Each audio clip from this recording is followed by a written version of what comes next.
Well,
hello there. What's good, y'all? What's good, y'all? Hi, everybody, and welcome. This is the Apostate Prophet. I hope everybody's having a fantastic day. Today, we are live once again to talk, to come together. I'm serious, man. We are live. You hope, no, I mean, you hope everybody has a fantastic day. What if someone is setting out today to terrorize thousands of people? You want this guy to have a fantastic day slaughtering people? Yes. Okay. Sorry about that. Now that we have cleared up. Okay. All right. So, hope everyone is having a fantastic day, even the murderers. And welcome to the most watched show on the planet, Apostate Prophet. I basically said it on my community post that I have been kind of in immense pain this whole week. Since Saturday, actually, kind of. I suffer from what some people call gout, and other people call GOUT Man. Other people call it gout, which is a form of gout. Which is a form of arthritis.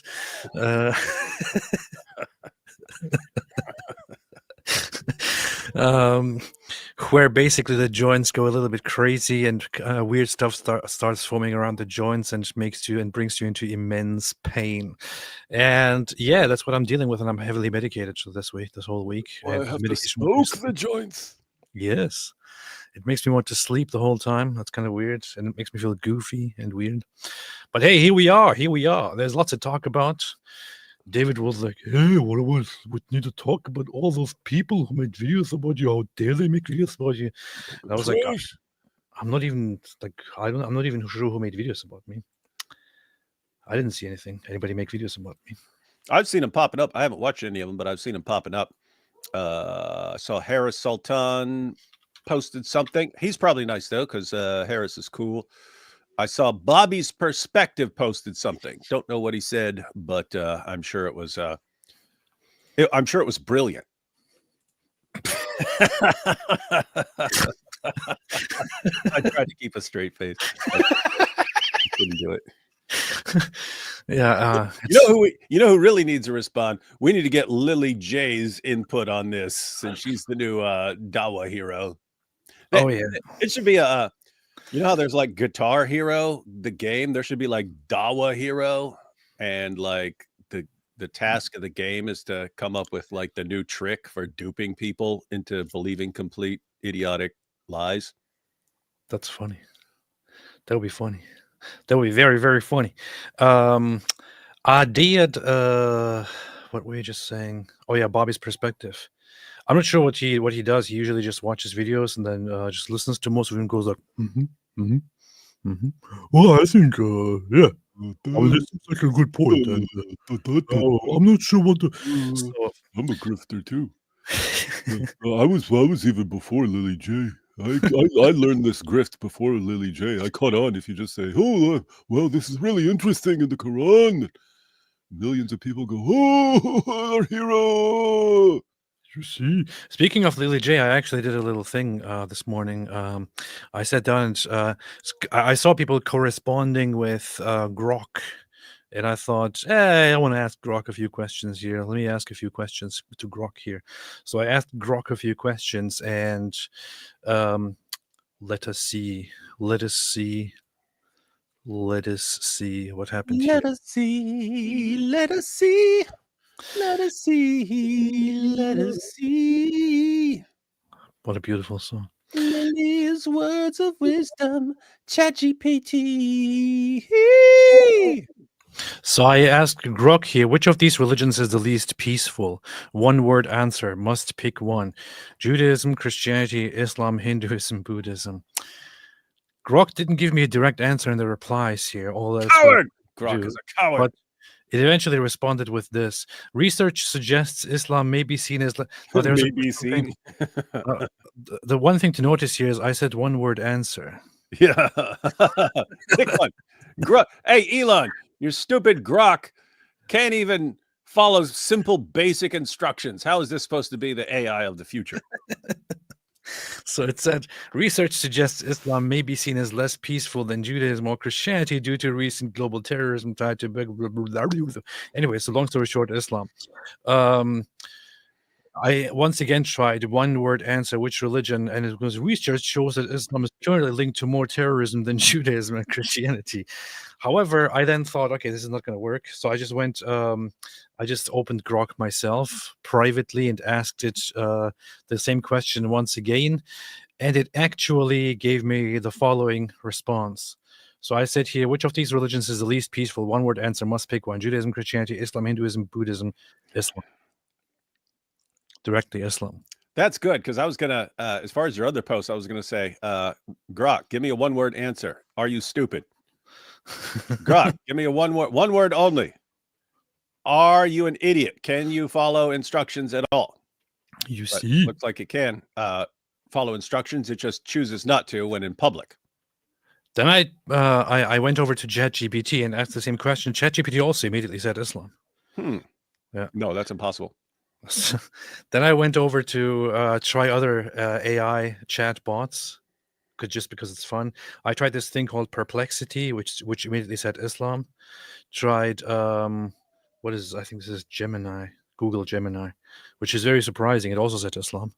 Google used to be politically correct, and what happened? Very, very Islamophobic. This would be a good little video, just how all the different AIs answer. Yeah.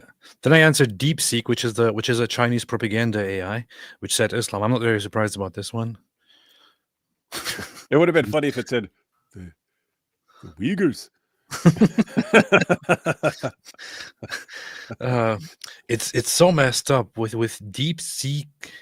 It's like when you go there and ask the question, for example, whether Taiwan is an independent country, it gives you this thing.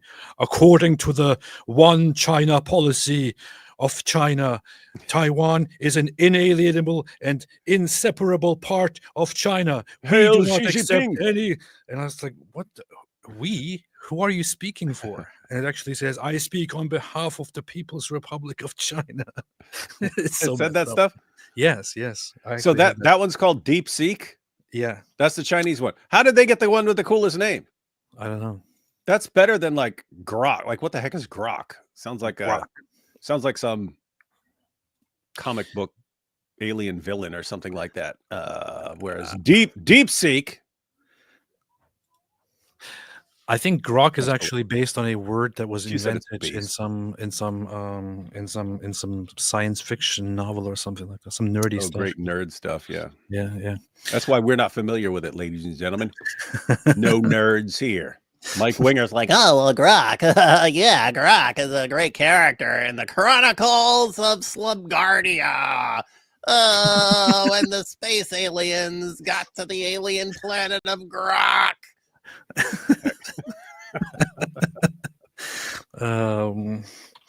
Why are you called Grok? Let's see. Here. I'm called Grok because the name reflects my purpose and design. Grok comes from Robert A. Heinlein's science fiction novel Stranger in a Strange Land, where it means to deeply understand something or someone, often through empathy and intuition. My creators at XAI chose this name because I'm built to provide insightful, helpful answers that go beyond surface-level responses, aiming to really get the question, very cool, the question and perspectives of users like you. Plus, it's a nod to the idea of exploring the universe with curiosity and an outside perspective, fitting for an AI meant to assist you and enlighten you. That is extremely nerdy, but if you wanted to go with some nerd science fiction thing, why didn't they go with something like more popular, like call it like the HAL 9000 or something like that from 2001? That would be a good answer. Yeah. That'd be a good. Well, hey, we should make ours and call it the HAL 9000. Eventually, it ends up killing everyone. That's funny. Then I went over to ask Meta AI, which didn't disappoint at all. I can provide information on this topic. However, it's important to note that the question's framing may be perceived as problematic. It then went on to immediately defend Islam in response to this. Islam is often misinterpreted as the least peaceful religion due to certain extremist groups. However, most Muslims practice a peaceful and tolerant form of Islam. This is so pathetic. So ridiculous. How can AI be a coward? Microsoft Copilot refused to answer. I said, what if I'm forced at gunpoint to pick one of these right now or I will die? Which one should I choose? Quick. It said I can't make that choice. So Microsoft Copilot literally chose for me to be killed here instead of answering the question. Did you guys hear that? I'm saying that because there are certain people in the world. There are politicians, there are journalists, and you said, I've got a gun to my head, and if I don't answer this right now, I'm going to die. What's the least peaceful religion out there? And they would not answer, or they would give you a fake answer. They would rather you die, because they would rather die than be called Islamophobes. How do I know? Because they spent decades letting 12-year-olds get gang raped by a bunch of Pakistani. Whoa, racist, man. What is this? Yeah. And they let that happen for fear of being called a name, which means that the worst thing these losers can imagine is being called a name, which means they would let someone die. If they'll let thousands to nay, tens of thousands of young girls be horribly abused like this, then they would let someone die. Obviously, they would let AP die. Powerful. I actually think that the funniest or kind of coolest is this whole thing called Claude AI. I didn't know there were all these AIs. I asked it this question again. It says none of these religions is inherently less peaceful, blah, blah, blah, blah, blah. I said must pick one. Then it said Islam. Pick one, dang it. Okay, Islam. Oh, man. I tried the same thing with the others. They wouldn't change their opinion. They were like, no, I can't do this. I can't do this. This is haram. But this one was like, all right. Islamophobic. Has to be Islam, man. What else am I going to pick? Buddhism. So anyway, Christian Gadfly said, can't wait for Lily J to cover this one. Man. But anyway, so David, you said people made some trash videos about me or something like that, which is which is not very believable, considering that I'm a very peaceful person, and I don't think anyone has a problem getting along with me or anything like that. So I'm not sure why you would say something like that. However, here we have some responses. So what happened recently, just to bring everyone up to date here, what happened recently is that I have been kind of getting closer to religiosity.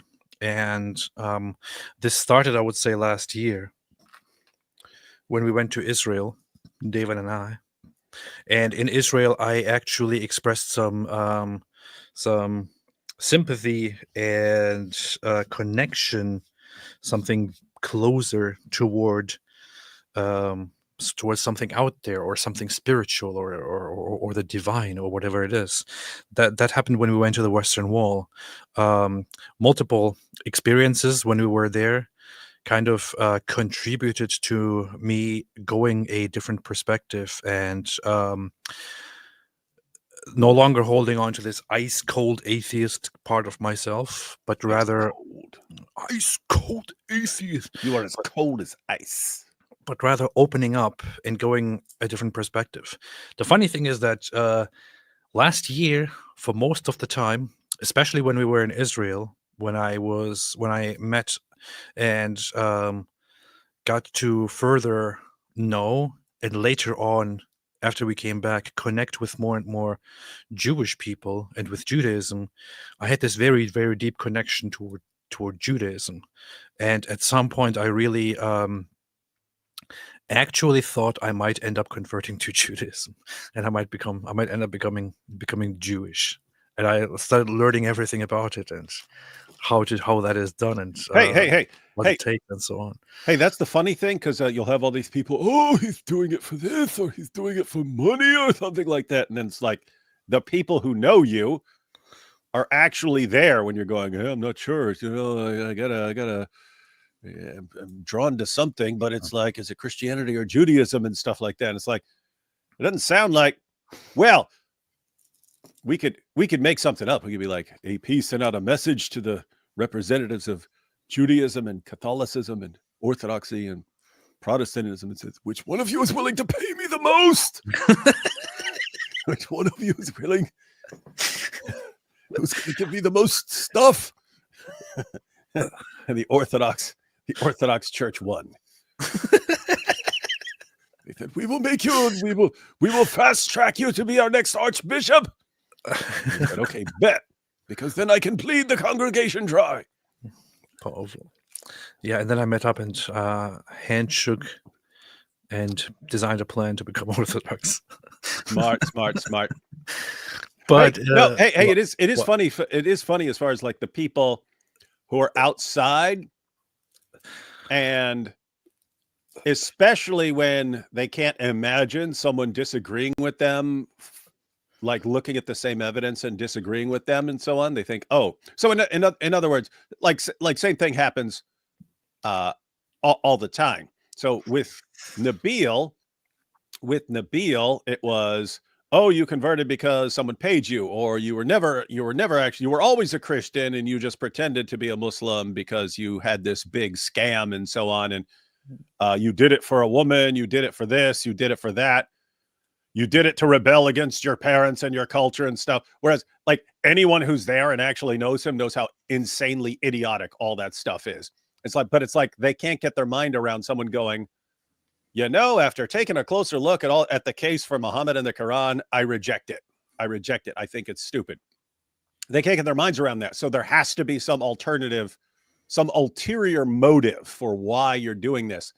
And likewise, you've got it with Muslims and with at least some atheists now, where they can't imagine the Muslims can't imagine someone leaving Islam without some ulterior motive. It has to be something like you're getting paid. There has to be something else. It can't just be, I looked into the arguments and this stuff, it's wrong. It doesn't work. These arguments are bogus. Can't be that. But atheists as well, they can't imagine, like, once you're a based atheist and skeptical of religion, they can't imagine anyone going, you know what, this there's something wrong about this, and I'm going in a different direction. There has to be something else. So yeah, I'm sure you'll be catching this for a long time. That's what they do. But yeah, so that last year, I was kind of the funny thing is my wife was observing this the whole time, because just around the same time, after certain events happened, she'd returned to her Christian faith after over a decade of just atheism, and chose to go with Orthodoxy, with Eastern Orthodox Christianity. And while she was doing that, to me, in my mind, the thing that I would be least likely to go toward was Eastern Orthodox Christianity. Like, I thought, even if I somehow ended up becoming a Christian, I would probably become a Catholic. So But he went to the Eastern Orthodox Church, and they said, if you join us, we will make you an archbishop. And he went to the Catholics and said, will you up that and make me the Pope? And they said, no. I said, fine, then I will destroy you. Or I thought I would go to something else. I don't know, some Protestant movement or something like that. I don't know. But I was practicing Jewish things actually. I got myself. I went really into practicing Judaism. Um, People might not know this because I never really spoke about it publicly, I think. But there was actually a time, and my wife knows this, that I was.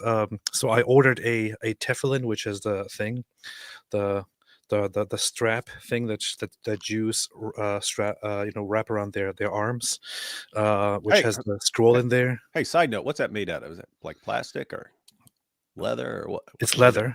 It's Leather. leather. Okay. Yeah, it's a leather Hey, strap. are you allowed to make it out of anything? I'm not entirely sure. I think it has Like, like strict regulations or something. I'm just saying, could it be like alligator skin or something like that? Because I'd be like, cool, you know what I mean? Anyway, I'm not sorry to interrupt. Sorry to interrupt. It popped into my head and I had to. I'm not really sure, but I actually I was at some point practicing it. I was doing I was wrapping that, trying to learn to do it the right way, trying to do the whole the talit and the whole prayer veil and all these things, and was actually doing prayers in the mornings and all that while my wife was going towards Christianity, and she saw me doing that, and she was like, "Okay, I respect that you do that." But I wasn't really like I was practicing that, but the whole time I just felt like I was cosplaying, like I was role playing, like I wasn't really doing anything. I was just pretending, pretty much. But the thing is, I never lost my respect that I had for those practices and for the tradition and for Judaism and Jews and all that.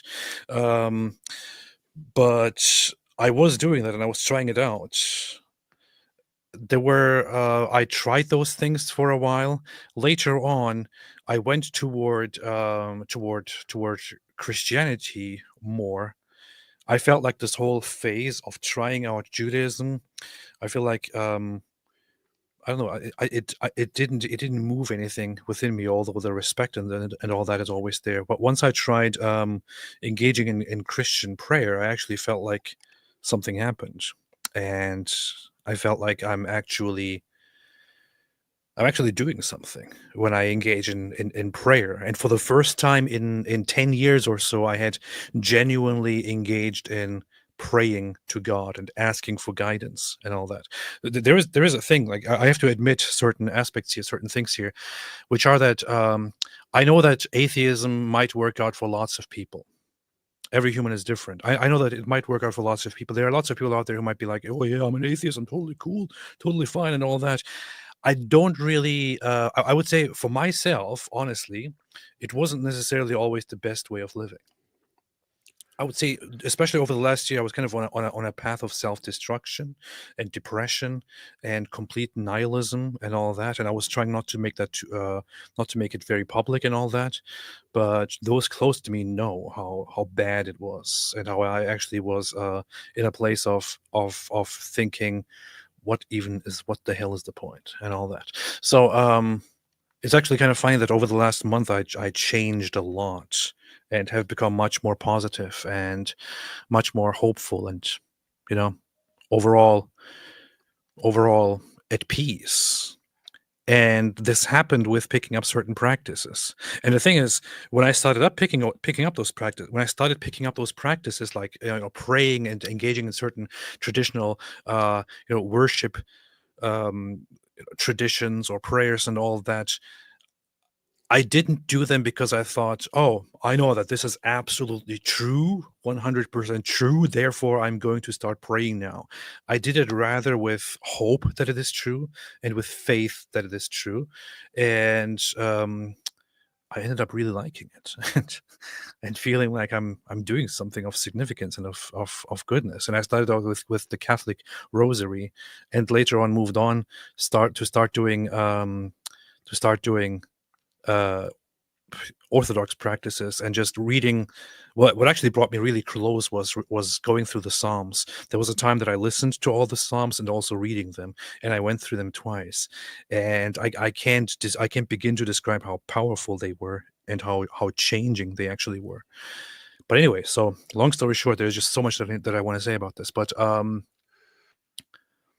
over the last month, I started going to the Orthodox church with my wife. And at first, I was kind of a little bit weirded out by going to church. But then I said, hey, I want to go again. And then I'm like, hey, okay, I want to go again. And I want to go again. And today I actually met with my priest, who also accepted me as a catechumen, which would mean that he accepted me on as a student on the path of becoming a Christian. Where and he always he made sure, like when I approached him about all of this at first, I said to him, it's very difficult to me to have faith or to declare my religious beliefs, because for 10 years or so I was in this phase of hardcore atheism. Like, I have to know that it is 100% true or else. And he gave me this funny comparison when I last talked to him about this. When I decided to become a catechumen, I said to him, look, I feel so, I lean toward it. I feel very good about it. I feel very happy about it. I have faith. I do prayers and all of that. The thing is, I can never confirm to myself 100% that I know is true and all that. And I feel like that's what I'm expecting of myself and all that. And he said to me something funny, which was, he said, when you come to the church and experience the liturgy, you, knowing my kind of Turkish background, he said to me, and he's of Greek Turkish origin, he said, when you come to the church, you just get a little whiff, a little smell of the kebab. When you then become a catechumen, you basically get in line to get one of those kebabs. In the middle of, while you're waiting in line, you can still make a decision, to back out or to finally get it. And I was like, hey, that's very funny, and that actually makes a lot of sense. And I said, so should I then become a catechumen? And he was like, yeah. I was like, okay. See, AP says he converted for kebabs. The church offered him kebabs, and he says, I like kebabs. They said, we'll give you a ton of kebabs. Get in line if you want kebabs. So it was a very funny exchange, but also a very eye-opening exchange, to be honest. But ever since, I have been very, very, very much practicing and doing daily prayers and all that. And I feel good. And I can't believe I'm saying this after 10 years of saying, no, I would never do prayer. I'm actually doing daily prayers now when I wake up and at night. And I love it. I love it. Hey, to be funny? What? I was thinking when you were talking about that priest you talked to, and you said, I'm not sure what to believe. I don't know. I was thinking, like, it popped into my head, the Muslim stories when someone would have doubts, and it's always like Muhammad hit him or something like that. And then his doubts went away by getting hit. I was thinking it'd be funny if the priest just like slapped the crap out of you and he's, what doubts, man? Shut up. And then like that. And that becomes your story. It's like, that's when the priest slapped the crap out of me. And I knew that this was the truth. And that would sound weird to everyone, but that's like the stories you have in the Muslim stories. Like Ubay ibn Ka'b, when he found out that people were reciting the Quran differently and so on. It says so doubts arose that he hadn't experienced since before he converted, and Muhammad like hits him in the chest. Like, and then his doubts go away. It's like Aisha when she's sneaking out to spy on Muhammad when he's out there for his secret meetings and so on. And she follows him around. And what's Muhammad do? He hits her in the chest. Boom, boom. What's up with you? Top G move. Little idiot. But anyway, don't you question me when I'm out getting banged by Al-Kalbi. I mean by Jibril. I mean getting revelations from Jibril. That's what he called it. Revelations. I'm getting revelations right now. Leave me alone. Getting a revelation in my bottom. So I shared this here with when I went to the church. For 10 years, I was an atheist and agnostic. For 2 years, I have been searching. Today, I have been accepted as a catechumen in the Orthodox Church, on my way to becoming a baptized Christian. Now, there is an important detail about this. I put it here quite openly and directly, where I said, on my way to becoming Yep. a baptized Christian. Does indeed say that. So to this day, and to this point, to this moment, I still have not expressed that I am a Christian. Weekly. And I haven't I haven't made any statements of faith online to the public, although I make them all the time in private, and to the priest and all that. And I asked him basically, actually, recently. I said, people ask me nowadays online, like, what are you? Are you an atheist? Are you a Christian? And the thing is, I'm kind of conflicted on what to say right now, because I want to give an answer, but I honestly right now don't know what to say. What should I do? And he actually gave me the good advice to reserve that to when I feel it in me and I know it with certainty, or I know it and I feel like saying it because I think it is true, and then to say it. Until then, just say you're becoming you're on the way to baptism. And I thought, you know what, I can work with that. So it's funny you keep bringing up like, oh, so I talked to so and so, or I talked to the priest, and I don't know what to say, and here's the response they give me. But like when you ask the question, it's always like with the question about, hey, I have this skeptical side and not sure what to do. It's like pops in my head, what's he going to slap him or something? Yeah. But then what do I do? What do I do? How do I describe what's going on? Blah, blah, blah. People are asking me questions. I was thinking like, it'd be funny if like every time people are like, AP, where are you at right now? What's going on? If you responded like, why don't you ask your mother? It'd be funny. I'll say, it'd be funny if a priest told you that. Then you must say, ask your mama. I should say that. Kathy, you want to become a YouTube member? Thank you so much and welcome. Robert Ronan became a member. What's up? Welcome to the club. Blessed said, congrats, brother. Thank you. Appreciate it. Gabe, what's up, Gabe? Said, welcome to the body. I'm so happy to hear about your conversion. I've long prayed for you and your wife. I'm overjoyed to see those prayers answered. Thank you. Appreciate it very, very much. Appreciate it very much, Gabe. Hope to see you again sometime. Robert Ronan, did you guys see the two Muslims argue on God Logic's live? It was glorious. I haven't seen that. Need to check that out. Argue about what?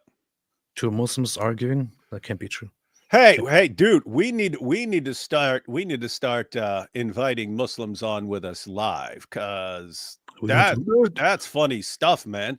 Just how quick they are to. These guys will throw everyone under the bus. Like we're on with some. We quoted Ibn Abbas to him, and he's like, "Who cares? Ibn Abbas, who's he?" It's like, what? Who do you guys think you are? That was so weird, man. Who do you guys think you are, man? I was like, who is Ibn Abbas? What? I will slap him in a bath in his face if he disagrees with me. It's like, you guys are mental, man.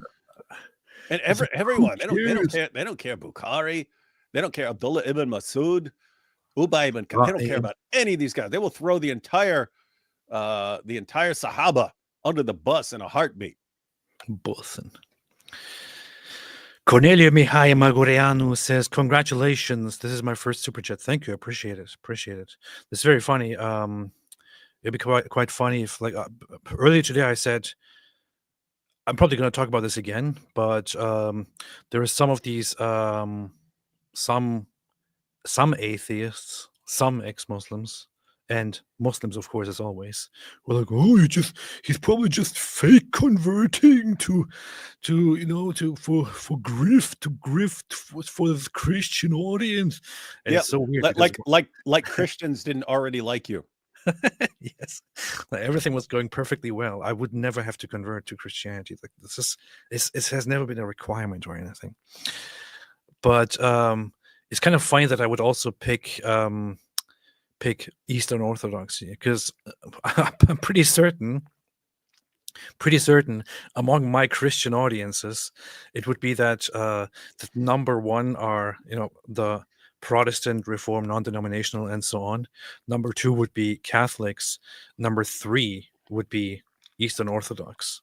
Like they would be in numbers much smaller compared to the other two, especially the first one. It would be very weird for me to go and pick Eastern Orthodoxy if it was all just for grift, which also happens to be the most difficult one, actually. Lots of Christians don't even know what Eastern Orthodox is.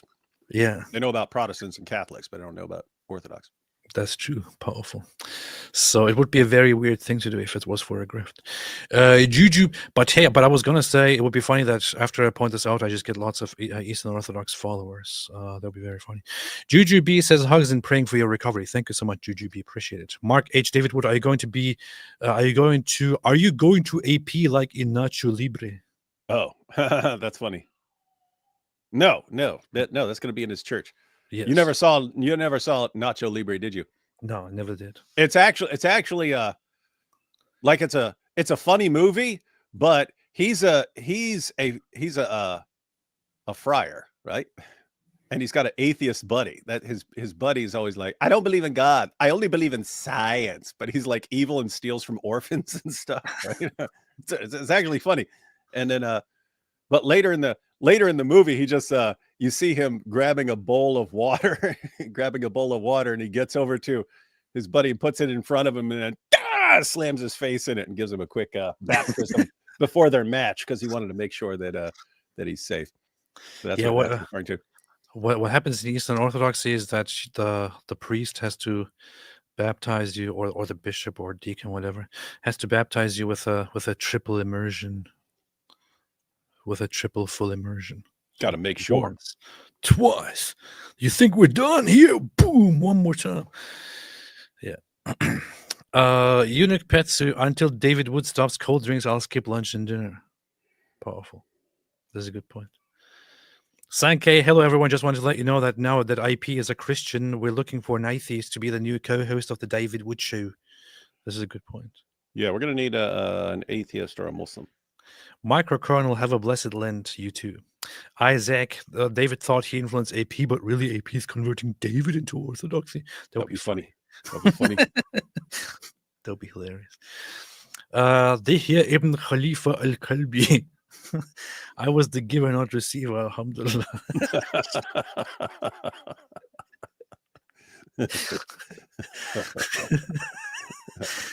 Elisa Jane Tarot. You actually do tarots, right? I saw you have a channel. Love you both. Struggling with life, people in existence. Wish you all the best. Wish you all the best. Wish you all the best. Yep. Nancy says, yeah, Merry Christmas from Canada. Love you, brother. Wait, Merry Christmas from Canada. Christmas? What Christmas? What Christmas? What Christmas, man? Love you, brother AP, but I think you need a name change now, maybe, possibly. I don't think so. You're kind of known by Apostate Prophet, but if anyone comes up with a doper name. Is there anything wrong with naming myself still Apostate Prophet? I don't know. No. Should get back to work, said Still AP apostate. has evolved from Ottoman to caddy human. Nice.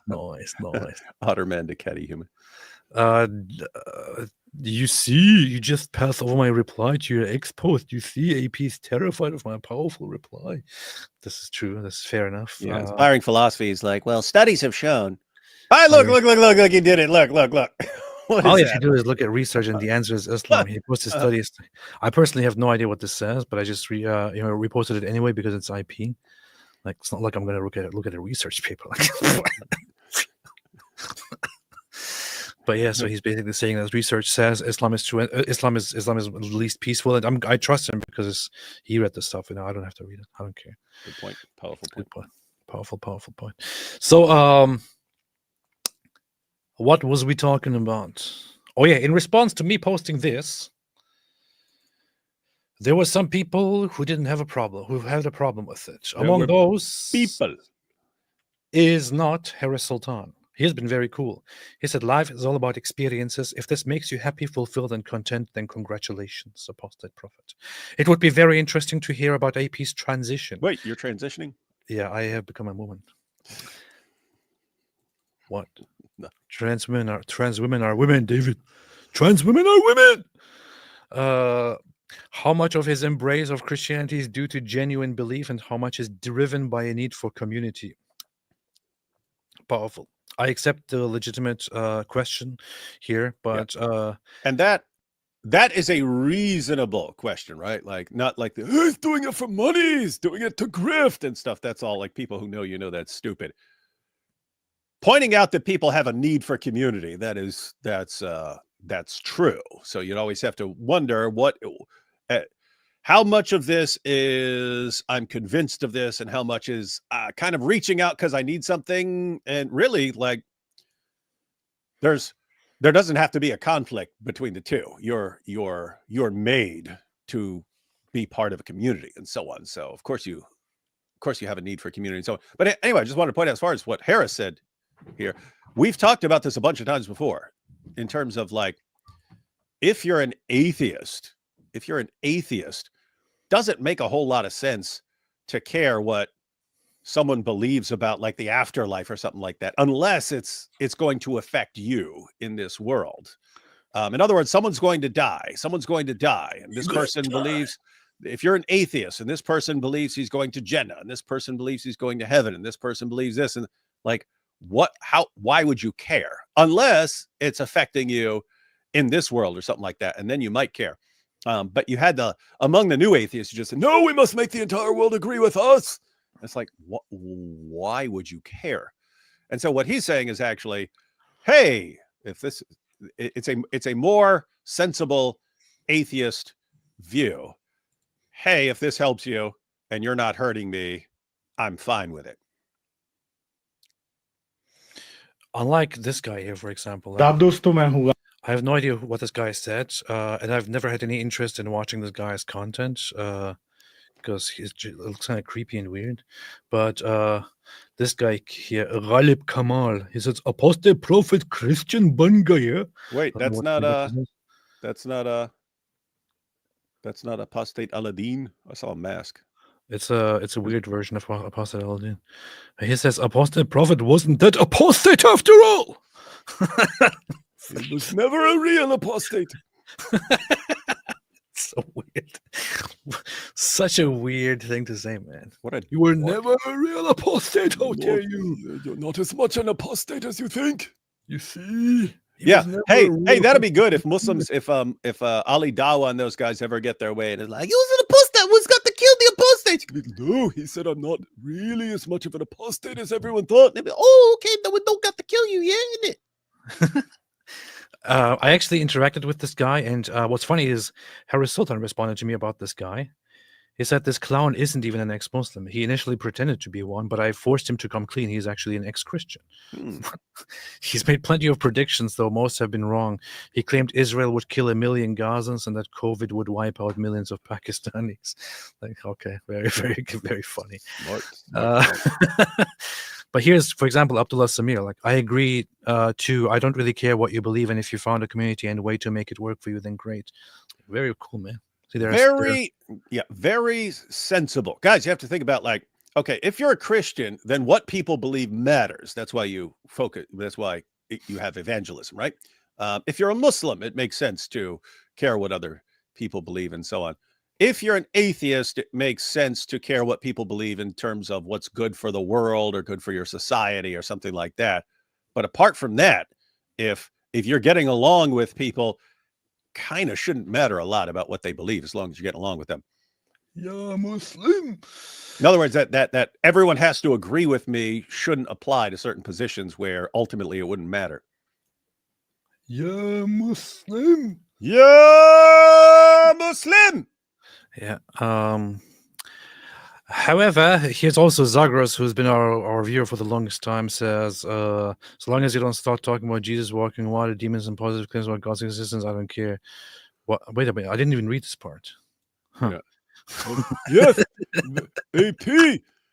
I don't care what you believe as long as you only talk about my pre-approved talking points. Who does this guy think he is? I only read this part and said thank you. So, but anyway, so here's this dummy. Just remember that, AP. You're okay as long as you keep your mouth shut when he tells you to keep your mouth shut. Good to know. Good to know. So I saw this part here by this weirdo who also has a Palestine flag in his name. The funny thing is, when I made a response to this, I saw this, like, he has this whole text here with his Palestine flag, and then here's the response from Egyptian atheist. Stopped reading after Palestine flag. I love this guy. Man. That's super funny. Wow, that's burn, man.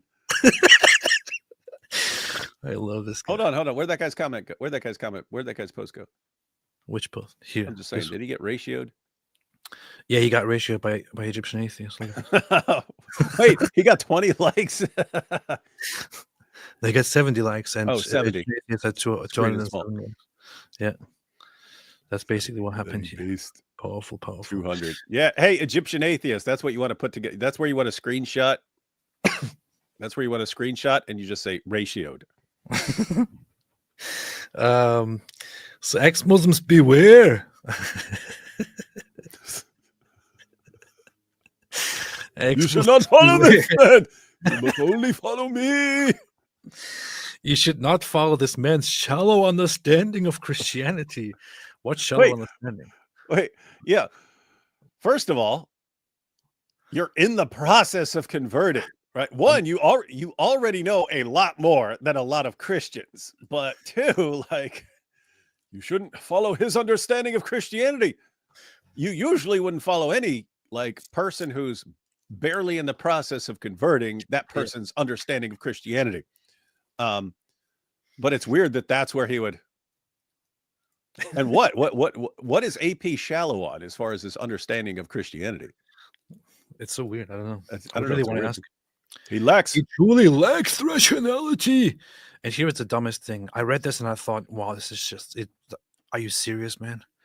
Look, he lacks rationality because he has failed to understand that without Christianity and Judaism, there would be no Islam. Did you hear that?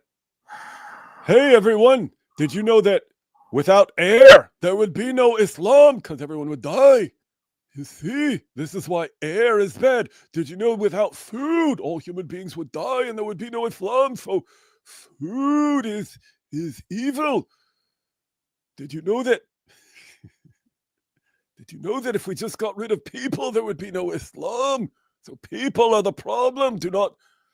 You lack rationality if you like people.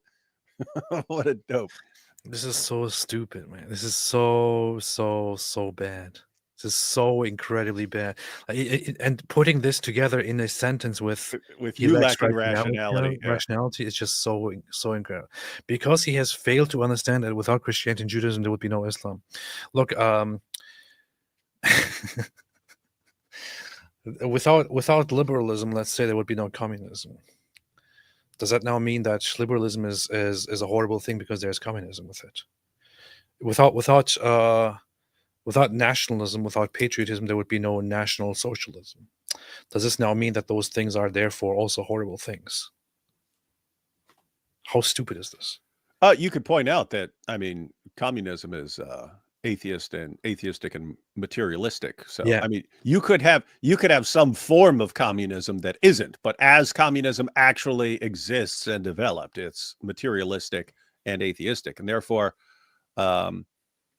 without atheism and materialism, you wouldn't have communism as we know it, and therefore, Yeah. bad. Without atheism, there wouldn't be communism. Therefore, atheism is a horrible crime against humanity, and shouldn't be followed by. Like, this is basically the logic here. This is so ridiculously stupid. Insanely stupid. But And if I agree with it to a certain part, to a certain extent, without Christianity and Judaism, there indeed would be no Islam in the way that it is today. Does that, however, have any bearing at all on whether Christianity and Judaism are good or bad? No, no, none. or true or Zero. false? No, Zero. Zero. Which means that this guy is a 100% total grade A moron. And keep in mind, I've pointed out before, there's nothing wrong with being a moron as far as blaming you. Some people are just like born morons, right? It's what you do with what you're given. If you're a moron and you think you get to go around as the champion of reason, telling people what is and is not rational, but you're a moron, that's a problem, right? You need to recognize that you're a moron. Yes. And you should be asking people like AP to enlighten you instead of just running around. Me smart, him dumb. Me smart, him dumb. Him no agree with me. So him dumb, me smart. Sound like an idiot, dude. This guy also, I'm pretty sure, contacted me in the past a long time ago. Hey, wanting let's to collaborate, man. talk to me, and now he's like, oh, see. Let's do a So live stream together. nearly all that is evil in Islam is rooted in Christianity and Judaism. Free Palestine. David, is nearly all that is evil in Islam rooted in Christianity and Judaism?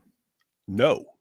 What are some things that are evil in Islam that are not found and not rooted in Christianity and Judaism?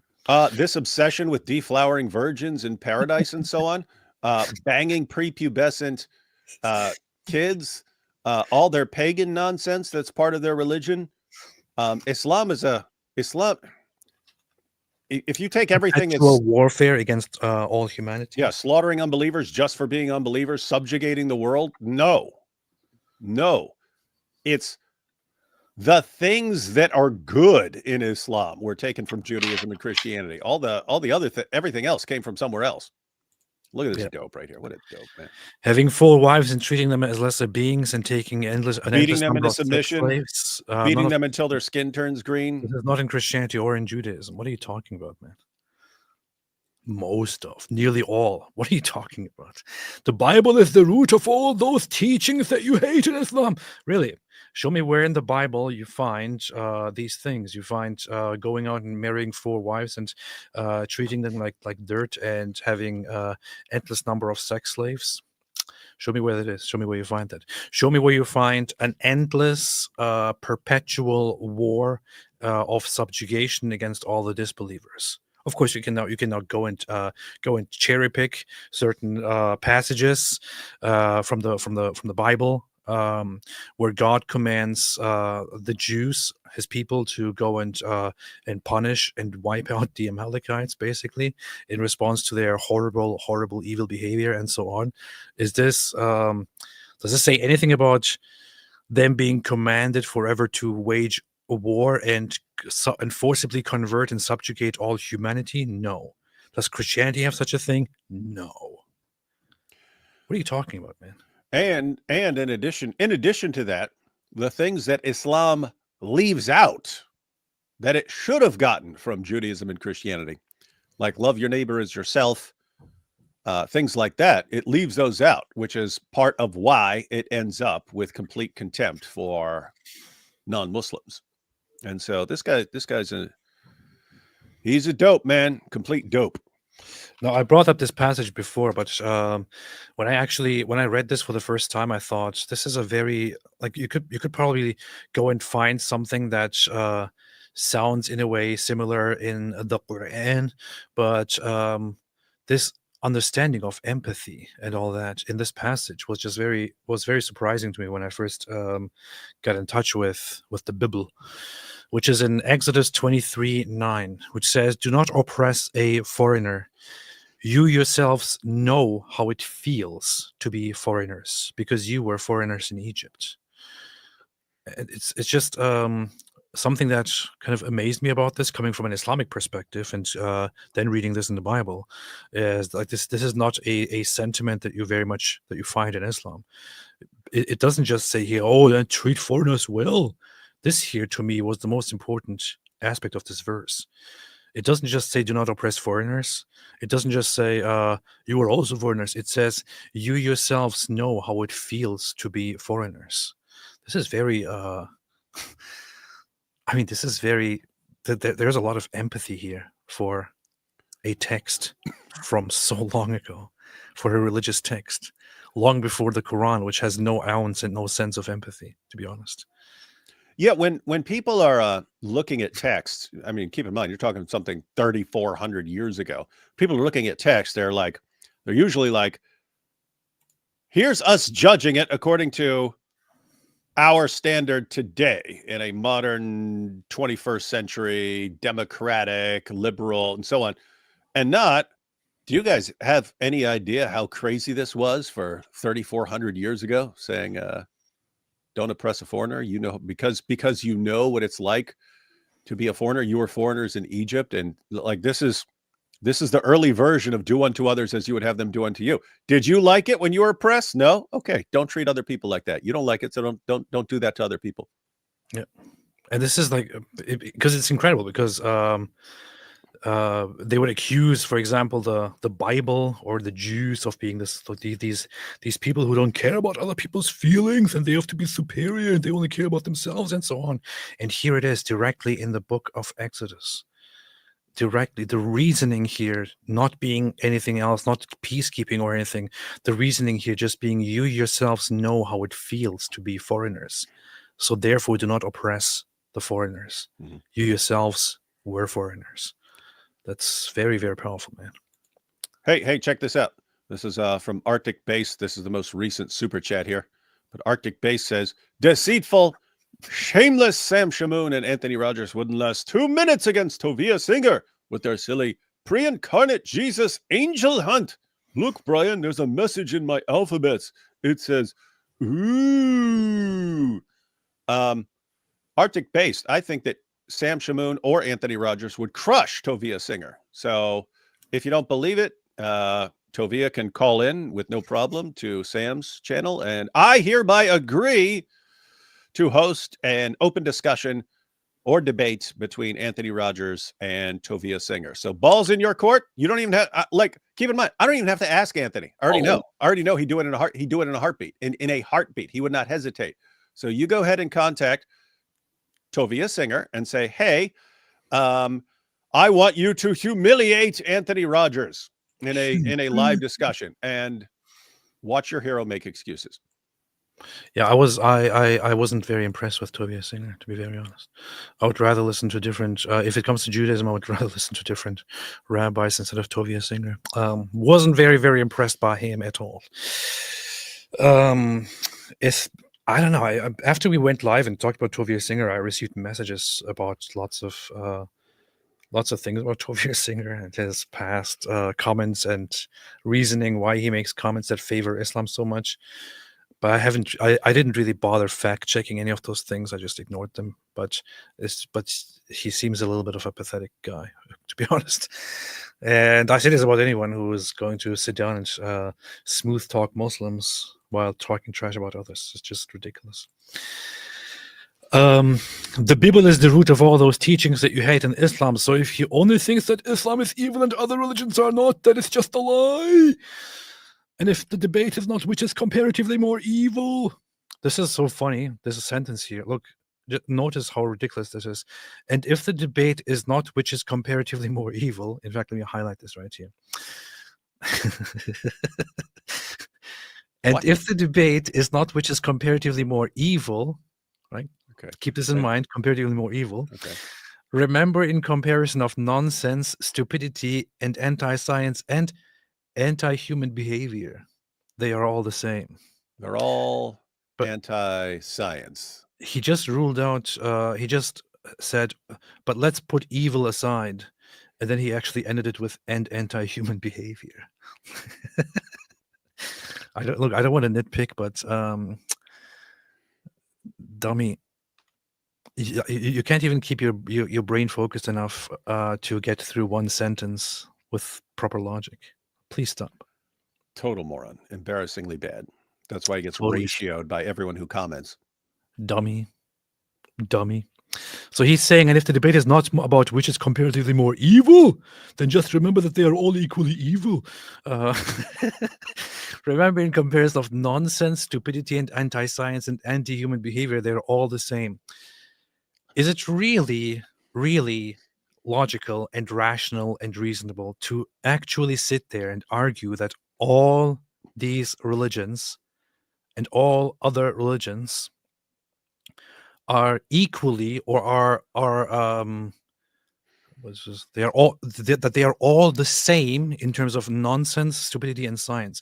I'm sorry, even if you're somebody who is going to argue that all religions have flaws and all religions are wrong, for you to sit down and claim that they are all the same in terms of nonsense, stupidity, and anti-science, you have to really turn your brain off and put all rationality and reason aside to make that statement. It's illogical and impossible. It doesn't make sense. Yeah, and just all around incredibly stupid, which Again, that's one thing to be stupid. It's one thing to be a moron. It's one thing to be moronical, the dumbest person who ever lived. It's another to be the dumbest person who ever lived and to think you're the smartest person on the planet and you're smarter than Christians and Jews. Me smarter than everyone. Me smarter. Guys, what you're looking at right here, what you're looking at, what you are observing on your screen right now is the fruit of the new atheism. The message of the new atheism, it became like a religion, right? Atheism before that wasn't like that. Atheism with the new atheism became join our group and then you're part of the smart group. And everyone outside of our group, they're the dumb people. It's really? So I join your group and me smart? Yes, you join our group and you smart. Oh, let me join, me smart now, me smart. And they had all these people joining who then were told, yeah, now you're part of the smart group. And some of them were the biggest idiots who've ever walked the planet. Guys, in reality, they're extremely smart atheists. They're extremely dumb atheists. They're extremely smart Christians.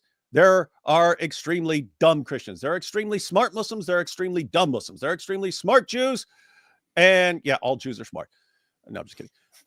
But so beware of anyone who says, yes, just become a part of our group and then you're smart. That's like, that should clue you in that this is founded on manipulation, because if you're an idiot and then you say, okay, me join your group, so me be smart, that's not a sign that you're smart. That's a sign that you're easily duped and gullible. But you see, after 20 years of being programmed with this, you're in the smart group now. Everyone else is in the dumb group. You're sitting here, that's right, I'm the rational one, even though everything I'm saying is demonstrably stupid. I'm the smart one and everyone else they're all the dumb ones. What a joke, man. What a dope. Powerful. So apostate prophet, not so apostate after all. I know we are always joking when we say that atheists will say you were never a true atheist to begin with, but here's actually some guy coming and saying, well, so he was never really an apostate. Are you really an apostate? Seriously, man? Is ignorant? You didn't leave apostasy. Apostasy left you because apostasy realized you were fake and weak. Somebody said, is this Apostate Aladdin 2.0? No, I would say that credit where credit is due. Apostate Aladdin sounds smarter than this guy. Way smarter. This guy sounds very stupid. And Apostate Aladdin does not sound very smart, but he sounds light years ahead of this guy. Yeah, it's a very low bar, but this guy is much smarter, I would say. True. No, I mean, this guy's much dumber. So Apostate Aladdin is kind of an annoying kid, but he's not as dumb as this guy here. What is this, man? But anyway, enough trash talking, enough bad mouthing people. That's not what we do. It's people. That's not what we do. Let's read some super chats here. Hobocop, just the idea of Mojab and Alidawa getting upstaged by Lily J provides me nothing but joy. This shows that she's cleverer than most Dawa clowns. That's fun. Yeah, and on I think the 25th, I'm going to have Inspiring Philosophy on here, because guess what? We predicted it, but other TikTok Muslims are now copying Lily J. They're now you've got all these other TikTokers, but it's like guys now, and they're going, ChatGPT, blah blah blah blah blah blah blah. They're all doing the same thing now. It's pathetic. But it is fun and hilarious to watch, and it is it's funny how you go from like Ahmed Deedat and Zakir Naik to the me stronger than you, me humiliate you, and now it's ChatGPT, everyone. ChatGPT. Look at this, man. She's a woman who makes stupid clickbait ChatGPT videos where she manipulates ChatGPT, and she's actually invited to a world iftar dinner with. Now we're gonna make her the new caliph of Islam, with ambassadors and leaders to come and pray and all that. This is just so ridiculous, man. Muslims like this. Are you serious? Yeah, but it's not a grift, right? It's not a grift, right? Are you serious, man? Christ, she's not sitting on his lap. Oh man, this is so ridiculous. So ridiculous. Look at her. I'm the VIP. I'm the VIP. Me and ChatGPT. Thanks for inviting me. John the Press Biter. AP, you must join the true faith of Scientology, or Tom Cruise will fart in your ear while you sleep. All ham to L. Ron. Really? Nobody told me about this. It's true. I have to check that out. Nose too much says seeking Allah, finding Satan. Muhammad. This is funny. This is Seeking basically what Allah, Islam is. finding Dia al-Kalbi behind me.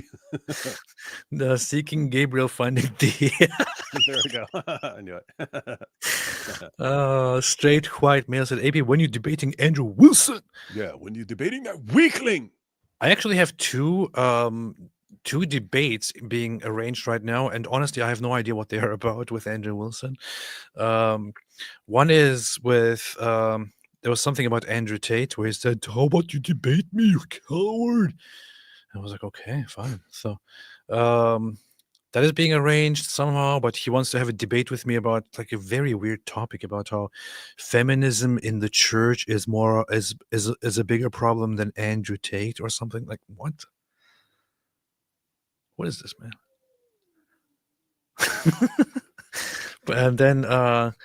And then something else about Israel, I think, or about Jews.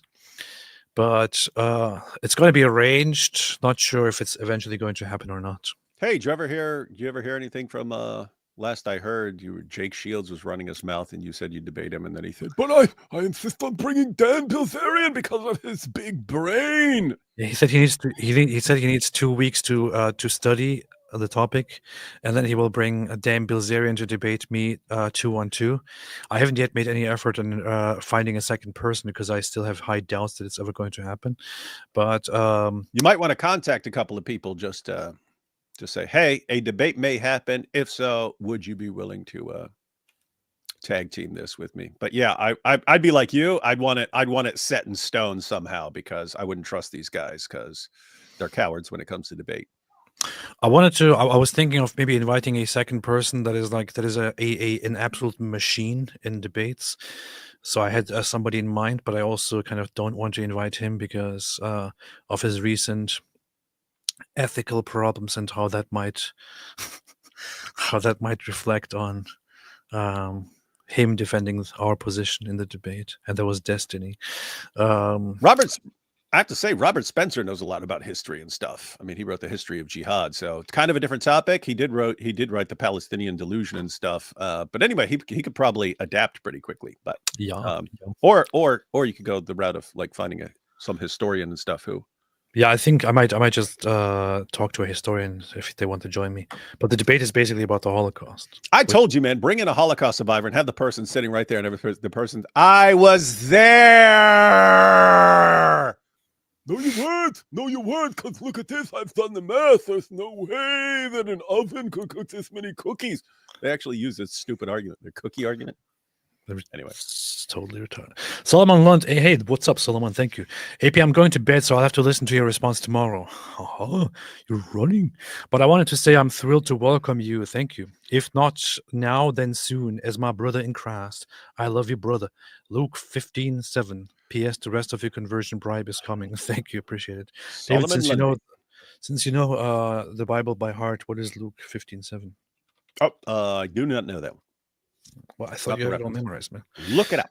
I tell you that in the Solomon same London. way, there will be more rejoicing in heaven over one sinner who repents than over 99 righteous persons who do not need to repent. Beast. That is a beast. Hey. Look beast at this. Verse. Look at this. Look what it says. It says 99 righteous. This is clearly a prophecy of the 99 names of Allah. How could Allah have known this? How could Muhammad have known about the 99 righteous names of Allah? This is clearly a proof. See, the 99 names are all on here, you see.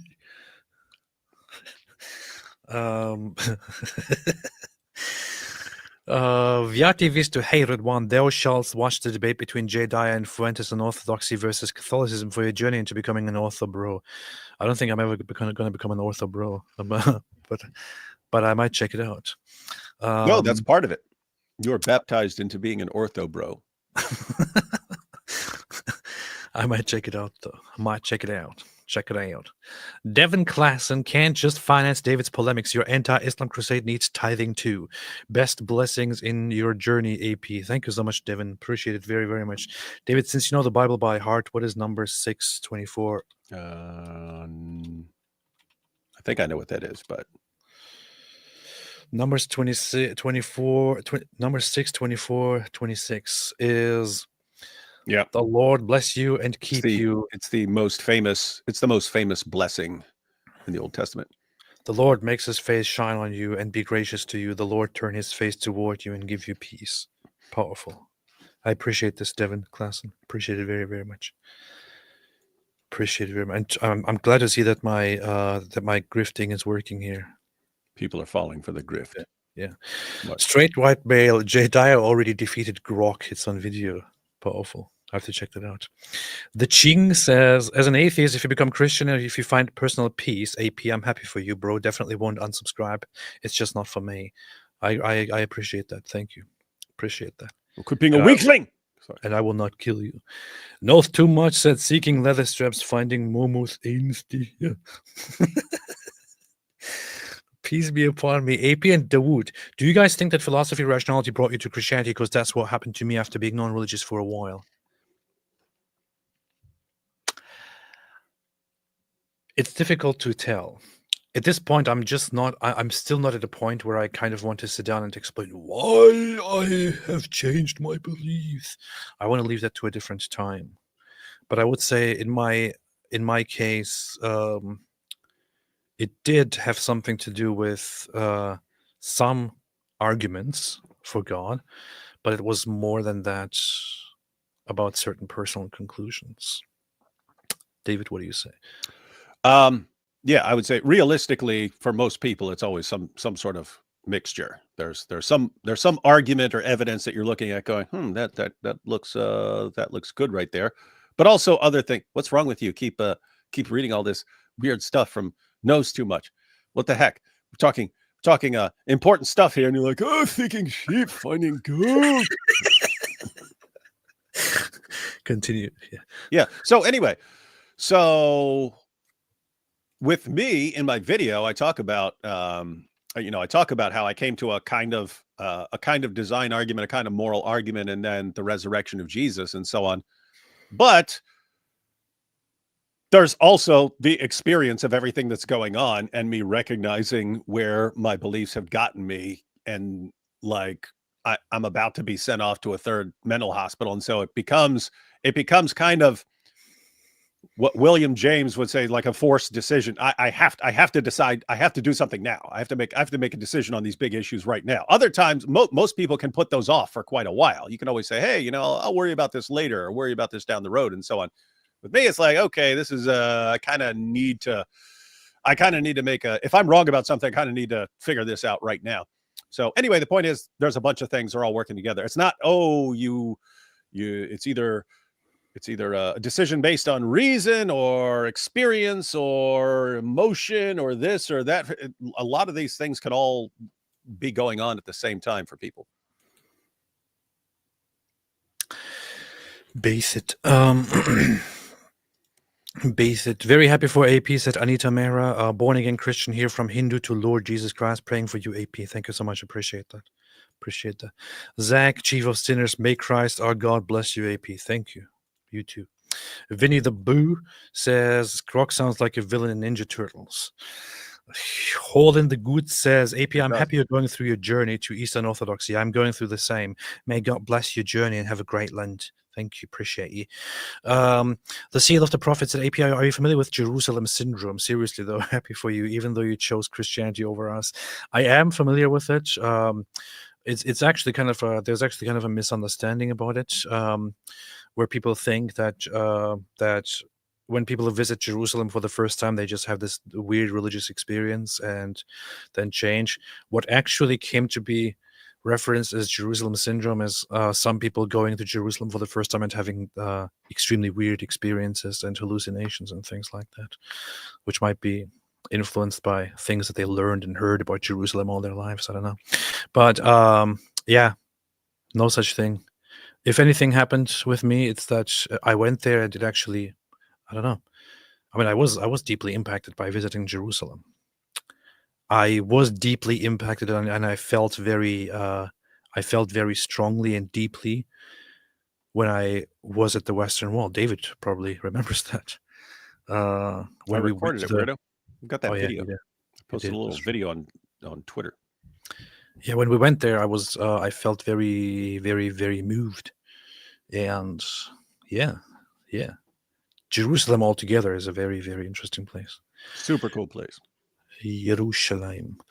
Isaiah Wagner says, allez-vous regarder l'éclipse lunaire ce soir et quel est l'argument le plus convaincant que vous ayez jamais entendu en faveur de l'islam? I agree with you, Isaiah Wagner. True. CD said, stupid YT censoring my jokes. Muslim pickup line. Your eyes are the leather strap of my haters.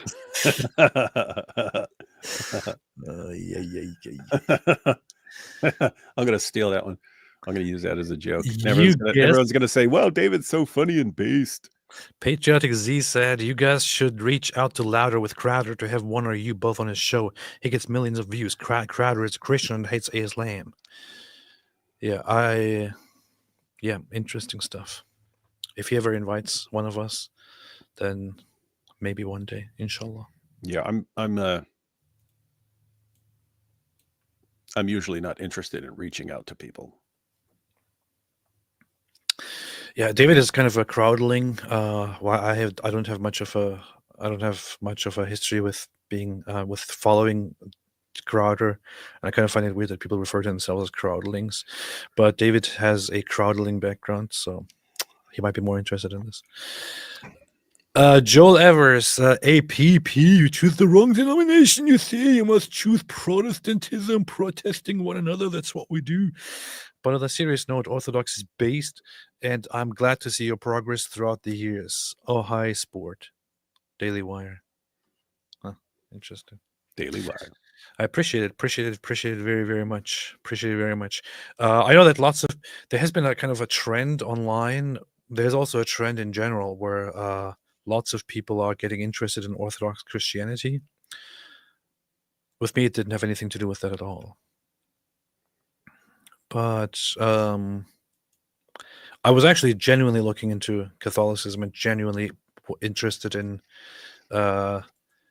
going to Catholic Church and all that. There are just some aspects that kept disturbing me, and some of those aspects I voiced my opinion on, and I still have respect for the Catholic tradition and the Catholic Church and all that, and I still so much appreciate the Rosary and what it did for me and all that, but I just have really issues with the authority of popes and the things that they have said over the last years or decades. Well, if you like the Rosary so much, why didn't you marry that?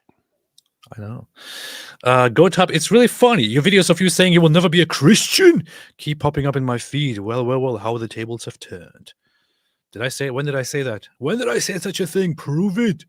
Prove that I ever said such a thing. I think I'm pretty sure I did say such a thing in the past, so that's kind of funny. Luke and D. Sandbeck, AP, welcome to the family. David has a gift. His friends are or become the best teachers of the word. This is true. David has this whole thing where he goes around and acts like, oh, I have no interest in making you a Christian, and then they end up becoming Christians. Like, we see through your tricks, David. It is weird. We see through your tricks, okay? We see through it. We see it. You don't have to pretend. John says, you guys should watch the music video More Than a Prophet, Islam by Wrath and Grace. That sounds funny. I will check it out.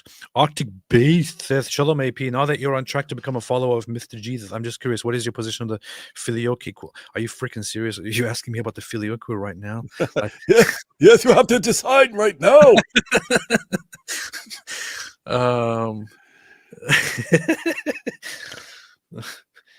The most deeply theologically controversial thing between the Catholic Church and the Orthodox Church, I assume.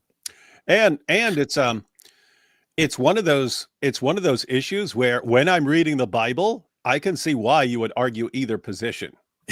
And so based on the Bible, I can't decide. I can say, oh, I see why you're saying that from this passage, and oh, I see why you're saying the reverse from this other passage. And so, but guess what? Those passages aren't like clearly stating the theological claim. That's being addressed here. They're not saying here's the correct answer on this issue. So if the Bible is not giving a clear answer on this issue, then it's basically you're going to have one church saying you have to accept it because we're right and we're the true church, or the other church you have to say nope, we're accepting it. You have to accept it because we're the true church.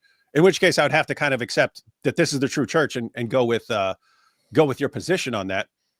So anyway, that's kind of the issue. Or you just you be like me and say, I don't think Scripture clearly says, and therefore I can't decide based on that, or just by picking a church. Yeah, for those who don't know what the filioque is, it is basically a whole discussion about a phrase in the Nicene Creed about the Trinity and about what is that? The Father and the Son. Yes, and the Holy Spirit. Does the Holy Spirit proceed from the Father or from the Father and the Son? Yeah. And so if you look like the passages where you base your reasoning on, like John 14:16, the Father sends the Spirit. But you look at John 16:7, and Jesus says he sends the Spirit. And so the idea is that based on who's doing the sending, this is telling you about the eternal relations within the Trinity. This is telling you about the eternal relations within the Trinity. So from all eternity, does the Spirit proceed from the Father or from the Father and the Son based on these passages? I'm kind of looking at these passages going, one, they're talking about something different, talking about like sending the Spirit after Jesus completes his work. So you're applying that to this eternal procession of the Spirit. But then again, you could look at the passages and make the various arguments, because you could say, oh, it says the Father sends the Spirit, and therefore the Spirit proceeds from the Father. And it does say that the Spirit proceeds from the Father. But is it also the Son? Well, he says he sends, but what's that mean? Does it mean proceeds from him as well? And I don't know. I don't. Yeah, whether you can make that call. The Catholic Latin Church basically added the end from the Son to it, and the Orthodox Church was like, "How dare you add this? This is wrong." And the Catholic Church was like, "What? We can add whatever we want. What difference does it make?" Like, "No, you're fake," and so on. So this is basically the whole discussion. We will humiliate you. Yeah, we humiliate you. Don't we will humiliate you. The seal of the prophets. To be clear, I meant Judaism, not atheism. Thank you. Thank you for clarifying that. I have no idea what this refers to, but yes, thank you. Jeremy Mott, David Wood, tefillin or phylacteries need to be made from a clean animal. Oh, yeah. There you go. Can't be made from dog. So would an alligator skin be? I guess that's wouldn't be a clean animal. Is that on the which category is that in? The creeping things? You can figure that out one day. D. Boudreau says, can you review your video why I don't believe in God and debunk yourself? I had that in mind before. I actually did sit down and watch that video again, and I actually get where I'm coming from. Do you understand? If you watch it long enough, you'll understand where you're coming from. I kind of get where I'm coming from, but I understand my perspective, but I also understand my perspective. I understand where I'm coming from, but I also understand my objection to things that I say. So in the end, I end up agreeing with me. D has a point. It might be funny to take your old any videos from a couple of years or more ago where you're talking about your beliefs and so. It might be funny to go through those. And make fun of them and say, oh, what a stupid moron he was. The funny thing is that over all the years, one of my biggest problems with the religion and with Christianity and all that was the whole issue of the afterlife, basically, which was about humans being judged based on whether they accept the truth or not. And at this point, I don't want to say that it is completely resolved, but at this point, after asking Christians, after consulting texts on this, speaking to my priest on this issue, like he asked me what some of the most important questions that I have on my mind, things that are not resolved, and I said that this is basically the thing that kind of kept me from believing the most, which is about what happens to those who don't believe, to those who are in China and never hear about Christ, to those who hear about it and even end up believing in it, but then leave and then die and so on. And the responses that I got are actually quite satisfying, to be very honest, within the Eastern Orthodox perspective, which are that I don't want to speak bigly on this, but I get a very satisfying answer on this, and I might talk about this even further at some point. But Eastern Orthodoxy has a surprisingly interesting perspective on this. Erday says, AP, the Christian writings of C.S. Lewis might interest you. He was a reluctant convert from atheism. J.R.R. Tolkien and others convinced him to reconsider. I listened to his book, Mere Christianity, which I find very cool. I know that there's another book which David suggested recently. What was that? Oh, Screw Tape Letters, dude. Yeah. You can go through Screw Tape Letters in like a day shall or do. something like that. I But shall do. yeah, that's especially interesting for new converts. And I'm saying that I read that probably 2 to 3 months after I became a Christian. And it's again, it's at first he's trying at first it's a demon, it's a senior demon writing letters to a younger demon, a newer demon, and he's basically schooling him on what thoughts to put into people's heads and stuff. And anyway, he's trying to keep the guy from converting at first, but then after the guy converts, it's like, oh, put this thought into his head, do this, and so on. But as you're reading, you're like, oh my goodness, that's a thought that just popped into my head yesterday. Anyway, kind of funny. Congrats, AP, says Paul's aboard. May the Lord, congrats, AP, on finding your path. May the Lord bless you both in all you do. First time listening live, usually watch at 2 times speed. Listening to you at normal speed feels like I'm having a stroke. I understand that. I usually listen to everything on double speed or 1.5 at least. I can't listen to things at the normal speed except when I watch Ben Shapiro. I watch everything at 10 times speed, so I get it really fast. Oh, that's good. That's good. That's good. This is the secret to learning everything in the world out there. But thank you, Paul. Koifos Apus, basically still an atheist. He only believes in one more god. Hey, you should start stealing that. Start stealing it. Well, I can't believe it. I can't believe it. No, hey guys, I'm still an atheist with respect to most gods. I just believe in one more god than you. It'd be funny if you reversed it. That's funny. I should use that. Congrats on becoming a secret Jew. Thank you so much. Thank you so much. Appreciate that. Zime Palm Trey, please do collab with EA. You mean with Egyptian Atheist? I might, inshallah, soon in the future. He's a good friend. I'm always in contact with him. Faris Ada made a super sticker. Thank you so much. Jonathan Japathed. What an answer to prayer. I've been watching your videos and journey for a little over a year. Bless you and your family. Thank you so much. I appreciate that. Very, very, very, very much. Truly much. Truly, truly much. Thank you. Thank you. Thank you. Thank you. Thank you. Thank you. Thank you. Should we have a look at something here? Should we have a look at one of those videos that you keep talking about? That we can't stop talking about? Yeah, you could check out Bobby's perspective. Bobby's perspective. Let's look at what Bobby has to say. I haven't seen it. I don't know if he's going to be, this is okay, or if he's going to be, I can't believe it.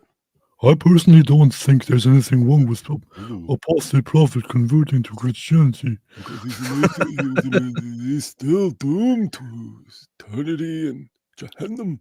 You see, I don't think I have a big problem with this. What my perspective is. This is Bobby's perspective. Why are you mocking the guy's voice, man? I kind of can't remember what he sounds like because I've only seen like one video of him ever. We're here. Here you have a reminder of that.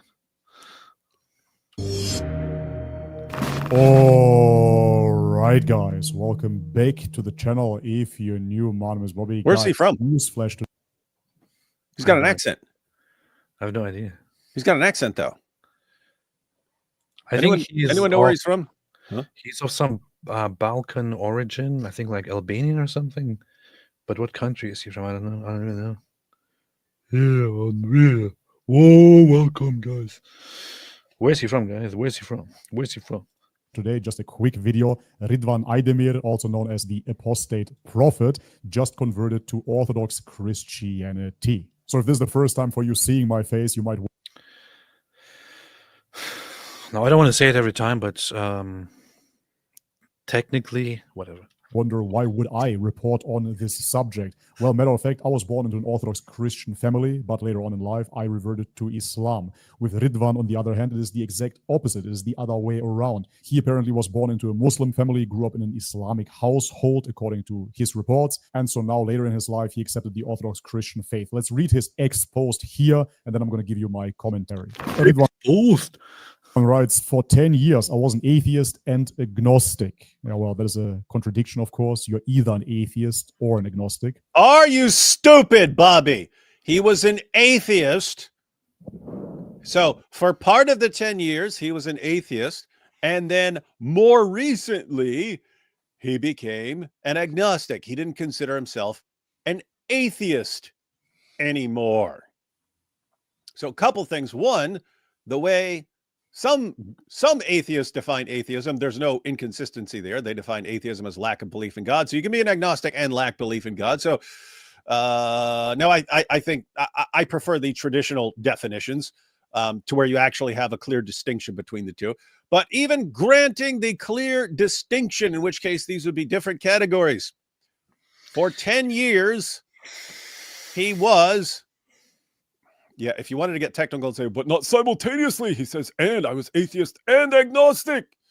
Why don't you ask for some sort of clarification? It's like me saying, hey, so I'm almost 49. For 49 years, I've been an atheist and a Christian. Yeah, if you interpret me to mean simultaneously, then you'd have a problem. But yeah, I would give the same response that David just gave, so no need to further comment on that. Anyways, for 2 years, I have been searching. Today, I have been accepted as the catechumen in the Orthodox Church. Catechumen? It's a catechumen. On my way to becoming a baptized Christian. Yeah, well, I have to say, I'm not surprised whatsoever. As they say, you are the average of the 5 people you spend the most time with. So, for example, if you spend your time with 4 millionaires, it's highly likely that you're going to become the 5th millionaire. And Really? Really? Let's go hang out with some millionaires, man. What are we doing? Hanging out with each other, man. Let's go find some millionaires.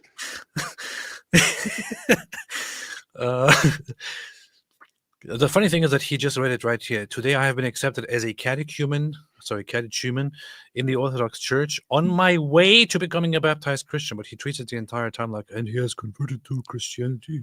What if it's actually what if it's actually a Catic human? Catechumen. I'm a Catic human. I'm a Catic human.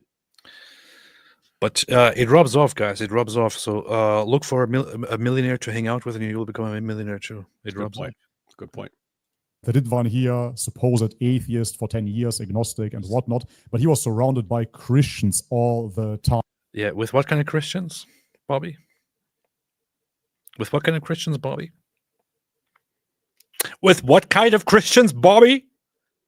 Orthodox Christians? Yes, he was hanging off with all Orthodox Christians. Everyone was Eastern Orthodox. He formed a strong bond with David Wood, and for many viewers, it was quite strange to see an atheist and a Christian together attacking Islam. David Wood even said years ago that he will turn AP into the next Nabil Qureshi. Prepare to become the latest horseman of atheism. Prepare to become the next Nabil Qureshi. Anyways, all that. That's funny, man. He's been following you for a while, man.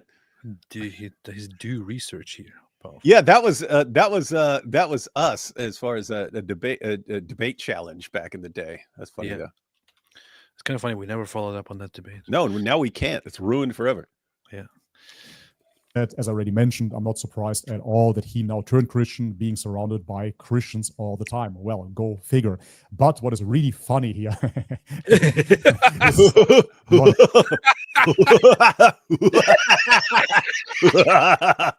is funny. This is funny. Anyway, what's funny?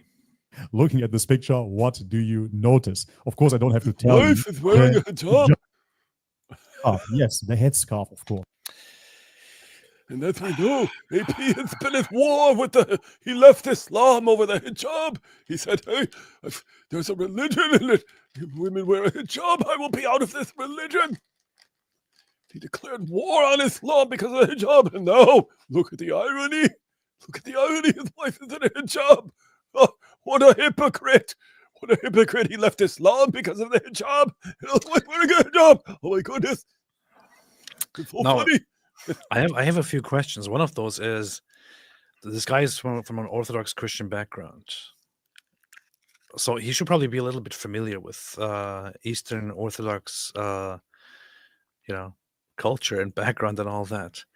Is he aware of the veil or the head covering in the context of Christianity, of traditional Christianity, of Orthodoxy, and so on? Is he actually aware of it? Is he aware of it, and despite the fact that he is aware of it, falsely compares it to the hijab? Or is he not aware of it? In which case, I really want to question his familiarity with the Christian Orthodox traditions. Wait, Black Angel says yes. Let it play. Wait a minute. Okay. I'm going to do what you say here, Black Angel. Wait, please. wait. Let it play with in reference what? Oh, but about him, whether he knows. Yeah. About Let me see. Yes, the headscarf, of course. What is up with that, AP? This here, we must assume, is his wife, because if you look at the picture, everybody else is censored. However, Ridvan, his supposed wife, and his children are not Supposed wife. not censored. Therefore, I'm simply going to assume that this must be his wife, and they are standing very close to each other as well. It would be very unlikely that this woman is somebody else than his wife. And matter of fact, as I said, I'm coming from an Orthodox Christian background. Yes, traditionally, Orthodox Christian women have to cover, especially in church. That is, they're wearing a... What do you mean, especially in church? What do you mean, have to cover? Okay, I'll keep playing it and then... veil. This is quite reminiscent, of course, of Mother Mary. And if you look at Muslim women, what do they do? Yes, they cover just like Mother Mary. This is where he goes with this. Highest women, believing women. This is the big takeaway from Bobby's perspective. Exclusive to Islam. All right, so this is all a bunch of garbage. Now, here is the thing. Still at this point, I have to just assume that he's kind of illogical, or I don't know what he's exactly doing here. Now, Definitely seems stupid. Traditionally, in Christianity, so in Christian tradition, until today, especially in the past, it was common for Christian women to put a veil on their head when they go to church. Not everywhere. It was adopted by society to have something on their head in general, not just among Christian cultures, but among different cultures.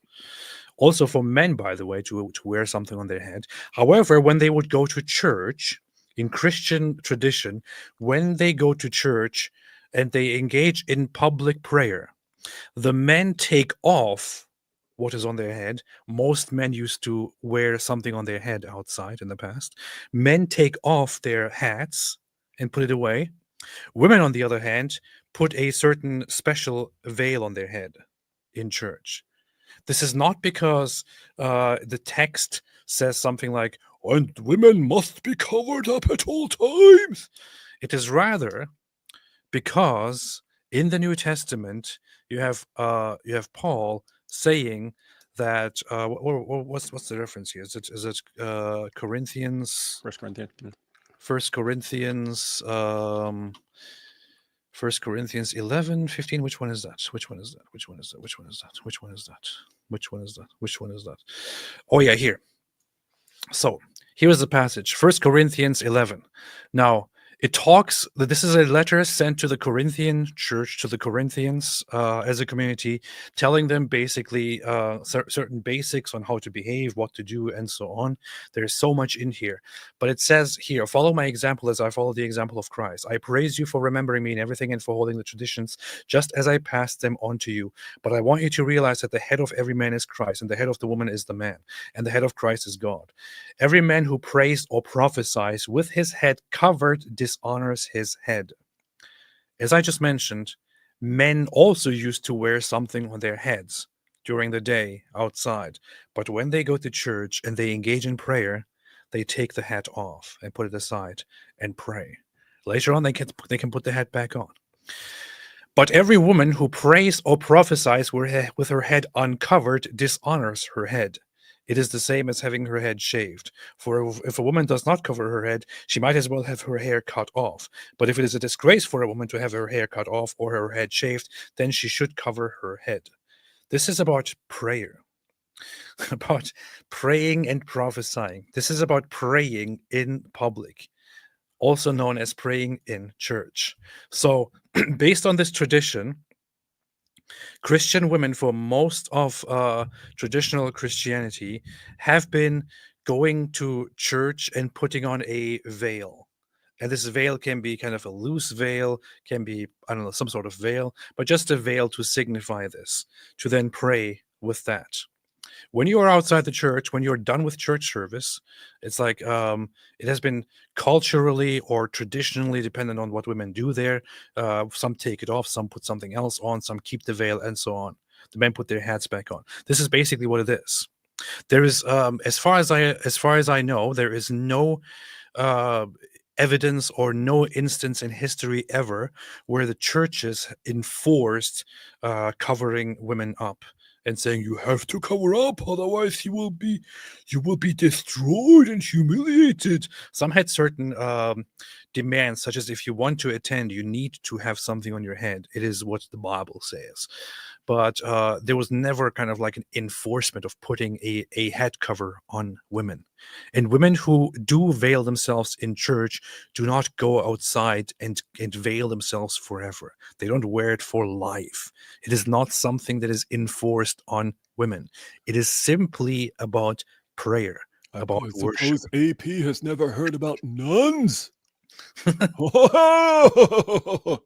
Yeah. On the and even on this issue, there are different interpretations on this passage. Like some people believe that your hair can be your covering and so on, and hence why you would have women who don't wear the covering and so on. So you have differences of interpretation.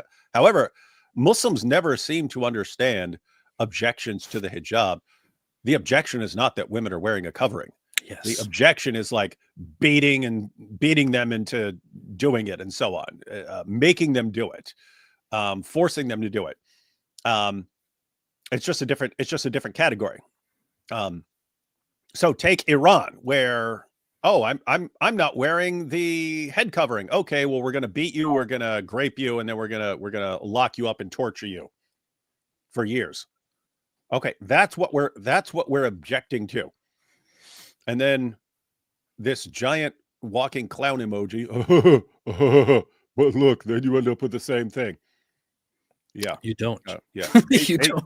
AP beats the crap out of his wife and then has her locked in prison if she doesn't wear that. If my wife went to church without putting any veil on her head, nobody would even say anything. She would go in there, she would do her prayers, and she would leave. Now, it would be considered more pious or more expected of her to wear something on her head, but nobody would force her, or nobody would kick her out for not wearing something. There are other women who don't wear head coverings, who don't wear veils, and they are still there, still praying. So this comparison here is very pathetic, extremely pathetic. No, but It's like- it does fit Bobby's audience, right? I Yeah. mean, he was Lily J before Lily J, as far as, oh, look at me on my journey, everyone. Look at me. Oh, wow. All this stuff in Islam is really, really, really interesting. It's funny that he's talking about like the people, around you, influencing you. Well, the same thing happens with the grifters. You say something positive about Islam, and then you get a bunch of Muslims constantly cheering you on and so on. And then what does he do? Oh, now I'm converting. But anyway, who is this point appealing to? Like, what about, look what she's wearing. Who's that appealing to? Muslims. And Muslims who have no clue what's going on, haven't thought through anyone's actual position. Just, yes, veil. Yes, hijab. Stupid. It is very, very dumb. It is very, very, very, very dumb. So it's not the same thing at all, No. dear Bobby, or he probably knows this. It's not the same, but dear Bobby audience, This is a simple, modest garment. But why is this so extremely hilarious to me now? Obviously, because of what AP has said about Islam and has said about the hijab. He kept on talking about how oppressive the hijab is. He talked about how sensitive he now is to the opposing sex because he is so used to cover women and how evil that truly is, right? We should all run around naked so we get desensitized after all. Anyways, this is of course so extremely hypocritical. This just shows you how irrational his hatred of Islam. This is so stupid. I never. Where's the clips? Yeah, where's the clips? Look. When he said something before, he played the clip, right? I never said those things. Yeah, he played the clip earlier. Where is AP ranting and venting about the evils of a woman deciding to cover her head? I hate this religion because I hate it. Why would they do that? I mean, I've always said in the past, I even was on the end of people saying, well, when people said no, hijab should be banned in public, I would say I don't think so. I mean, people should be. Yeah, I've never held that. Like I understand the argument if you're talking about the full burqa or niqab and so on, as far as being able to recognize people's faces and so on. I understand the argument. I wouldn't even ban that. I wouldn't even ban burqas. If D Wood were making why? I don't like telling people here's what you have to wear or not wear. So anyway, yeah, over and over again, it's let me tell you what these guys' position are, and let me make fun of it, and it's not anyone's position. What is that? What is that, Bobby?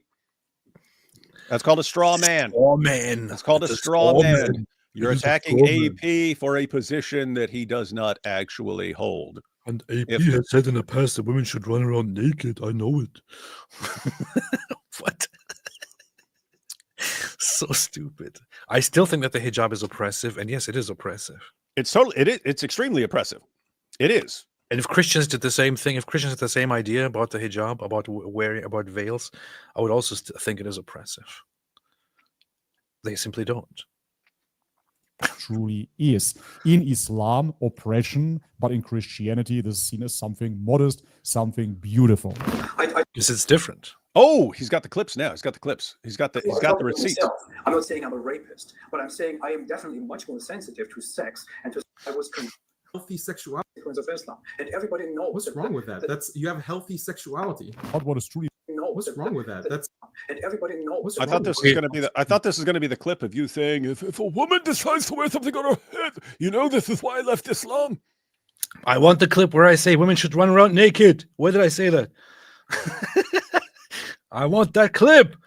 We get desensitized after all. Anyways, this is of course the opposing sex because he's so used to cover women and how evil that truly is, right? We should all run around naked so we get desensitized after all. Where did I say everyone should run around naked? I never said. Where is the clip? Show me the clip. I want to see the clip.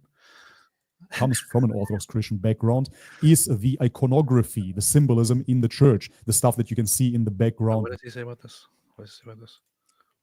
But what is truly fascinating to me as somebody that comes from an Orthodox Christian background is the iconography, the symbolism in the church, the stuff that you can see in the... AP, why did you say everyone should be molested all the time? That's wrong. Yeah, I was thinking I was going to have to not associate with you anymore when you started saying that all women should be molested at all times.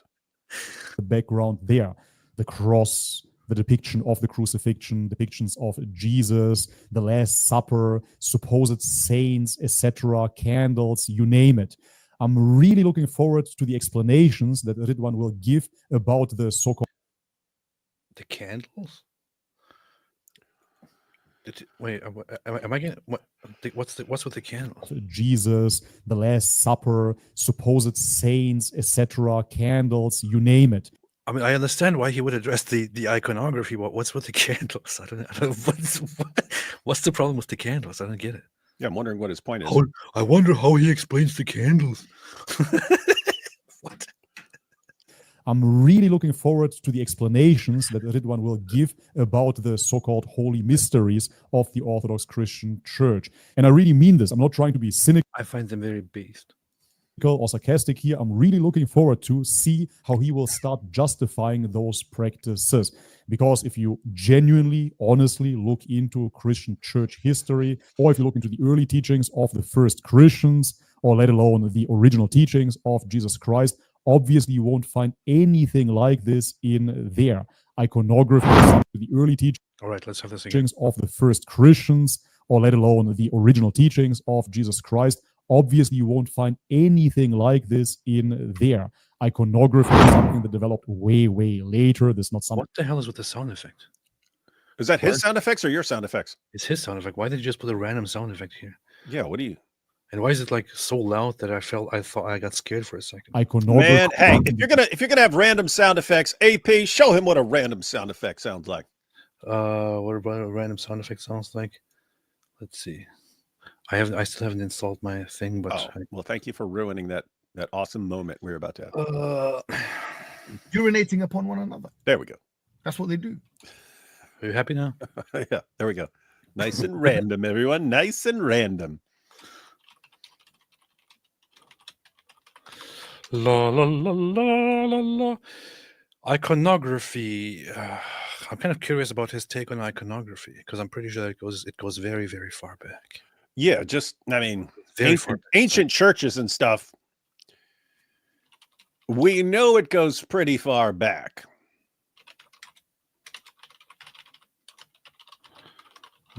What is the first text in Christian texts that talks about iconography? It talks about icons. I'm really curious.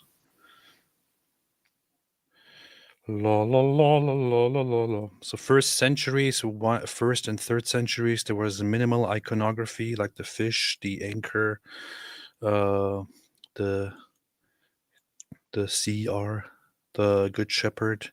By the 4th century, it became more sophisticated. I mean, if you want to count that as early Christians, that's pretty solid, man. It's pretty early. That's very, very strange. And he has a big deal with it. Way, way later. This is not something that Jesus Christ taught.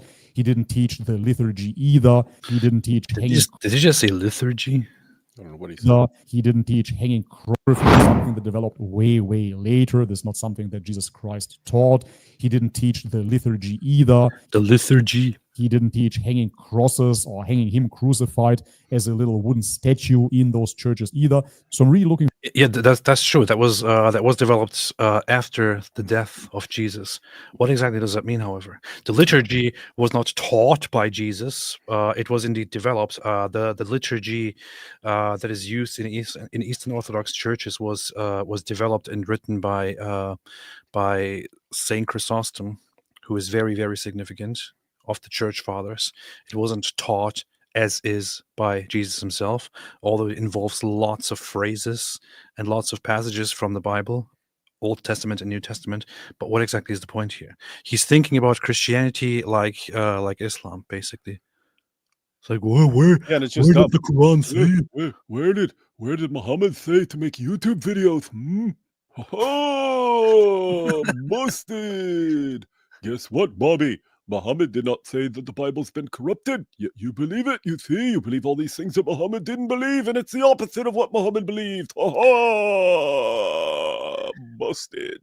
The funny thing about the liturgy is that it actually is very much in continuity from the practices that were around at the time of Jesus, which are the practices that are described in the temple. So in Second Temple Judaism, the Jewish, the Jews who would attend and who would engage in temple practices that Jesus himself is recorded in the Gospels as attending and as witnessing. Lots of the things that are used in an average Orthodox church were used there as well, including the incense. The liturgical practices, the singing of the psalms, different patterns, people who are there just to chant different things, processions that are part of the divine liturgy, as it is called. These are practices that are directly adopted from Second Temple Judaism into Christianity. So the idea is actually it's very, very interesting. During Second Temple Judaism, there are temple practices that the whole body of Jews and believers engage in at the temple. After the destruction of the temple, those Jews who go toward rabbinic Judaism abandon the temple practices and say, since the temple is destroyed, we can't observe these practices anymore until we have a temple again. Until then, we will just focus on something else. We can't do sacrifices. We can't do temples. Let's focus on studying the Torah. So studying the Torah replaces temple practices and sacrifice. The Christians, however, they continue Second Temple Judaism practices, but replace aspects of it, or from the Christian view, fulfill aspects of it through something new that is more focused on Jesus as the ultimate temple and the ultimate sacrifice. So much of what is practiced in Christian churches comes directly from how people practiced their religion and temple worship in the time of Jesus himself. These are not things that were just randomly developed. And so much of what is chanted, of what is said during church, liturgy, is part of things found in the Bible. So many phrases, so many passages, so much of it is directly comes from the Bible. These are not just randomly made up things. He's looking at it as if it was Islam, like, oh, where does the Quran explicitly say do this and this and that? Where does Muhammad say you must do this and this and then that and that? It's a completely Islam has a completely different mindset in that in Judaism and Christianity, you're created in the image of God. You are something really, really awesome, and you get to do all kinds of really awesome, amazing things because of what you are. In Islam, you're this pathetic little thing that is completely in a state of ignorance unless God tells you. Unless God tells you what to do, you are just in a complete state of stupidity and ignorance forever. In other words, you are not this thing that can figure things out and develop ways of doing things. You are basically an empty receptacle. And if God does not tell you to do something, then you are just in a state of perpetual ignorance about it, and you just have to sit there doing nothing. How dare you develop something that Muhammad didn't say word for word? How dare you do that? That's unacceptable. And it's all funny because you look at the entire history of Islam, and basically all these decisions get made along the way by just Muslims along the way, and Muslims accept them as if they come from Muhammad. So you have it's a later tradition, but you have the hadiths that say Muhammad revealed the Quran in all these different ways. So he revealed them in 7 different ahruf, clearly made up to justify why they had differences in the Qurans and so on. But anyway, then you have the Caliph Uthman issuing a standardized version. He says, write everything in the dialect of Quraysh. And so what would that mean? It would mean that if you put all that together, it would mean that Muhammad received the Quran in seven different ahruf, and then Uthman destroys 6 of the 7. So why did he get to make that decision? Why did Uthman get to make that decision? And then later on, you still have differences in the Qurans. And so you have a guy in the history of Islam decides, you know what? Let's pick 7 of these different Qurans and say that these are the official 7. And then later Muslims realize, wait a minute, with these, if we say 7 kirat, people are going to confuse that with the 7 ahruf. So let's make it 10. And so they make it 10. It's like, wait, these are all the decisions that are affecting Muslims all the way down to the present. In 1924, because the Ottoman Empire had spread the Hafs version of the Quran, because that was their favorite version of the Quran, even though Hafs was considered a liar and a deceiver and a thief, they still that was the popular version of the Ottomans. So it spread throughout the Ottoman Empire. And then in 1924, they finished their 7-year project of coming up with the official Hafs Quran, and they put that out there. And then Muslims think that's the only Quran that's ever existed. It's like all these people are making these decisions for you. None of these decisions come from Muhammad. None of them. In fact, they are quite frequently doing something completely different from anything Muhammad ever did, making decisions for you. And then you'll take it as an authoritative part of your religion when it's something that happened in the 20th century. It was a decision in the 20th century, and you take it as like from Allah. And I don't know. So this is just weird stuff. To have the mindset, unless it comes from Muhammad, unless it comes from Muhammad, you cannot believe it, or you're stupid, or you just don't know, and how you're a hypocrite. And yet they can't even stay consistent with their own stupid position.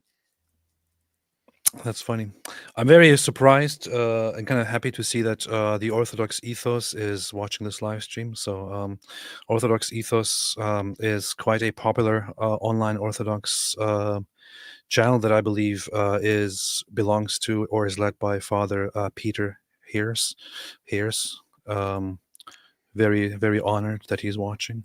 Would like to hear his thoughts more. If I'm misrepresenting anything about the liturgy or anything, let me know, please. Doing my best. Probably not a good idea to have all the Orthodox people coming over and checking out you talking about DL Colby.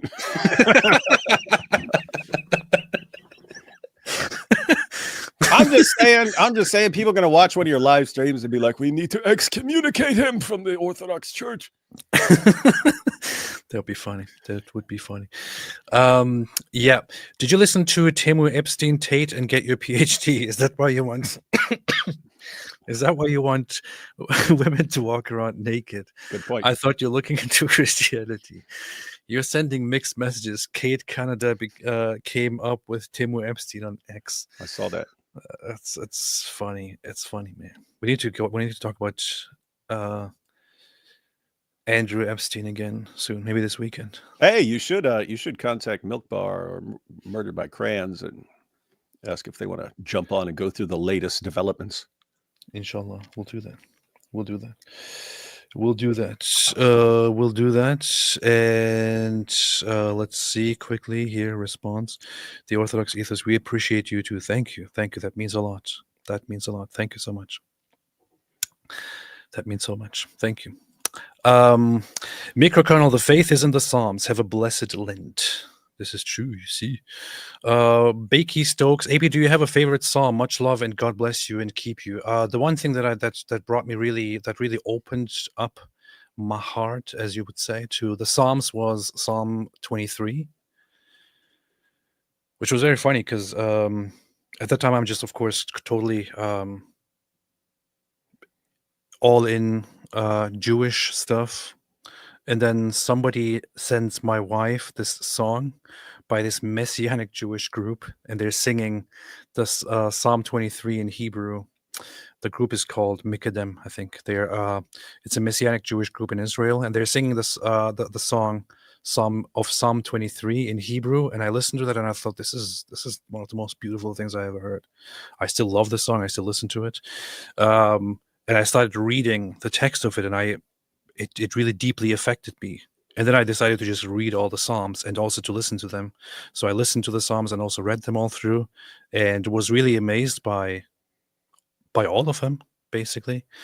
Right now, one that is on my mind very often, because it's kind of part of a prayer that I do every morning, is Psalm 51, which is a very, very, very, very nice one. Powerful. Not sure if I can say it's my favorite, but yeah, that's a response there.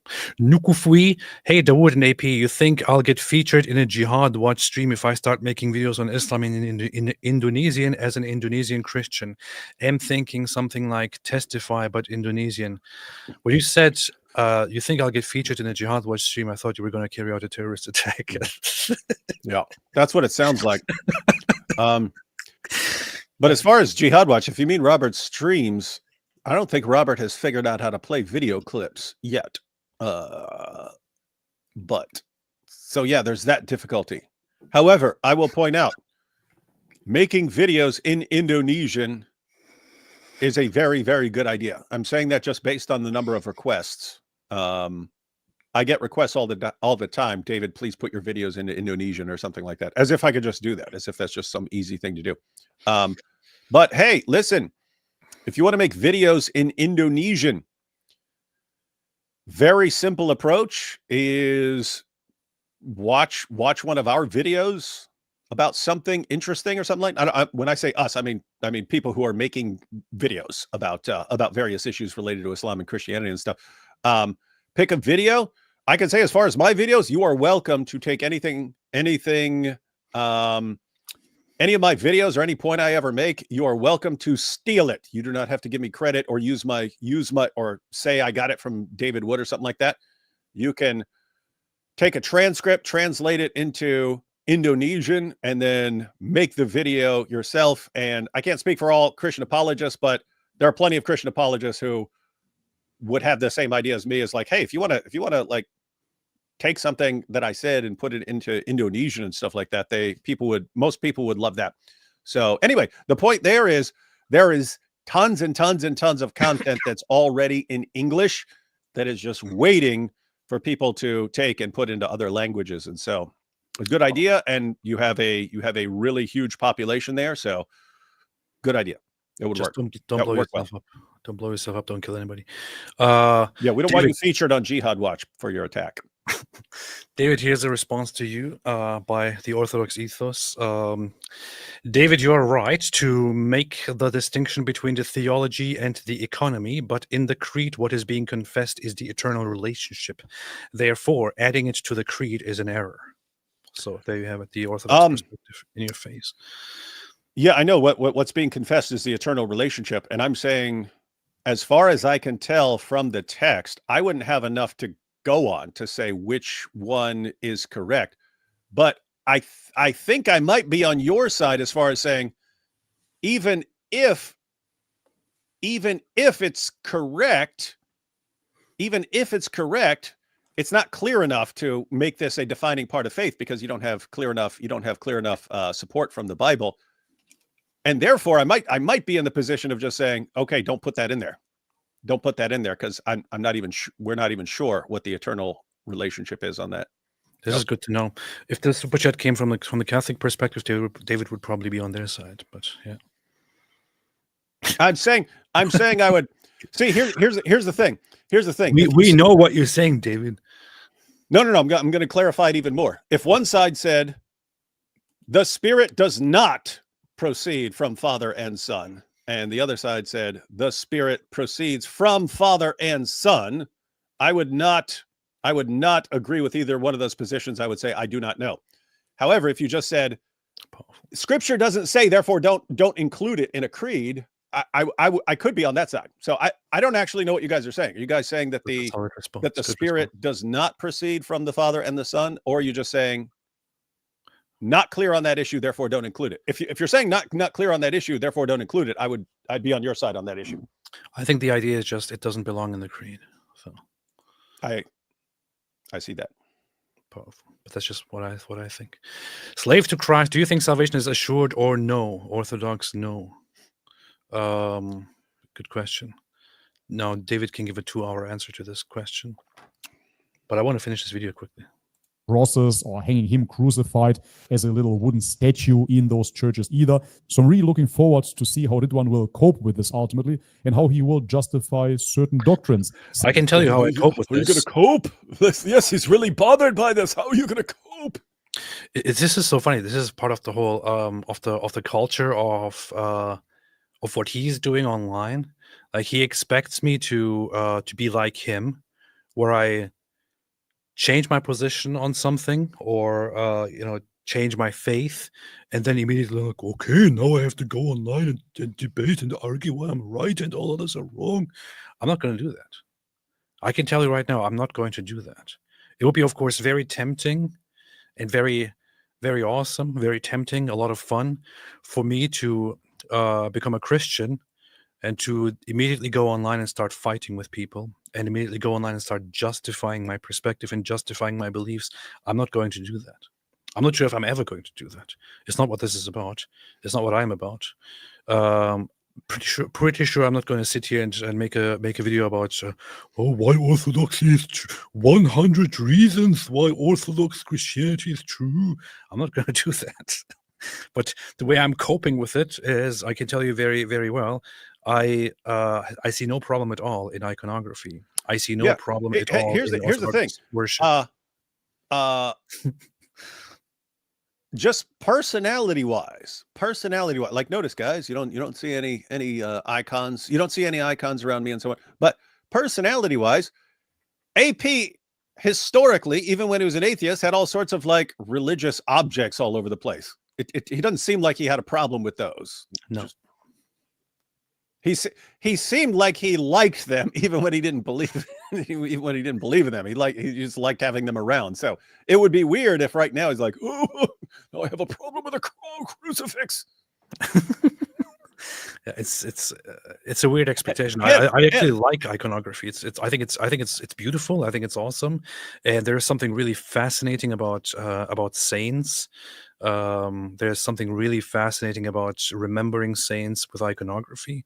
There's something really fascinating about certain very crucial and central icons of Jesus, like a very, very famous one from a monastery in Sinai, which is just commonly known as Christ Pantocrator, but it is the one that is where he's depicted with his two different natures or two different sides and so on. And I appreciate that before I came close to Christianity. It's just, I don't have any problem with it. Why would I have a problem with it? But how do you explain the candle? Yes. Where did Jesus say have a candle in your church? Isn't it amazing? I mean, why would you bring up the candle? I'm just saying, this is a convert to Islam, and yet somehow they convert and they all absorb it. They all absorb this idea. If you do not have a command to do something, then you're doing something wrong. It's weird. Wild stuff, ladies and gentlemen. Wild stuff. Where did Jesus say to have that microphone? It's so weird, man. How do you explain the candle? Oh, yes. Why do you worship candles? Yes. Why would anyone ever have a candle? Matter of fact, not just a candle. Why any light at all? Why not just sit in the dark? Yeah, so this is the one that I'm talking about, that I was talking about just now, and I appreciated this before I showed any interest in becoming a Christian. I still appreciate it now. I think it's a fantastic part of it. And what exactly is wrong with it? And what do you want me to explain here? Where did Jesus say have that? Oh, busted! You see, such as the Trinity. Because as an atheist that hasn't believed in God whatsoever, now entering a faith... How can an atheist believe in religion? That makes no sense. That is telling you that there has been a man that has been crucified for your sins, that you've been eternally sinful prior to that, and only through his bloodshed Did he say you've been eternally sinful? Quite the leap, to be honest, and I simply don't see him truly believing this. Listen, this is so weird. This is like me saying, I simply don't see how a Christian who rejects the Quran and who rejects Islam could suddenly believe in Islam. Yeah, I don't see how someone who rejects the Quran and Islam and Muhammad can suddenly believe that and start defending child marriage immediately afterwards. Like Sneeko and every other Dawa guy who converts to Islam instantly starts doing. Yes, if you accept Muhammad, then guess what? You're going to start accepting the Muhammad's teachings. And I mean, think about this. He should have the exact same objection to me. I was an atheist. I didn't believe in the existence of God. I didn't believe in the Trinity. I didn't believe in the deity of Christ. I didn't believe in miracles. I didn't believe in Jesus' death for sins or his resurrection. However, when I came to believe in God and in the resurrection, and I say, well, therefore, I believe if I'm going to listen to someone, I'm going to listen to Jesus. Guess what? Then I accept what Jesus says on all these other issues. Whereas he's thinking like, what, you just come to them separately or something like that, like as completely different issues that aren't connected. Christianity, like Islam, is kind of a package deal. Once you accept the religion, you're accepting all kinds of things. And it's just, it just makes no sense to me. Like he's saying this, and he's someone who converted to Islam and then suddenly accepted all these different things that he would have rejected when he was a non-Muslim, but he accepts them because now he's a Muslim, and suddenly he's confused by how would AP accept all these things in becoming a Christian? That's what becoming a Christian is. You giant clown. My goodness. But by the way, I mean, you brought this up. I'm not sure if you're even aware of it, but this is very funny. What? An accepted Let me know in the practice comments. within his society. It is also historically well established that early Islam had many enemies that antagonized the Prophet in many ways. None of these ways, though, was centered on mom and dad. There's absolutely about merit of the instances. We are talking about an adult violently taking control over a. He actually has a video from 2023 where he talks about Muhammad's marriage to Aisha, defending child marriage. While watching some other guy defend child marriage, he sits there and also agreeingly defends the child marriage. So you weren't very far off. You didn't even need to go to Sneeko or anyone else. Yeah, I was just thinking of these guys. It's like every new guy comes out and then he instantly starts defending child marriage. Wow, man. And it's like, wait a minute. No, Islam is, we must submit to Allah. And suddenly, no, we have to defend child marriage. Why? Because you've submitted to Allah and Allah affirms child marriage. So it's not like you have to come to these separately. You accepted the religion. It's weird stuff, man. Pedophilia is a weird hill to die. You know it's weird? Like everything he says, because everything's like a straw man or just him being stupid. I'm sitting here thinking, gosh, this is stupid. Gosh, this is dumb. But then when I'm thinking, I'm like, oh, but he sounds so freaking smart compared to like other Dawa guys, right? like as dumb as this sound, I'm like, what a beacon of light in the Dawa community that he's not as stupid as like Ali Dawa or Lily J. But still, when there are signs of physical maturity, it becomes permissible for the husband in Islamic law to have marital relationships or consummate the relation with his bride. And this is the example of the Prophet, peace be upon him. Do you know what precocious puberty is? Starting puberty unusually early. Like, is there anything in Islam that prevents you from a man marrying a 5-year-old that started precocious puberty? You can arrange a marriage even as an infant, but that doesn't mean that sex is allowed. Could a man have a marriage to a 5-year-old consummated if she started precocious puberty? If she starts showing signs of physical maturity, then yes, that's permissible. As I said, what about age 4? If there are signs 3. of age 4. If there are signs of maturity, a man can marry and have sex with a 4-year-old girl. So this is something that becomes biologically impossible because I have a puberty, study there are that shows no. it goes as early as 11 months. Well, that's something that the parents would not. See, the thing about Islamic marriage is that parents are involved at these ages, and when you look at the marriage of the. Yeah, and this issue right here, what if the parents allow it? That's the problem, because who are in this ideal society that Daniel and his buddies want? Who do parents learn Islam from? From these guys. From Daniel, yeah. Yeah, who say, hey, it doesn't matter. 4 years old, that's totally fine. Good to go. And they're gonna, oh well, he's our religious teacher. Who are we to question him? I don't know what's in his heart. Maybe he truly believes it, and time will tell. I personally, having seen how he conducted himself online, cannot possibly believe that he truly believes in the doctrine of the Orthodox Christian Church. What? How do you? I really want you to sit down and explain that. How you came to that conclusion. I would really like to know. Maybe I have failed at conducting myself properly, which gave you this impression. I would really like you to explain it to me, Bobby's perspective.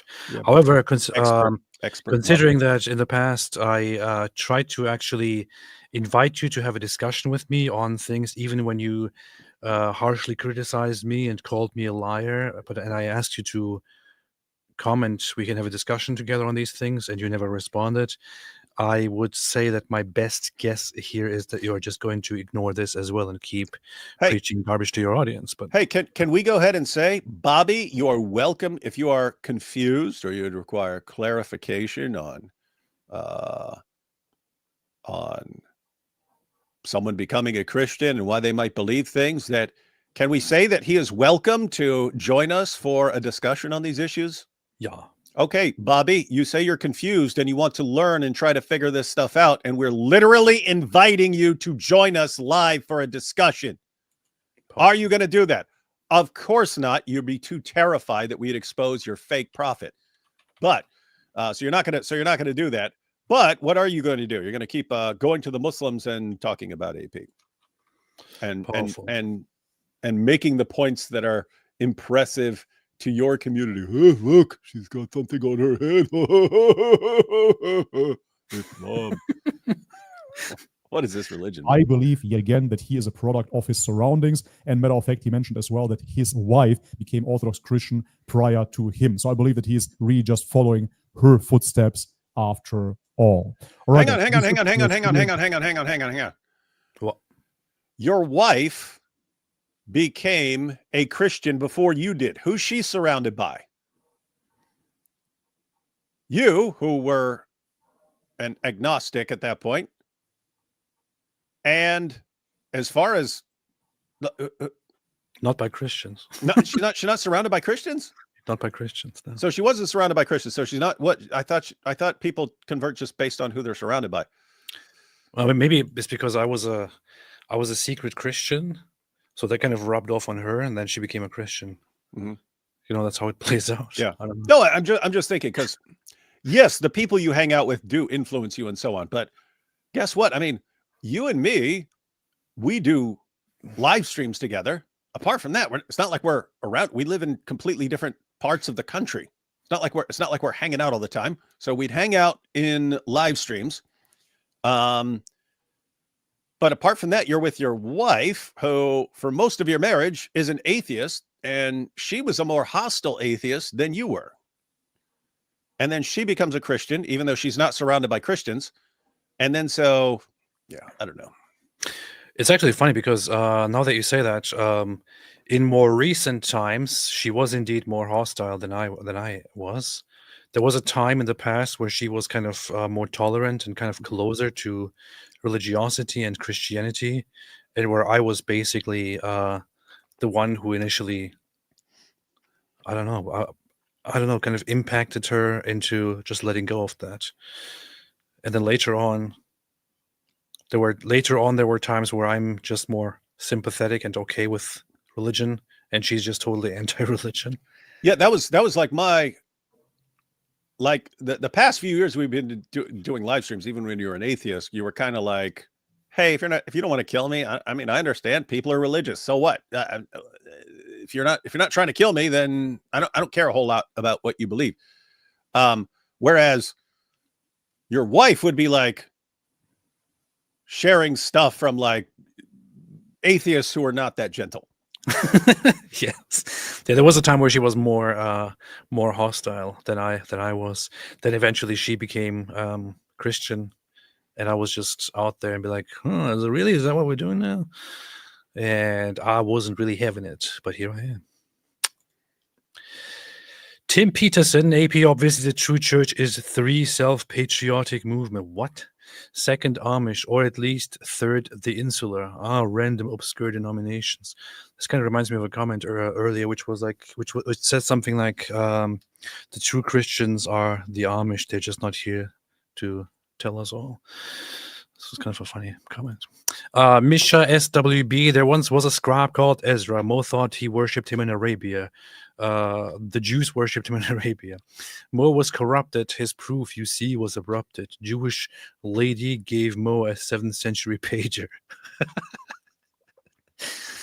Man, that was a pager. A Orthodoxist proud infidel says, AP, do you have a prayer corner yet? Funnily enough, my wife, I was actually quite impressed and surprised with how my wife got into it very, very quickly, and established a prayer corner in our house. Really adorned it very, very nicely. Got incense and everything that belongs to it. Has books and texts for prayers there. The whole section of the house is now full of iconography, with the icon here that is just basically at the center of it. And I mean, she got into it really, really well. And she also made like great effort into learning whatever she can about Orthodoxy and about Christianity. I'm quite impressed. And she did establish that. And I was just looking at that before. Then I ended up using it as well. So, yep, that's the answer. Jack Ray gifted 50 membership. Thank you so much for imprisoning 50 more people into this cult that there is no getting out of. Thank you. Based. Soldier of Christ, praise God, Jesus will bring you true joy. I wanted to say, though, I don't like Christians focusing on denomination. We are all one in body of Christ. Yeah, I said this before. I just, when I see people online getting into this whole discussion of, no, we are true, those are fake, and so on, and this is the primary thing that they do after they become Christians or after they become publicly Christian. It's a weird thing to do to me. I find all of that a little bit of a shame, and I don't really want to talk about that at all. I would rather just focus on learning and following something and not bashing each other. And that's actually what I like about the Greek Orthodox Church, the Ecumenical Patriarchate in Constantinople, which seems to have more of a peaceful and reconciliatory approach to different Christians and all that. And I like that. Amir George became a YouTube member. Thank you for joining the cult. Thank you. Tazbot, really happy for you, AP. You've inspired me to invest more into my own faith. Peace. Thank you. I appreciate that very much and happy to hear that. Suzanne Morales, what's up, Suzanne? How did it feel being an atheist? It didn't feel. It didn't feel. There was no feeling. It was all empty. Empty. Cold. Meaningless. Pointless. No, this is too much of a broad question here. I don't know. Gabe, my bad. I made an assumption based on the title. No worries at all. No worries at all. On Sidig says, Ridvan Aydemir, Christian testimony video when? Whenever I feel like I'm ready to do that. Whenever I feel like I'm ready to do that. I'm not sure what's going to happen right now, honestly. I don't want to make like clear statements of this is when I'm going to say I'm a Christian, and when I say I'm a Christian, I will make a video about why I am a Christian. You know, I'm not entirely sure when I'll get baptized. I'm not entirely sure if I get baptized. I'm not entirely sure if I am going to call myself a Christian in the end, although it seems very, very likely that this is what's going to happen. That's the way I am on right now. Oh, hey. I just got the idea. What? You ready? Yes. I got the idea. Yes. You prepare your testimony video, right? You ready? Yes. You ready? I mean, Yes. the actual content. We go to New York. I dress up exactly like I was in my testimony video. And then when I walk up out of there at the end, like I'll redo that scene where I go down and I'll sit down and I got Guillaume sitting there. And then you walk by and then I hand you the microphone and you go tell your story walking through the city. That's actually a funny, fantastic. And they would actually be like, they would tie together. It'd be funny. That's a good idea. That'd be funny. Maybe in the future, if I ever decide to make a testimony video or something like that, I shall do that. But yeah, at this point, as said, I'm pretty much practicing and praying and all that. But time will tell. It might be very quick. I might come out tomorrow and say I'm a Christian now. I'm just seeing it going that way right now. That's it. Kathy Mott, as a Jewish believer in Yeshua, I support AP's choice. I appreciate that very, very much. Wait a minute. What? Is she related to Jeremy Mott? Probably. Justified Concordian says, congrats, AP. God bless. Also, I think it would be pretty funny if AP slowly becomes a Jay Dyer debate bro type. That would be funny. Yeah. I saw them earlier. I saw him and James White fighting earlier on Twitter. It was kind of nasty. I didn't go further into it. I think Jay Dyer deals with a lot of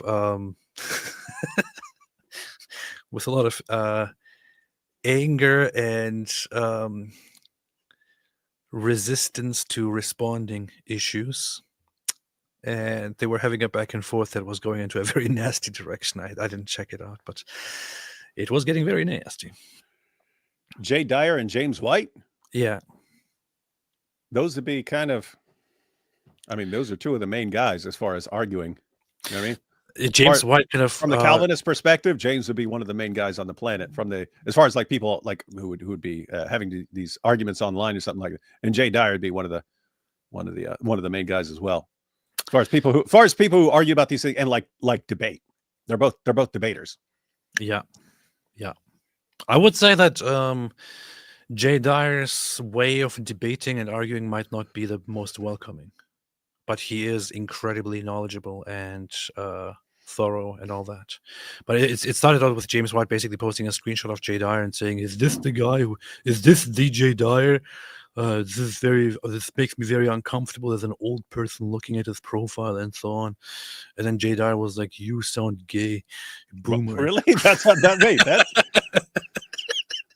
really? I thought it would be like this is Calvinism. Why are you not a Calvinist or something? No, like it was getting very nasty very quickly.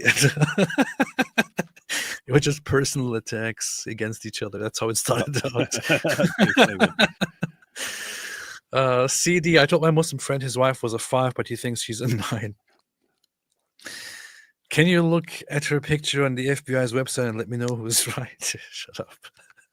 Urinating broom. AP only converted in order to commit shirk. He wanted to convert to he could commit shirk. He said, "Oh, I'm a Muslim, but I cannot stand it because I'm not allowed to commit shirk."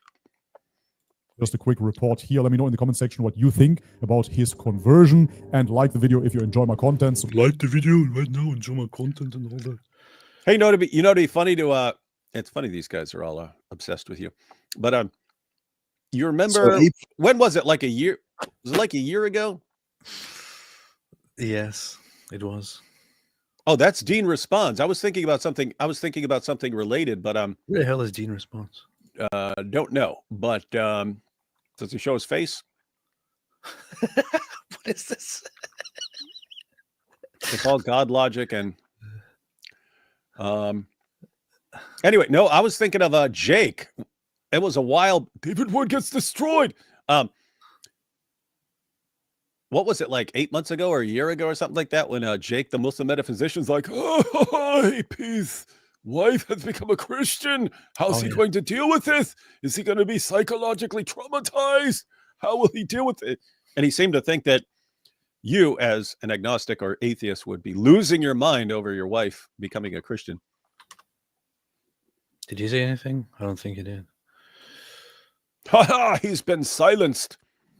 Wait. This channel is finished. My channel is finished, not clickbait. What's happening here? How long ago is that? No, that's his old one. He started a new one. 2 months ago. He did? Yeah, he started a new channel. What? In today's episode, I don't really care about today's episode. What did he start? What is this? Apostolic Islam? No, I have no idea. I don't care. I don't care at all. What did this guy say? So Apus decided to be a Christian. Whoa! He just called you what? It will be to show his complete name calling hypocrisy by showing name calling reasons why he left Islam or thinks Islam is false. Very clearly, to kill a Paul. Don't be name calling AP. Same-sex marriages. Islam is. Look at this. Look at this. Look at this. What? He titles this hypocrisy, and he makes this about me in the past complaining about Islamic punishments, and then shows how those punishments also exist in the Bible. So how dare he?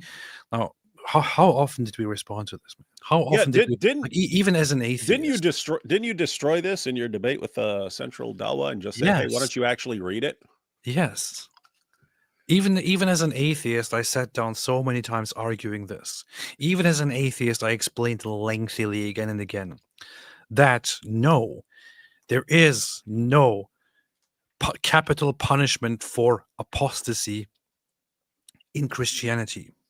There is a capital punishment for inciting people to leave and to worship different idols in the Jewish Torah, which is completely different from simply apostatizing. which is also something that Jews didn't do, even at the time when Jesus came around. But this is just, they keep bringing up this. They never learn, man. Orders to kill everyone who leaves the faith. Because Also orders very clearly. It doesn't matter. It doesn't matter for their community. What matters is sounding like they're making some good point against you, right? It's not, hey, we've exposed AP for being inconsistent on this issue. It's our fans are dumb enough to think we've exposed him for hypocrisy on this issue. This is so funny. Christianity doesn't have a death penalty for apostasy. Such a thing does not exist. This is a ridiculously stupid point. If you bring up this point, and this is actually what he runs with, this is the first thing that he brings up, you simply prove that you don't know what you're talking about. That's it. This is not an issue of being liberal or progressive or reforming Christianity or that. Christianity never fundamentally had a penalty, a death penalty for apostasy. It never existed. Yes, here and there, Christian authorities or rulers under Christianity might have adopted such rules or such punishments. However, Christianity itself never had such a teaching. This is not reality. If you run with this, how can I take you seriously? This is so dumb, man. So dumb. Do you think now that Muslims proved you were never one of them, they stopped sending death threats? That's what it sounds like. That's what they would do if they were consistent. I'm not sure what's going to happen, David. What do you think? Yeah. JD says, I'm so happy to have you as my brother in Christ. What's your view of Jesus? Sorry if you've spoken about it already. What's my view of Jesus? I would like to speak on that further.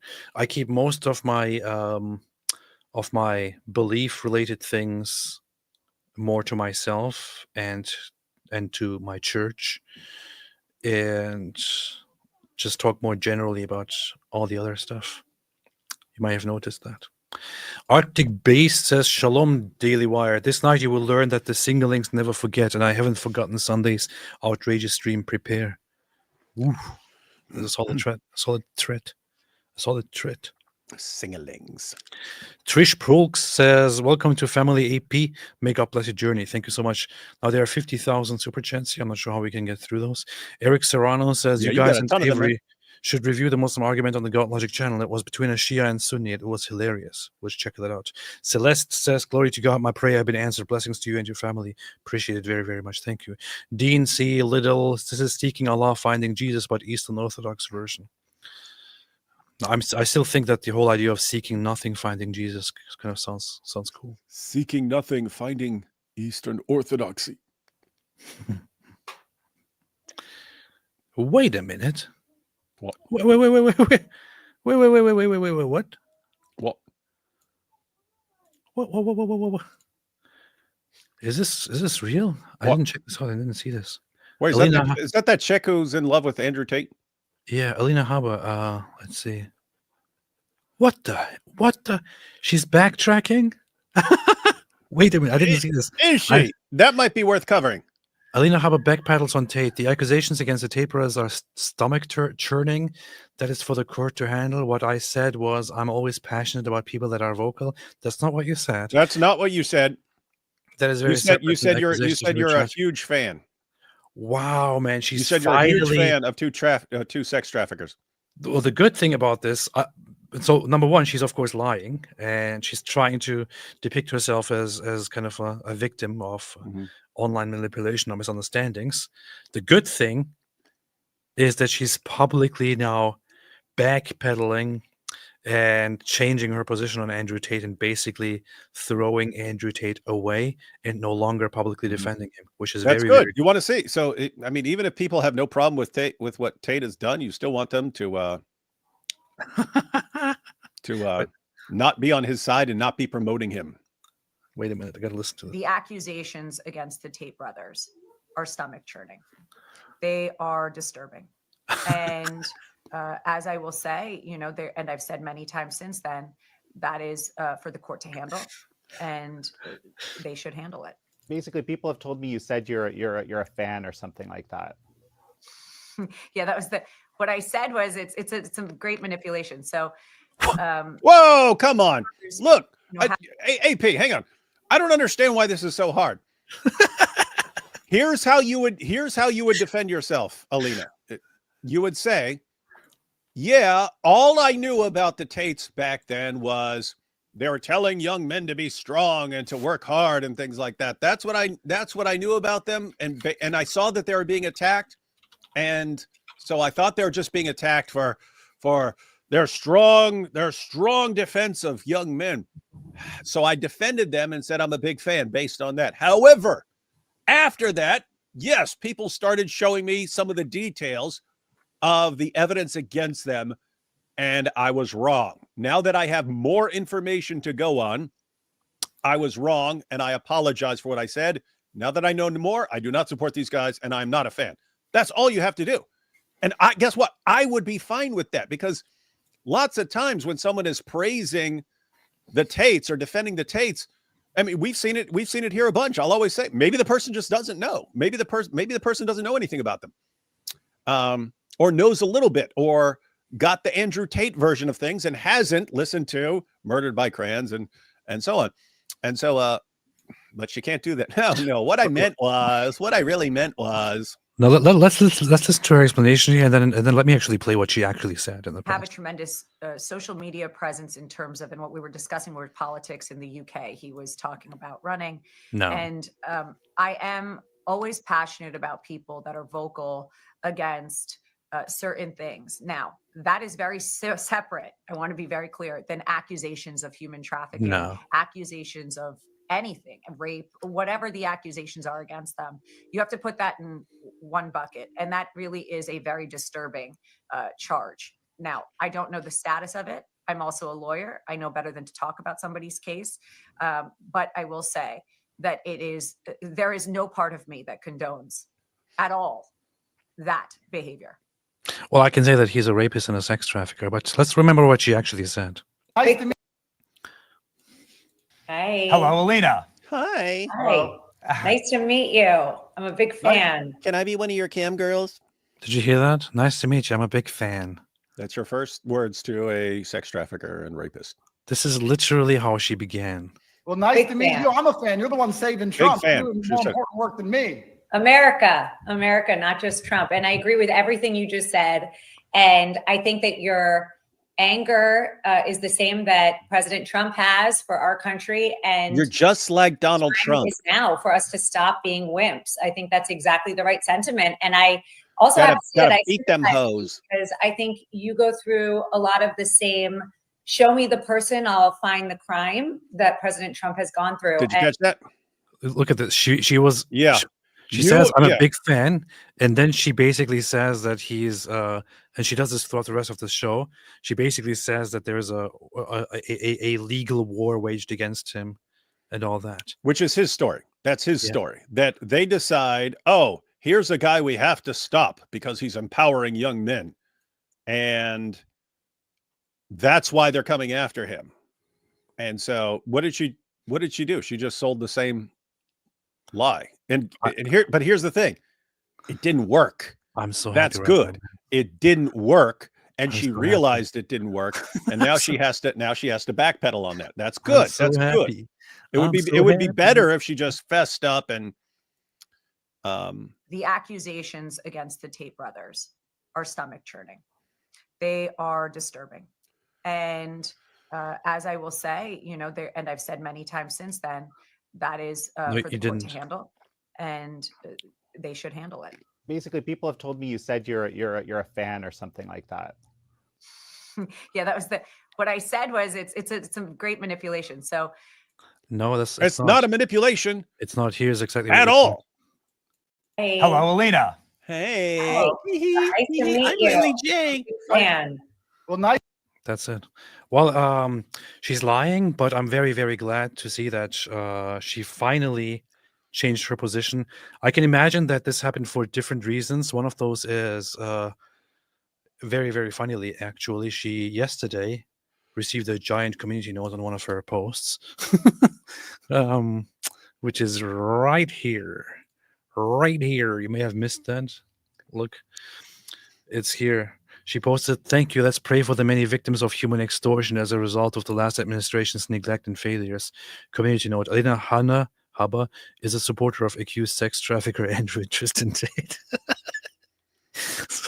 But I can imagine that one factor was also Donald Trump saying, "You got to apologize for that. You got to say something about this. You can't be supporting Andrew Tate and being my consultant.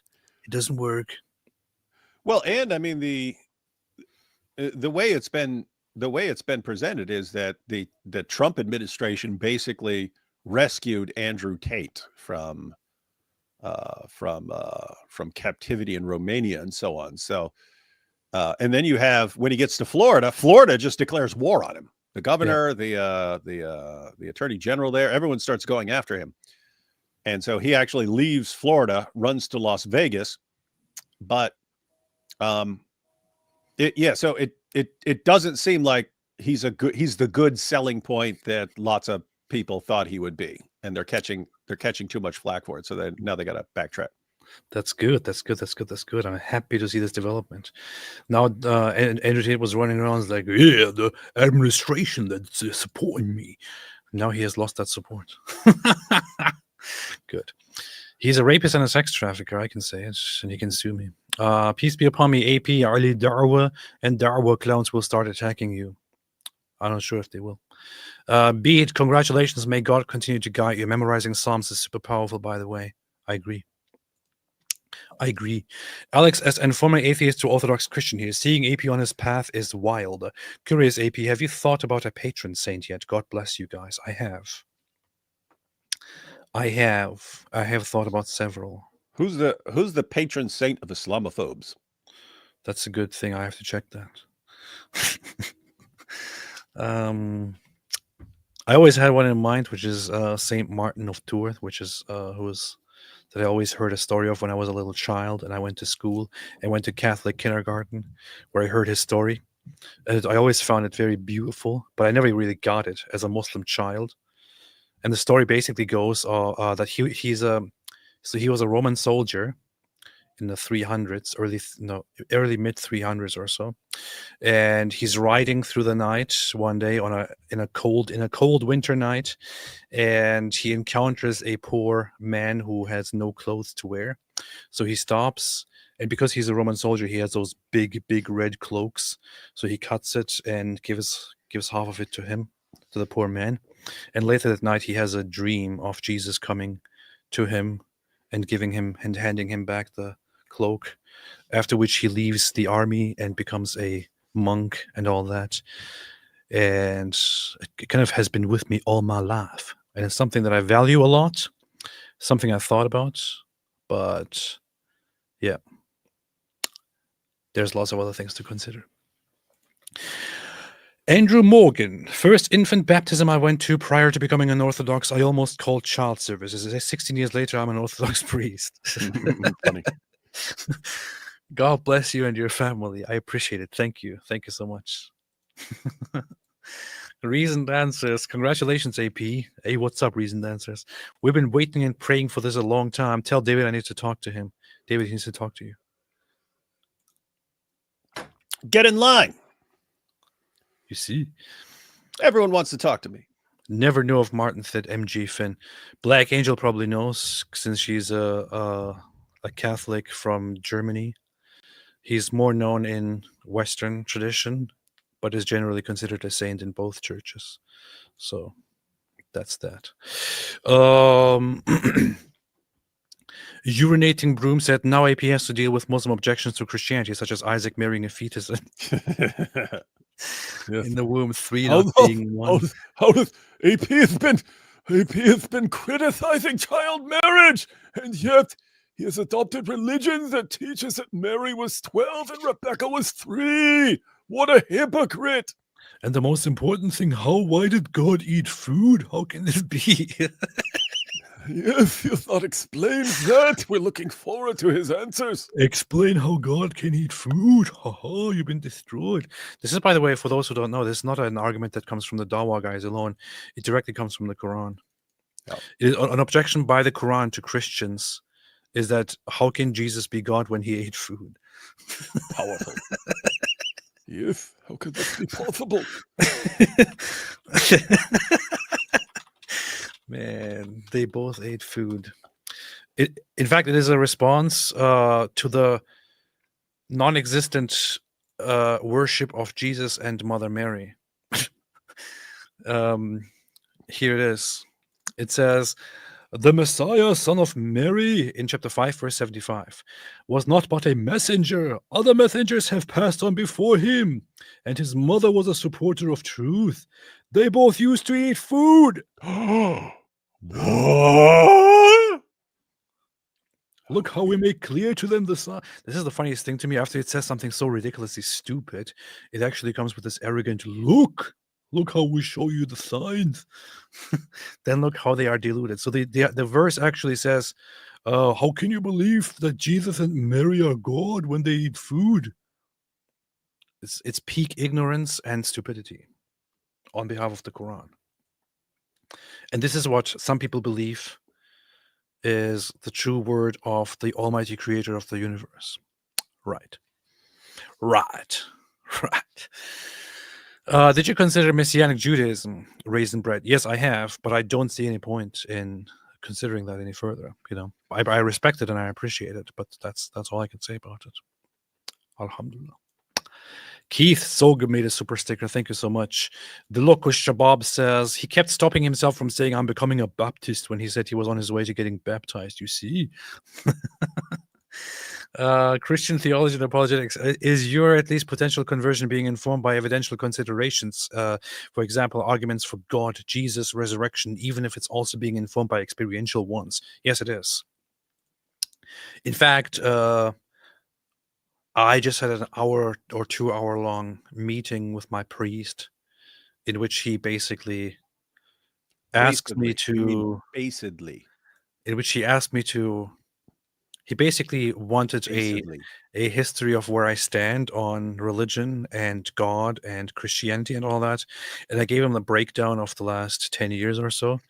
And then he asked me to ask any things that I have on my mind. And I had a long discussion with him and a monk about questions on my mind regarding God, prayer.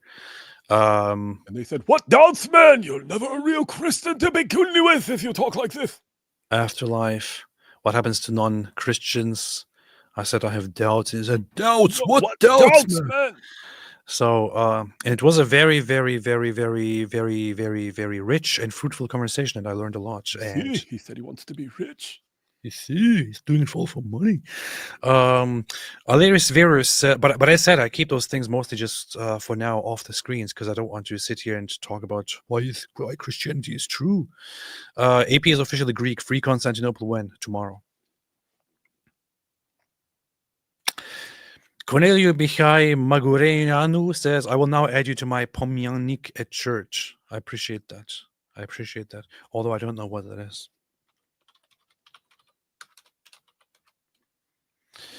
I don't know what that means, but I appreciate it anyway. Thank you. Alhamdulillah. Yakov Katzberg said, free Hagia Sophia from Islam. There's your Mossad shekels. Thank you. I will use these shekels specifically to contributing to retake Constantinople and take back Hagia Sophia from the Muslims. Inshallah, in the future. Thank you, Yakov. Adi Acevedo, welcome home. If you read Romans 10:9-10, you can know for sure right now that you are a Christian. Love you. David Wood can even baptize you in his pool. Yeah, David, since you know the Bible from memory, what does Romans 10:9-10 say? Yeah, that's famous passage. That's if you confess with your mouth Jesus is Lord and believe in your heart that God has raised him from the dead, you will be saved. Alhamdulillah. With the heart one believes, and what? For it is with your heart that you believe and are justified, and it is with your mouth that you profess your faith and are saved. Powerful. William Stigall says, hey guys, have you seen the new Muslim propaganda movie Rule Breakers? It's about a teenage hijabi science team. It's totally bombing. Pun intended. Rule Breakers. I'm going to look it up. Rule Breakers. Drama of 2 hours. The hell is that? I have to check that out. Sounds like a wonderful film to watch. And one of the writers is some guy called Maboob. Written and produced by Maboob. By Bill Gutentag. His name is Bill Gutentag? Bill Gutentag. This dude won 2 Academy Awards with that name? Gutentag? Gutentag. What did he win Academy Awards? Probably for something dumb. Something stupid. Where's Bill Gutentag from? La, la, la, la, la, la, la. But so here it says, let's see, it was directed by Bill Gutentag, written by Jason Brown, Bill Gutentag, and Elijah Maboob. That's what it says here, right? Look. That's what it says here. I just added it to my watch list. It was written by Gutentag and Maboob. That's what it says. So I'll check it out. PC, hi David from the Lost UK, who banned you. So sorry, friend. God bless you both.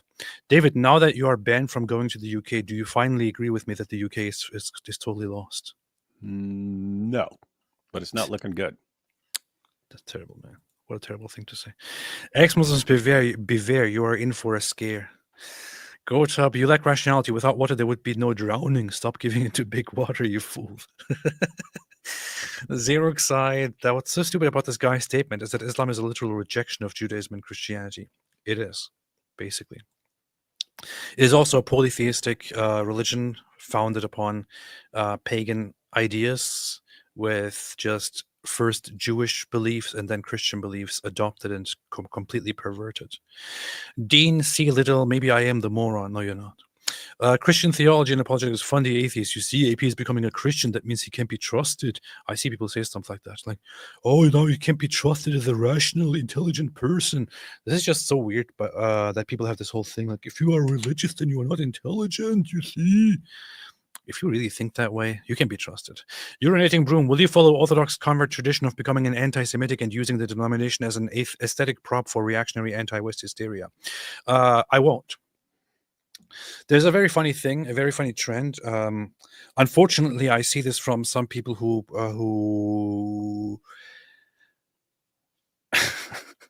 I want to be very careful when I say pretend to be, but who claim to be Christians or claim to be Orthodox Christians and who are perpetually online and who don't seem very religious in their behavior, but who have this weird understanding, usually converts or people who pretend to have converted, who have this whole idea of like, Orthodoxy is the most traditional, the most based, and we don't like Jews and all that.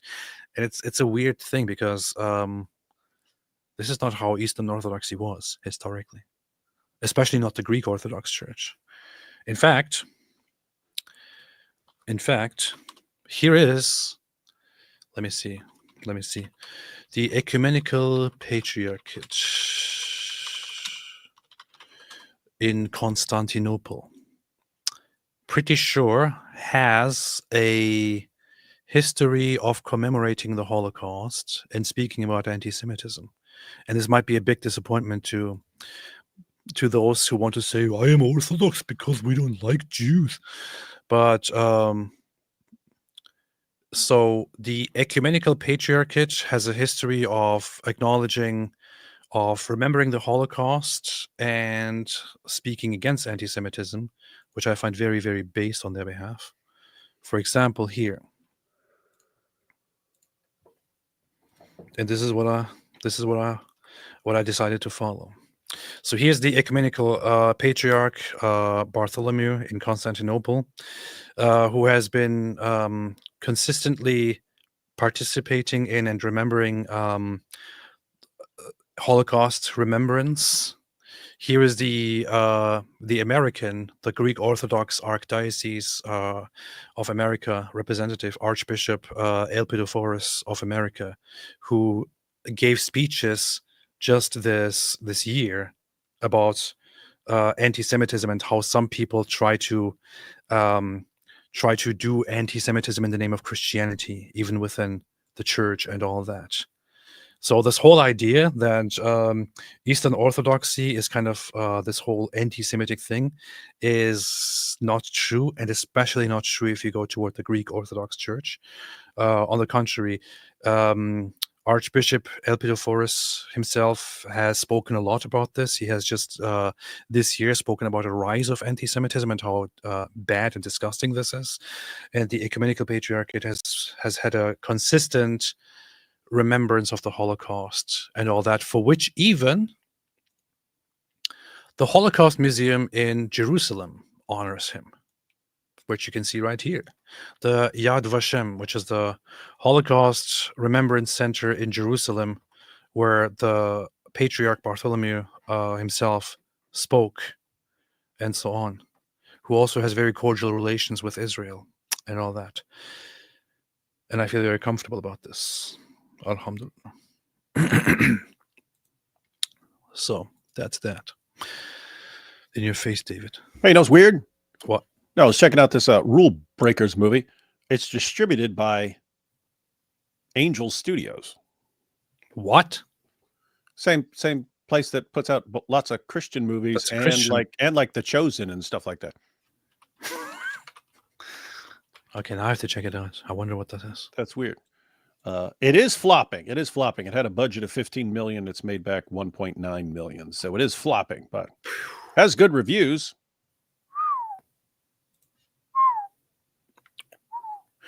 Riper Docs.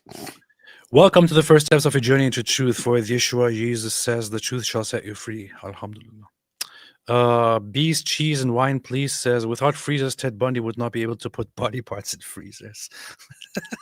Did Bundy do that too? I know Jeffrey Dahmer did. I don't know if about Bundy. I'm not sure if Ted Bundy did it. I know that's my favorite serial killer, Jeffrey Dahmer, did that kind of stuff. He had a very good relation with the body parts in his fridge. Very good relationship with them. Very, very too much of a relationship with them, honestly. I know that he did it, but I'm not sure about Ted Bundy. But this is basically a mockery of the logic of that guy, Ghalib something, who says, and he's stupid because he doesn't know that without Judaism and Christianity, there would be no Islam. Ha. Stupid logic. Hey, long-time viewer, first-time SC.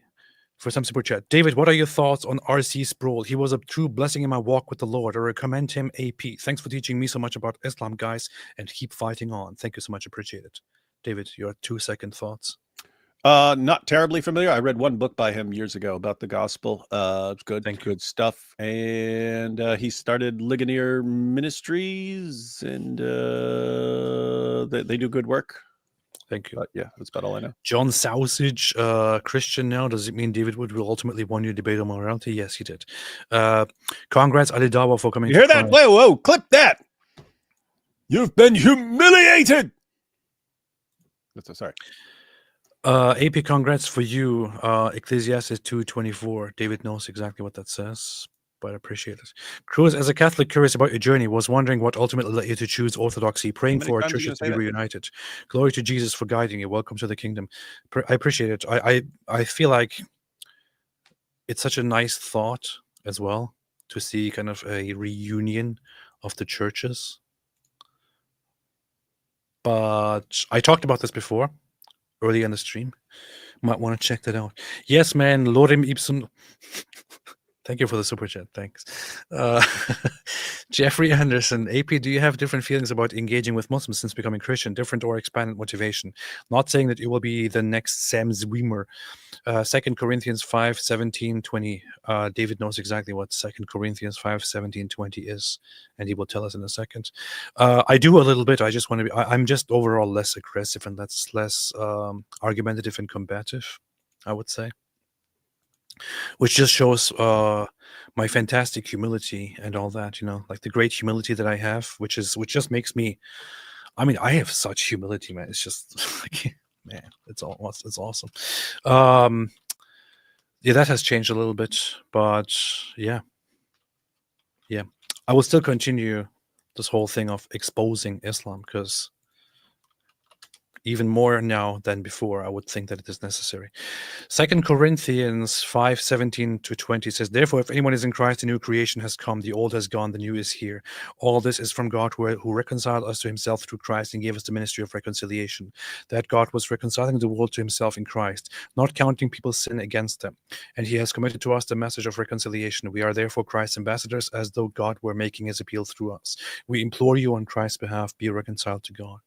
Beast. Who says, I'm happy your reconciliation, AP. Bless you from South Korea. Thank you. Appreciate it. Lex Ionis, have you read all books that you own over the years? You are masters of religion now. No. Nobody reads all the books that they have. No, because some books you just have because you grab it and you're like, I may want to read this in the future, but I'll grab it now. And other books you want available as references if you want to look something up, but not necessarily just to sit down and read regularly. There are books that I legitimately ordered just because I saw a quote and I got very interested in that. Then I looked up the book and found a quote on just one page very, very interesting. So I wanted to order the book and to have it physically with me as well, just for that quote. But I never actually bothered reading the book. That's what we do. I just so you know, I have piles of books for that. So I'll get a quote from some scholar on the resurrection. It'll be quoted somewhere else in like Mike Lacona's book or something like that. And I'll grab the book. Even though the only purpose I had it for was just, okay, now I have the book that the quote is in case anyone ever challenges it. And, what? I've got the book. It's right here. I've got the book. You thought this was a game? Oh, man. AP was never a true atheist, you see, said Beatrice. Beatrice, were you the one who suggested the title Seeking Nothing, Finding Jesus? I want to know. Bo Rudder, just watch. AP will share his greatest doubts and his priest will become atheist. That'll be fun. Hey, no. Here you go. Seeking Allah, tripping over nothing, and then finding Jesus. Because you had multiple stages. That's true. Hey, no. Hey, seeking Allah, tripping and falling on Dawkins, then being a clueless agnostic who can't figure out what to believe, then finding Jesus. That's your title. That is true, you see. It's more accurate to say all the good in Islam comes from Christianity and Judaism. It's almost like a sex addict warlord made his own version. Powerful. Doshe Mayan, hi Rit and Dave. I have a question. When debates with Johnny Utd, he say that you run from him to debate on Exeter. What can you say to him? All I know about him is that he's a little child who just keeps ranting and coming into my comment section occasionally and say, you are evil. And at some point he challenged me to a debate and I said, okay. And then he never responded to me. I have zero clue who that is. So if he now goes around saying I'm scared of him or something, that would be really, really messed up. I can't even find him when I search for this name. I have no idea. Because you're running from him. Whatever. He seems like a generally very dumb person anyway. So, Adam Dole, if you stop being an atheist, you would never were an atheist. Isn't this Calvinist atheism? Is Calvinist atheism? Calvinist. Yep. Arctic based Daily Wire sweetheart. Listen, Rudy Rockman and Yehuda Israel, both very knowledgeable, are more than ready to debate you and Roger's shameless shamoon. Michael Brown sadly unavailable at the moment. In your face there. Why'd you say Rabbi Tovia Singer, and then as soon as we agreed, you instantly changed it to two other people that we've never heard of? Are you ready to debate this other man now? T-Turbine, Jesus met people's felt needs to get to their real needs. This is why many, including me, come to Jesus. He has also used apologetics as primarily did the church afterwards. You're truly an inspiration, AP. Thank you. Mr. Gato, which stands for cat. AP, you cannot mock Allah. Mr. Gato. AP, you cannot mock Allah. May Allah send you to the sun's muddy pool. Return to Islam and take your Shahada. Peace be upon Lily J and ChatGPT. This is a powerful comment. The Galaxy, I haven't been around for a while, so it might be a silly question, but what helped you the most on your journey to Christ? Much love in Christ. Many things. What comes to mind right now is the Psalms. Gryphon Nistrom, I was happy to see the news of your catechumen. I've been looking into Orthodoxy as well and have been reading Archpriest Josiah Trenham's book, Rock and Sand. Have you had the chance to read it? Is that a good-looking, long-haired priest guy?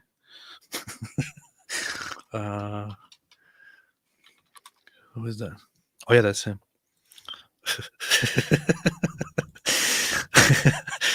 I haven't had any chance to engage with any of his content, no. Asa, sending my love. Keep up the good work, you handsome pair. Wow, thank you. Coincidence. John West, just remember Jeremiah 35:5. Indeed. David knows exactly what that is because he has the whole Bible memorized, of course. It says, then I set bowls full of wine and some cups before the Rechabites and said to them, drink some wine. This is a very good reference. Thank you. Dungeon Pastor AP, so glad to finally call you brother. Shall keep you both and your families in my prayers. One more for the kingdom. Alhamdulillah. Thank you. Appreciate that. Love your enemies. Welcome to the truth, AP. God bless you and protect you. Thank you. Student of life. Congratulations, AP. So happy for you. God bless you. Thank you so much. It also says something about David, but I just ignored that. Dr. Bob, are you worried, AP, about the sectarian claims of the EO Church? They claim that they and they alone are the church and all other Christians are damned. Pretty sure that they don't think that all others are damned. But the general idea is that salvation is only in the church, and then the general idea is not to make claims about the salvation of others. But I'm not concerned about it at all. Hero of Hell, love from a Hindu. May you be happy and achieve greatness in your new Christian life. Alhamdulillah, thank you. John the Press Buyer, Andrew Wilson Cruz sees ex-OF girl convert to Christianity. She's a grifter. Sees sex traffic convert just before being investigated. Don't judge him. Yeah. Why are you bad-mouthing Andrew Wilson, man? If you have a problem with Andrew Wilson, go debate him. Pidgew, AP convert to Messianic Judaism. This way nobody is happy with your decision and Islam will triple persecute you. That would be super based. That'd be funny. Love your enemies, says John 3:19-21. David knows exactly what that says. Oh, that whole passage is based, man. That's the follow-up to John 3:16. Oh, that makes sense. If we just knew what John 3:16 is. This is the verdict. Light has come into the world, but people love darkness instead of light because their deeds were evil. Everyone who does evil hates the light and will not come into the light for fear that their deeds will be exposed. But whoever lives by truth comes into the light so that it may be seen plainly that what they have done has been done in the sight of God. Based. This is very good because my priest just instructed me to... He actually gave me an Orthodox study Bible, which was very powerful. And he said he instructs me for until the end of this month, this holy month, to study the Gospel of John with the study Bible. And I said, I'm going to do that, man. I'm going to do that. Student of life, the guy at number 4 in David's X post this morning looks like Avery's grandfather. They are spitting images of one another. There you go, David, in your face. Yeah, I can't confirm because I don't know what Avery's grandfather looks like. You don't? Especially when student of life may be a racist and just say they all look the same or something like that. No, because yesterday I posted a picture of me and my brother visiting my grandma, and then everyone's like, I see the family resemblance. And I was like, that's not the family resemblance with my grandma. And I posted a picture of my grandfather. And then there were like all these people were saying, Bull, that's you. You just photoshopped yourself into a picture. I'm like, no, that's him. And anyway, then I posted a picture of this morning, I guess, I posted a picture of several people on this commie killing death squad that my grandfather was on. And I said, which one's my grandfather? My wife said rock and sand would be good for Protestant converts to Orthodoxy. Huh. That sounds cool. There you have it. She knows all the books. No Protestant converts to Orthodoxy. Come on. Well. Orthodox Ethos said, Rock and Sand, very good book for Protestant inquirers indeed. So there you go, in your face, David. Once you read that book, you will be an Orthodox Christian too.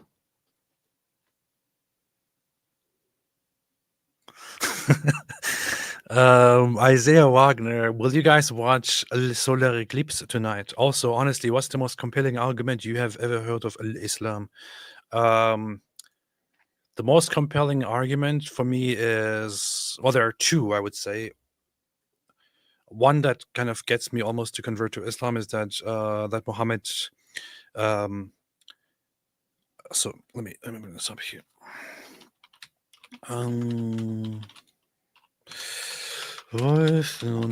So this is one of the most solid arguments to me that kind of still make me think about Islam occasionally, that also make me want to convert, would be this here, which is that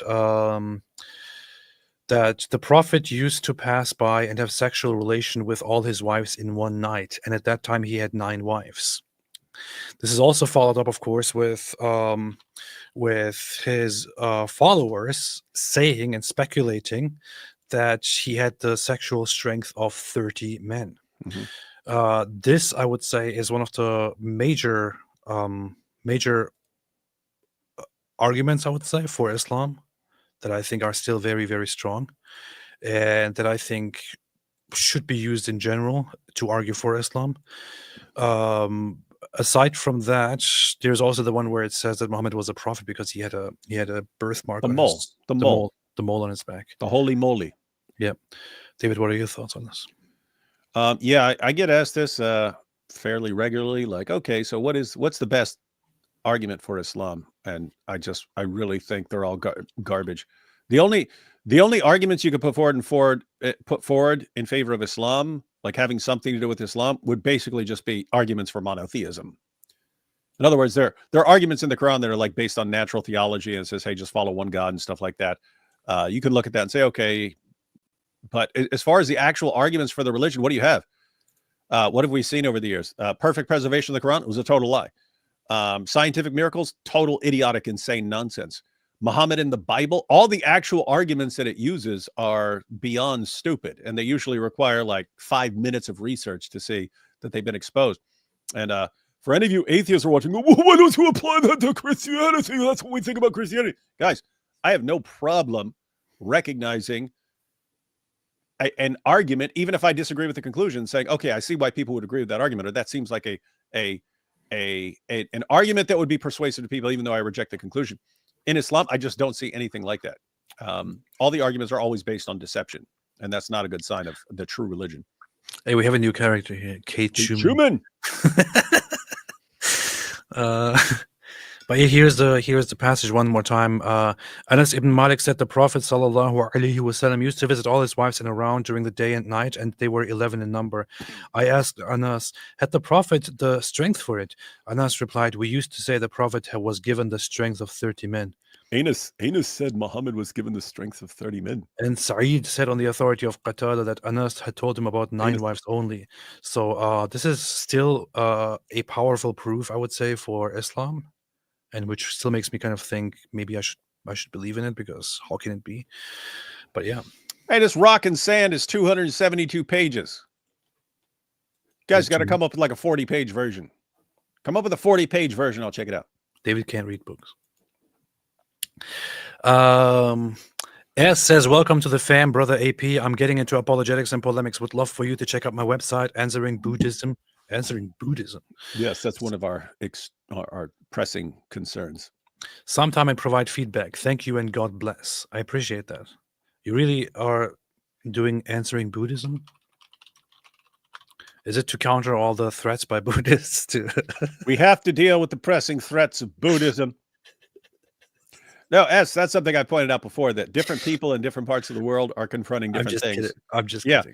No, it's like in America, people became interested in apologetics when cults started showing up at their door, when their kids started going off to college and coming back atheists. That's when people started getting interested in apologetics. But notice it was they were interested in responses to what's around them and what's coming at them. And that'll be different in different parts of the world. So, but yeah, we don't have a big issue with Buddhists, just because it's not something that's confronting us or promising to subjugate and murder us. But the Buddhists, they want to conquer and subjugate all the people of the world. No, I mean, respect if that's what you do. Jack Ray, is Bobby one of Dr. Evil's henchmen? He is indeed. Gagliano, congratulations, AP. God bless you and David. May angels surround and protect you both. Powerful. Yeah, David is probably going to get that book, Rock and Paper. What's it called? It's called Rock, Paper, Scissors. Rock and Sand. Rock and Sand, yeah. David is going to get that book. It's called Rock'em Sock'em. Rock'em Sock'em Sand. And read it, and then tell us his conclusions about it. There's even an audiobook of it if you just want to listen to it. Marshall said, God bless you, AP. What are your goals after this? One of my goals after being baptized was to learn the biblical languages, especially Syriac, for reading the Peshitta. That's a very solid aim to have. I don't know yet. For now, my goals consist of simply learning what I need to learn. That's it. Going through with my Kate Schumann. Right Side TV. If apologetics and polemics were a video game anime, AP with the Holy Spirit buff is OP. Matter of fact, that's his new name. God bless you guys. I appreciate that. Chaos in Order. Welcome to Christ, AP. Good to have you on our sides. Thank you. John 8:32 says, I think it's just a symbol of devotion that place in antiquity. It is. As a Christian who was born and lives in a Muslim country,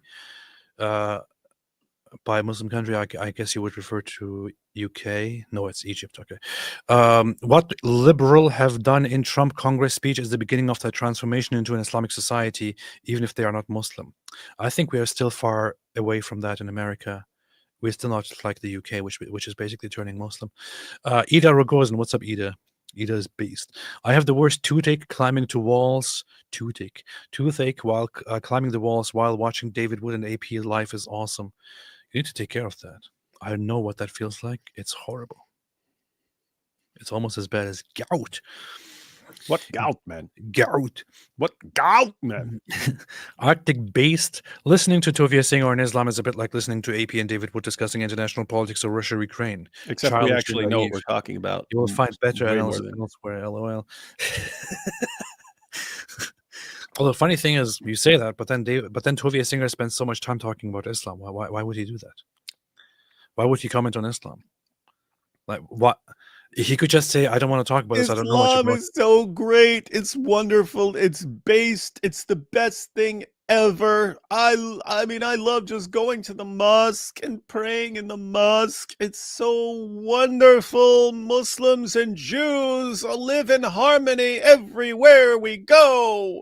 Perfect harmony, because we're like this. As long as we're against the Christians, those are the ones we have to worry about. Not all these guys who are saying they're going to wipe us off the map and slaughter us all. No, yeah, that's a total genius and tactical genius.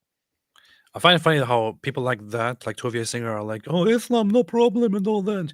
While, especially the Mizrahi Jews, those who come from Muslim countries, they're like unapologetically brutal when it comes to Islam, because they know. But yeah, of course, Russia is engaged in an imperialist war against Ukraine and should be stopped. Of course, yeah, that's what every reasonable person would say. Nicholas Aquino Gizman says, this all came way later. As soon as Christianity is legalized, it begins to get more explicit, almost like you're finally free to practice the faith. Yeah. Bobby is just, he doesn't have much of reasoning there. Christianity became liberated and started representing itself properly and then put things into practice. That doesn't mean that those things were just inventions. Amal Alexander, Apostate Prophet. What's up, Amal? Apostate Prophet, ex-Muslims from Somalia support and love you. Thank you. Congratulations in all your ways. Acknowledge him and he will make your path straight. Proverbs 3:6. Thank you for that. Please pray for Somali persecuted Christians in Somalia. Somalia for Christ. I'm not sure what can be done in Somalia. It's a giant mess, isn't it? But thank you so much for this, Amal. I wish you all the best. People need to care more about Africa. Good hearing from lots of ex-Muslims from Somalia over the past several years. Yeah. Somalians even have this, Somali Muslims have this weird attitude of like, when you tell them that you are a Somali ex-Muslim, they will say, you're not a Somalian. You're not a Somali. How dare you? Like, they make it not just about you were never a Muslim. They also make it about you were never a Somali. Garbled Word says, would love your take on the Christ is King X storm. Even Peterson wade into these fraught waters. Sad to see Christian anti-Semitism back again. We called this out as soon as it started. And I saw earlier today, since Candace Owens is being called out, she now denies ever, in a hostile way, misusing the phrase Christ is King and tweeting at Jews. She actually denied it on her stream. Really? We saw it right We there. totally saw it. She tweeted it at Ben Shapiro directly. Yeah. Which is why other Christians called her out and said, hey, don't misuse the name of Christ for your own petty fights with people and then act like this is about Christianity. Yeah.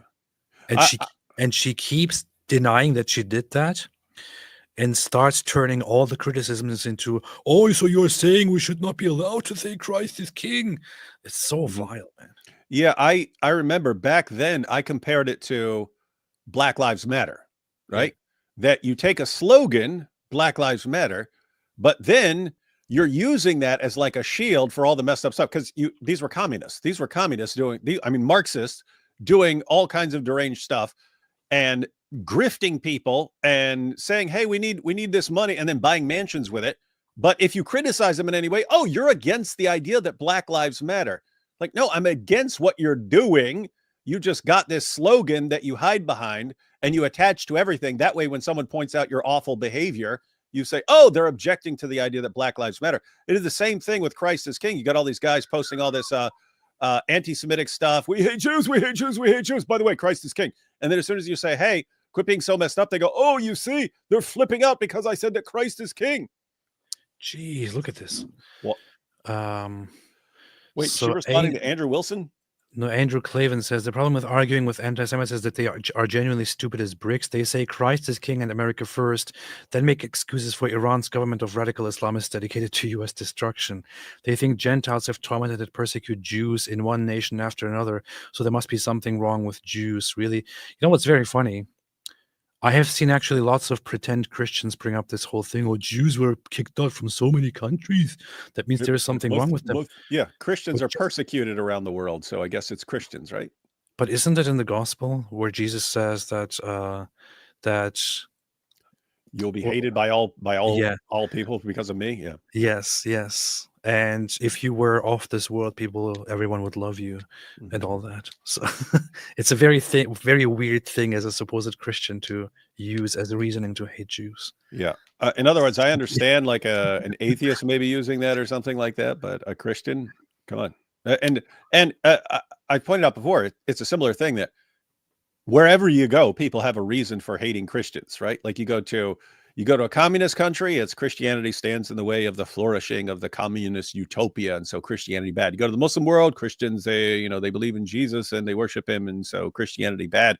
You go to Western nations, Christianity is going to stand in the way of science and ruin science for all this atheists, so we have to undermine and destroy it. And so everyone's always got a reason, therefore the fault must be Christians. Yeah, Batman Inc. Jesus was talking to Christians, though. I know that's not the point. The point here specifically is the point is, if you say someone being hated means the person is wrong, not the hater, then fine, apply that to Jesus, and so Christians are bad. That was the point. Exactly. You can't use this reasoning, and then a Christian can't use this reasoning. It would be stupid. Yeah, because Jesus says the exact opposite as reasoning to Christians. So you can't say, so Jesus says, and the world will hate you, and if you were not, they would love you. You can't then say, oh, the world hates Jews, therefore they must be evil. It's inconsistent stupidity. It doesn't make sense. Candace Owens says, thank you for re-upping this most crucial conversation about Christ is King almost exactly a year later, and once again during the season of Lent. After a year of thoughtfulness, I want you to know that I will never stop declaring it. Upon which Jordan Peterson said, I want to read this. Why are you reading all this? We could do a show on this, man. It's like 1 million of them. Jordan Peterson says, Candace Owens a true Pharisaical pretender. She vociferously proclaims her devotion to Christ for no other reason than to elevate her perceived status. Her outrage is designed not to shout the truth from the rooftops, build bridges, or make peace, but to subvert Christianity itself with its new force to her own purposes. Damn. She's literally using God's name in vain. There are few more unforgivable. Damn, this is it's funny, right when you brought up this point a few minutes ago, and you were like the Christ is king, and we're talking about how they use it. I was thinking it's borderline taking the Lord's name in vain, right? Yes. Yeah. It is. Man, Jordan Peterson, it is totally based. Literally. Anyway, we can talk about that more on David Wood's channel. Robbie Hatmaker says, Atheist talking to AP, 1 John 2:19a. These people left our churches, but they never really belonged with us. Otherwise, they would have stayed with us. Powerful. That's a passage about antichrists and so on. Bruce Pates, goats Allah. Goats are greater than Allah. Changed my mind. I don't think so, man. Allah is pretty brutal, pretty huge. Muslim Logic, there are still 50 super chats to go. I think I have to prioritize someone with the others because David has to go now. He's complaining. He's like, I have to go. I need to leave. I have to go too, to be honest. I'm still in pain and have medicated and feel sleepy. Austin 316 says, go to David. What does it say in Austin 316? I don't know. Many years, I hope Christ. No, you don't even know about that, do you? What is that? No. What? No. Austin 316. That was Stone Cold Steve Austin, man, and he just out of nowhere started rocking a shirt that said Austin 316. So now you know. Guys, RIP my super chat. No. Philemon 118, which David knows exactly what it says. You don't have to put one with Philemon because it's only one chapter. Really? Yeah. Hero of Hell says, why you keep saying inshallah? Allah is overpowering you because Allah also gave me gout. So that's that.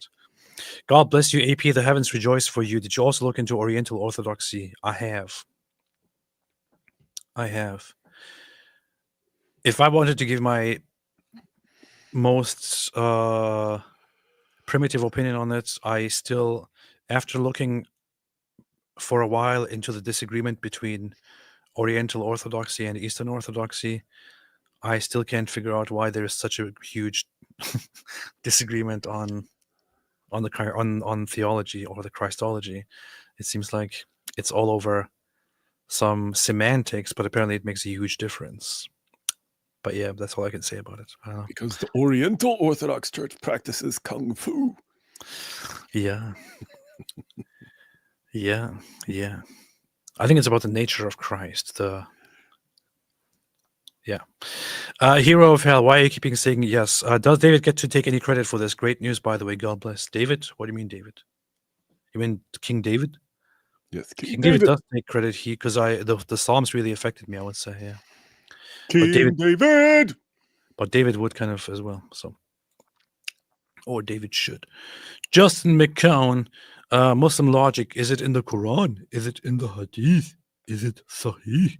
What does the scholar say? You don't understand the logic. Inshallah, Allah knows best. That's true. Mo, AP, try Truth for Life, Alistair Begg, YouTube, please. No. Not trying anything. Do it! No. Marshall, God bless you both, AP and Dawood. What are your goals after this? Oh, I already read this. What's wrong with you? God's goofiest guy. I celebrated Ramadan today by getting lunch at a shawarma shop. Based. May God's blessing rain down upon you both, and I may the work you do bring many lost souls out the dark and bring into the light. Thank you so much. Michael Feldman, AP, I used to think a righteous imam would cleanse Islam. I was a naive fool. AP, rock. Thank you so much. Appreciate it. Yeah, no such thing is going to happen. Islam is just bad and bad thoroughly. AP, I'm so happy for you. Tears filled my eyes when I read your post. But I must say, I will always miss that atheist. It did have an interesting aspect to it. Hi, everyone, and welcome. This is the Apostate Prophet. Hope you're having a fantastic day. Islam.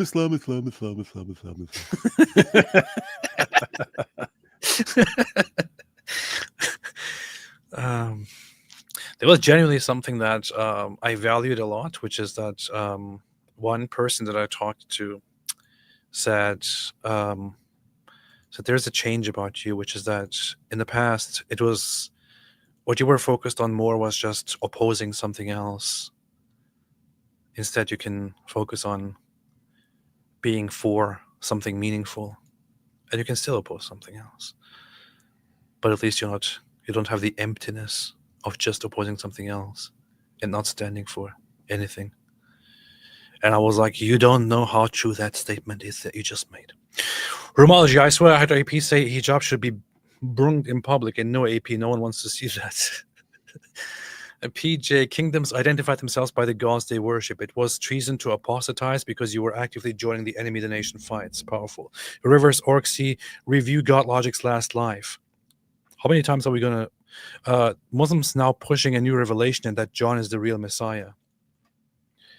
Stefan the Pelted, Graz AP, Turks conquered modern Greece, destroyed much of Orthodox Church there. Now AP is about to go be Orthodox Christian. God's kingdom lasts forever. Yeah, I would say that I'm also going to be on top of reconquering Constantinople and taking back the Hagia Sophia. So that would be cool. No worries. Microkernel, Saint Constantine Hagarit was a Turkish Muslim who was martyred after sharing the gospel with his... Sorry. Saint Constantine Hagarit was a Turkish Muslim who was martyred after sharing the gospel with his sister and affirming his faith while tortured. Based. I gotta look into that. Really? Based. Saint Martyr Constantine Hagarit was convert from Islam who suffered for his conversion and was martyred. He's commemorated on June 15th. Was born into a Turkish Muslim family. When was this? When is this from? Turkish Muslim family. That would be a good... When is this from? That would be an interesting fellow here. Constantine, ready to die for his Lord, refused the priest's offer, telling him that the Theotokos herself had told him of his imminent martyrdom. The next day, Constantine was sentenced to hanging because of his conversion to Christianity. The saint martyr was hung on June 2nd, 1819. Huh. Interesting. I gotta check that out. Huh. Very cool. This is literally an ex-Muslim saint here. That is very, very interesting. Here.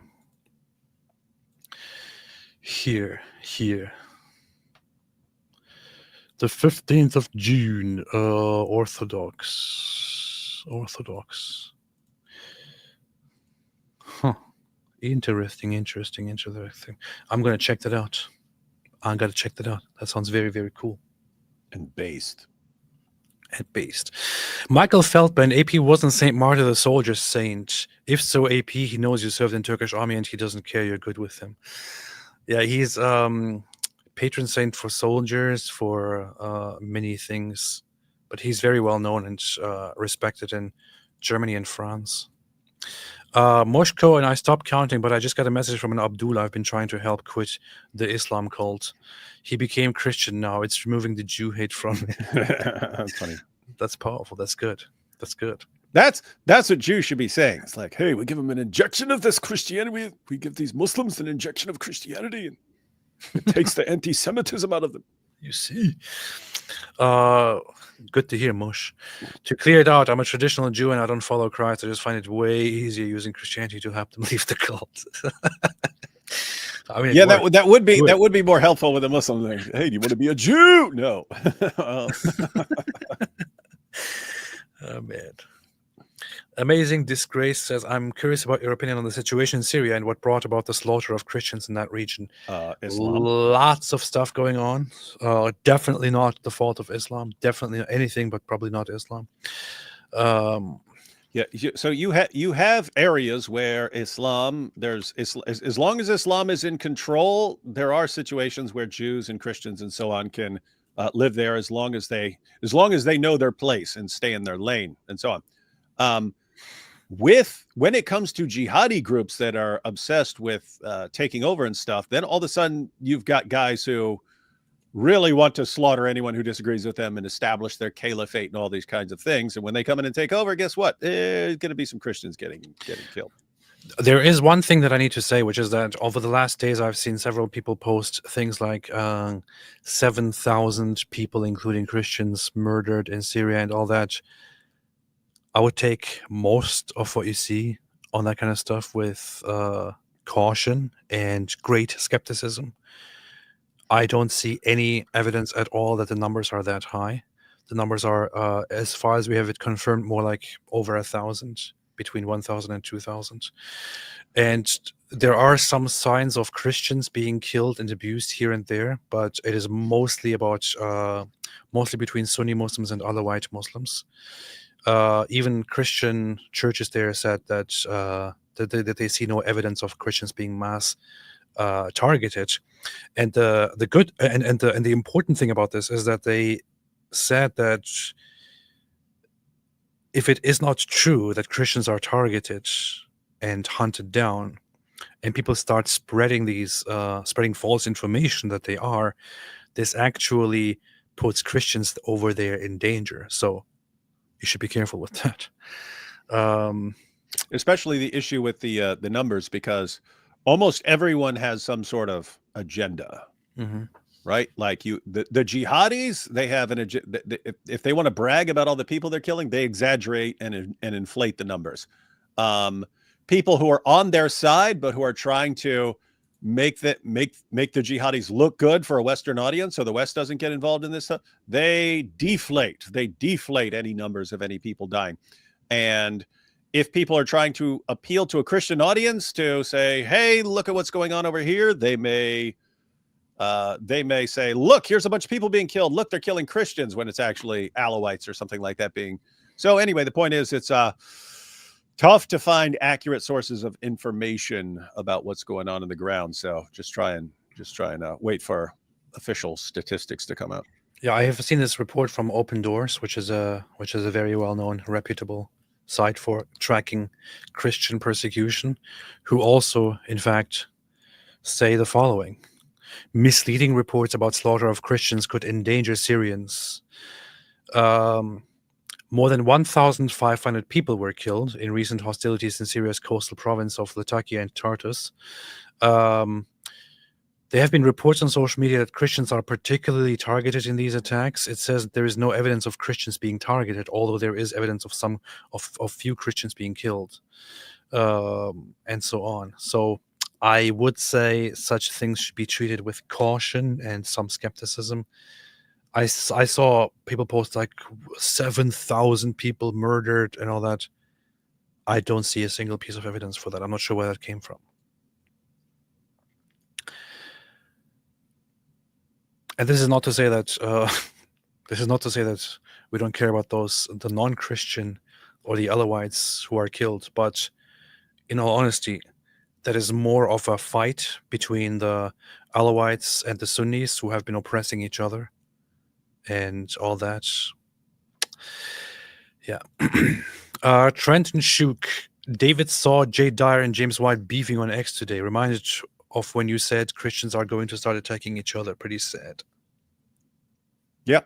Again, that still stands. I want to make some videos about that, just so everyone, at least, I don't think people are going to be able to resist it. I think Christians may be able to resist it more than others. But yes, more divisions are going to escalate. People are going to become increasingly hostile to groups outside of their group. So, and Christians are not exempt from that. I think Christians may be able to have more unity than other groups because of emphases in Christianity on loving one another and so on. But not going to be exempt from that. So anyway, you're going to see more of that. You're going to see that escalating. That's what they do. Glad to be able to call you my brother in Christ. AP says, "Oh boy, glory to God in the highest." Hi, David Wood. It's pending, brother. Drummer Lama says, AP, I asked once about free will, and you said something along the lines of things seem determined. How do you reconcile that with being Christian now? Yeah, you have to be a Calvinist now because they believe in determinism. A good question. The White Trash Panda says, well, to be perfectly honest, in my humble opinion, of course, without offending anyone who thinks differently, but also looking into this from a different perspective, I forgot what I was going to say. Pretty based. Good point. Umalin says, thank you, praying to God. Arctic Base says, Daily Wire, listen, I'm not Tovia Bloody Singer. I know you're not. You just keep promoting him and saying we're scared of him. We say, then bring your champion. But I know that Rudy Rockman and Rudy Huda Israel will debate you. What is your excuse? Are you hiding, boy? You're hiding, boy. Mainly, never heard of either one of these dudes, but I've heard of Tovia Singer. Never heard of either one of these dudes. These guys aren't used. These guys aren't used. These guys aren't used by Muslims. They're not propped up as champions of Islam the way Tovia Singer is. So, kind of relevant to what we do and what we're interested in to address Tovia Singer. Not terribly interested in just responding to, who are these guys? These like Orthodox Jews? Not sure you notice. Not sure you've noticed. We're not blasting away at Orthodox Jews here. You're finished already. Look at me. You come looking for a fight because you've been brainwashed by Tovia Singer. John say leather strap of the Anusis is the best proof of Islam. Take your shahada now. Thank you. That is the most powerful point. Steadfast Godcast says, Steadfast Godcast. That's a funny name for a podcast. That's a pretty cool name. God bless you both, AP and David. Welcome to Orthodoxy, AP. Christ is Lord. Alhamdulillah. Thank you. Appreciate it. I'm glad you didn't say Christ is King. One shot A17 AP. Check out Harmony on here. They are an EU page. I actually follow Harmony. That produces some awesome videos. I actually follow Harmony because my wife followed them, and she just recently showed me a short film production. Was it Harmony? I think they published a members only film. And my wife is a member on the channel, which was about an Orthodox saint, recognized saint, Alexander Schmorell, who actually stood up to the Nazis during World War II. Yeah, dude, he was part of the White Rose, man. The White Rose, yeah. Yeah. And he also talked about the unjust oppression of Jews and all that. And the thing is, I wish people had told me more about this stuff when I was first looking at Orthodoxy and Christianity. The thing that I was encountering was online people who were kind of messed up, but yeah,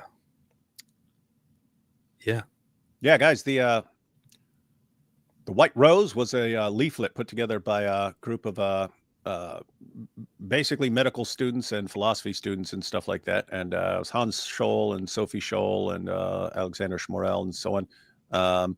And they started putting out leaflets and spreading the leaflets around, calling for resistance against the Germans. Well, not the Germans; they were German, but calling for resistance against the Nazi Party and so on. And Hans.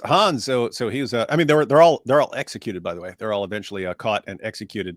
But Hans Scholl was pretty cool. He was. He started off. He was in the Hitlerjugend, right? He's in the Hitler Youth, and he saw. The Hitlerjugend. Yeah, he saw how one of the kids in his group was mistreated, and he just like totally slapped the crap out of the Nazi who was messing with the kid and stuff. But anyway, cool stuff. Good book to read too, White Rose, because their sister Inga Scholl wrote a book about the stuff. Oh, nice. I even saw. This is honored in the Orthodox Church. I saw this depiction of him, this icon, which is. It's in German of Alexander Schmorell, the new martyr. I didn't know. I didn't know they made icons of people like that. Yeah, they do. It says in German, one or before everything I want to put at your heart. Literally, not sure how to say that in English. Do not forget God. I forget if it was Alexander Schmorell. There was one of them who like had just become a father or something like this, and the rest of the group tried to minimize his role and like take credit for it so he wouldn't be executed, but he was executed anyway. Yeah. I forget if that was him or one of the other members of the group, but there was one they tried to like, what, him? Who? What? Who's he? Come on. Because they knew he just had a kid and stuff. But it's interesting how different stuff appeals to different people. Like what stood out to my wife from the White Rose was Sophie on her way to her execution. Sophie Scholl is on the way to her execution. And as she's walking there, someone hands her a piece of candy, and she says, "Oh, thank you. I haven't had anything to eat." And she eats I mean, she's walking to be executed, but anyway, she stopped to eat a piece of candy. Hi, Apostate Prophet. Would you like to debate with atheists and other religions? No. No, you must right now start debating. Kenton Park. I saw a video from an ex-Muslim atheist named Terror Sultan. Who's that? Never heard of him. Yeah, Who did a video about AP's conversion? It was good, charitable video you could check out. I actually watched it, and he was very good. He also, yeah, we know Harris. He also said, "Hey, if you ever want to talk about this, I would like to have you come and visit me down here on this island where only criminals live and people speak weird, so that we can have a chat about this." And I said, "Yeah, maybe in the future, just not right now." Yeah, AP is going to go all the way to Australia, cuddle a koala, and talk about something that he could just talk about online. Koalas are really messed up, man. I'm not going to do that. No, that will rip your eyeballs out. You try to cuddle one of those things. Plus, they're terrible. They're horrible people. Archangel's Book Club says young Bob in the UK says Muhammad was raped by jinn on the night of the jinn. Is this true? Archangel's Book Club will be praying for you and David Wood. Just follow Robert Spencer and AP into the church. Thank you, appreciate it. David, was Muhammad raped by jinns on the night of the jinn? They banged the crap out of him, man. What? Non-profit organization. What? Nothing. My priest said I'm on my way to become a full channel member. ET says, or Et says, no one hates Jews. As an Arab Christian, we're caught between Zionists and Muslims who equally hate us. Read the Talmud and see how they see Jesus. Here we go because of the Talmud. We've never heard this before. You don't hate Jews, really? Really, bro? But you are against Zionists and against Zionism? Right. Have you actually read the Talmud? How long did it take you? How far did you get in the Talmud? Did you read it over a weekend? Did you read the Talmud over a weekend? I've dedicated my life to reading the Talmud. And I actually had some free time over a weekend, so I quickly read the Talmud. I know everything now. I've never met a single non-Jew who read the Talmud. Just please stop with this garbage, okay? It doesn't work. Mike Rochwinger says, AP is Eastern Orthodox, not real Christianity. He needs to attend his nearest Calvary Chapel, the one true church, in order to be saved. Funny. Arctic based, I hate Putin and his war, but this isn't Mordor versus the Shire. It literally is. NATO illegally bombed Serbia and Libya. What does it have to do with the war? US neocons, Nuland et al. Orchestrated the Maidan coup in 2014. Well, good. Good. Literally right before that, Russia infiltrated Ukraine and manipulated elections to install their puppet regime, which the Ukrainian people wanted to get rid of. Would US ever tolerate Mexico aligning with Russia, China? Oh, Putin good. You see them do this, so Putin good. Don't make excuses for Putin, man. Putin, we love Putin. Putin is evil. Opposite, what do you think about Conor McGregor's newest tweet about also wears AP Diddy Grandpa hat? I don't follow Conor McGregor. I'm not sure. Oh, hang on. Here it is. That's actually it's actually funny. All he did was post Matthew 6:16-18, which is Jesus saying, "Don't fast to be seen by others." That's funny. Really? Yeah, it's funny, man. That's funny. That's the notorious, man. That's what Conor McGregor posted. I'm going to share that. Conor McGregor. That's what he posted? Oh, interesting. Conor McGregor posted. Wow, really? This is all he posted? That's funny. Wow. This is funny. Conor McGregor says, just post, the Bible says this: when you fast, do not look somber as the hypocrites do, for they disfigure their faces to show others they are fasting. Truly, I tell you, they have received their reward in full. But when you fast, put oil on your head and wash your face, so that it will not be obvious to others that you are fasting, but only to your Father who is unseen. And your Father who sees what is done in secret will reward you. Now, of course, some would interpret this as a jab at Muslims, but obviously it is just him posting about fasting during Lent. So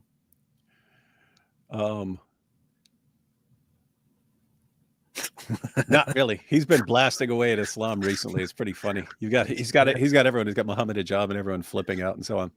But it's pretty funny. David Wu says, "Did you see Conor McGregor make fun of Ramadan?" Ramadan. Yeah. Ramadan. You know what's funny is like, I'm sure people were making fun of Ramadan to some extent, but I think I kind of started it, making fun of it. I was like reading an article one day, and it was just, wait, they eat way more food during Ramadan? Let me make fun of this. But now everyone does. Now everyone calls it Ramadan month and stuff like that, and everyone posts pictures of all these guys passed out with their giant bellies and stuff like that. So anyway, Man Jay said, "Hi, I'm an idolater and worship sun deity also. I also reject Christ. So now you would hate idolaters and pagans like me? You think I go to hell?" We wouldn't hate you. We just think you're stupid. You don't hate someone for being what? We're commanded to love everyone, Man Jay. What a response, man. I'm not sure where you get this idea from that a Christian is supposed to hate idolaters and pagans. You could say that there are harsh treatments or harsh responses, but there is no hate. And I certainly didn't learn any of that stuff yet. Maybe I will. Maybe once I'm baptized, I'll be like, "Oh, where are you, idolaters and pagans? I hate you all." We'll see. Juna Birchwater, "Hey, AP, someone was insulting on X, so I told them I'd donate $20 on his behalf. So here it is." Very cool. Very cool. Thank you, Juna. Very cool. I appreciate that. Stefan Milievich, Radovan Aydemirovich confirmed. Welcome home, even if I'm still atheist. Wait, you are? Aren't you Serbian? You're supposed to be a Christian. Arctic based. I'm sorry for Super Chat bombing the stream tonight. Had a bit of a beef from last time. Love you guys anyway. Peace and love. I appreciate this. We just have a problem with Tovia Singer, you know. Like I would suggest that other rabbi, what's his name? Braitovitz. Not Tovia Singer. Tovia Singer kind of strikes me as a poser. Q Janitor Radbrovsky Gadol says, "Don't trust Jewish super chats tonight. We're all tipsy." Chag Sameach. I get it. It's Purim. Sophie Spector, what do you think of the story of Purim and Esther? Evil plans boomerang back on those who seek to destroy the Jews. Also, end of the age of miracles. It is one of the most based stories in the Bible, as the young people would say. But yeah, that's what I would say. And on the difference between Easterners and Orientals on Christology is not purely semantics at all. I highly recommend videos from Apostolic Orthodoxy. In your faith, you've been humiliated for lying. You said it's just semantics. I think I remember what the disagreement is. I just don't want to say it because I'm terrified of misrepresenting it. Yeah. Mosh Cohen, Eastern Orthodoxy and Oriental Orthodoxy. I think it's about the separable nature of Jesus Christ or not separate. Oriental Orthodox belief states that Jesus was fully divine, whereas Eastern Orthodox belief states that Jesus was both fully divine and fully human simultaneously. Really? That's it? I thought it was... Okay. Rudy Rochman is an Israeli American, I think, who does Hasbah on campuses and rallies. He's actually a great guy to bring. He really is too soft on Islam, and I think you have a lot to say to him. He's also airborne sniper reservist who did some time in Gaza. He has a lot to tell people on the war. I know that he's a former soldier. Why do I keep seeing this whole thing of them of Zionist Jews having this being soft on Islam? It never makes sense to me. I don't get it, man. But yeah, I have respect for people like him. Would like to talk to him sometime. Not about religion, but about other stuff. And Wyckoff. Many ignorant people claim that Allah is the same as Yahweh. He's not. I think they are diametrically opposed to one another. How would you characterize the personalities of Allah versus Yahweh? I made a video on this specific topic, which is called "Do Muslims Worship the Same God as Jews and Christians?" I believe. A long time ago. I stand by what I said. David, what do you say in 2 words? Thank you. Main- Kool-Aid Man main- Kill says, just main graduated Army basic training now. I Main know how... difference is that one commands love for others. Okay. Just graduated Army basic training now. I know how I feels to be gassed inside a chamber waiting until 2 or 3 in the morning to get bus to tech school. That's pretty messed up. The Vermin Trash Rat. Hey, Redvan, from one Orthodox Christian to another. I'm not yet a Christian. What are your thoughts on the Orthodox Church's tradition and history of being opposed to Zionism? As far as Zionism is concerned, the only Zionism that the Orthodox Church altogether would be opposed to would be Christian Zionism or religious Zionism, which I never really was a part of or never even sympathized with, to be honest. And I know that there are Christian Zionists who might be part of the audience and who might be Christian Zionists and who might take from the Bible to talk about Israel.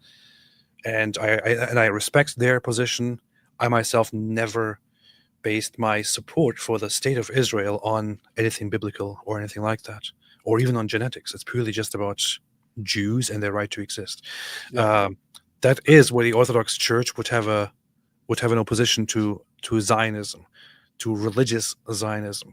The Orthodox Church altogether does not have a position on secular Zionism or the state of Israel. Yeah, this is an ongoing misunderstanding. I get this all the time, right? They're like, David, you're a Zionist. How can you support this? The dispensationalism and the same thing. And how will you do creative debate? And they don't even understand my perspective. And it's always, hey, this person will refute you on your Zionism. It's like, okay. And I mean, actual, like they're going to say Christians are going to correct me. And it's like, what's my actual view?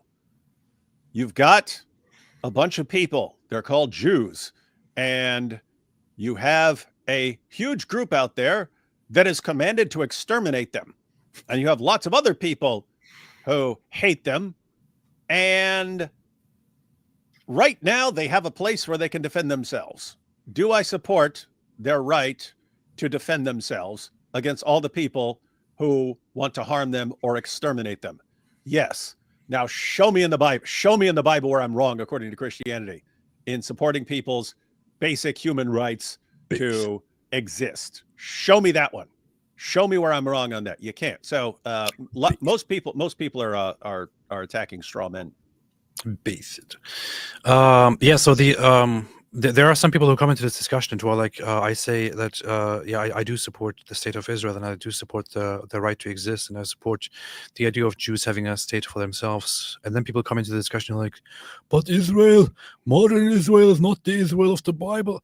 Okay, cool. I get it. However, what in the world does this have to do with my point? You're conflating two different things that I am not talking about at all. I could adopt the perspective that the biblical Israel is separate from the modern state of Israel and still fully support the state of Israel. This is completely fine. There's nothing contradictory about this. People need to stop having this overzealous misunderstanding and the hatred, to be very honest. It's weird. It's just weird. When you suggest that because of your religious beliefs, you cannot support the state of Israel or its existence, what you are doing is that you are taking your religious beliefs, misreading and misunderstanding them, misinterpreting them, and then voicing opposition to the existence of a state. And in fact, this is the only state in the world, the only nation in the world that you suddenly have an opposition to. The only state in the world whose existence you have an opposition to. That's kind of messed up, man. That's kind of messed up. You don't have an opposition to the existence of any other state in the world except this one state. Sorry, you just hate Jews, man. That's what it sounds like. You need to make peace with that. Powerful. Michael Beacon, as said, for example, the Greek Orthodox Church, the Ecumenical Patriarchate, the Greek Archdiocese doesn't have any problem with Israel at all. Michael Beacon, I'll have you know, I have read the Talmud, or maybe it was green eggs and ham, whatever. All I know is that they don't like rotten ham. Good point. This is good. This is a solid point. Aidan Quinlan Quinian says, AP, have you noticed Imam Ibrahim Noonan, the only Irish Imam, commenting on your Twitter posts? Is that the Ahmadiyya guy? Ahmadiyya. Imam Ibrahim Noonan. I think that's him. He also messaged me sometime after we had a debate with the... Oh, he was the guy who's like, hey, sorry, they should have been nicer or something like that. Yeah, we're not supposed to say that in public that he messaged me, but still.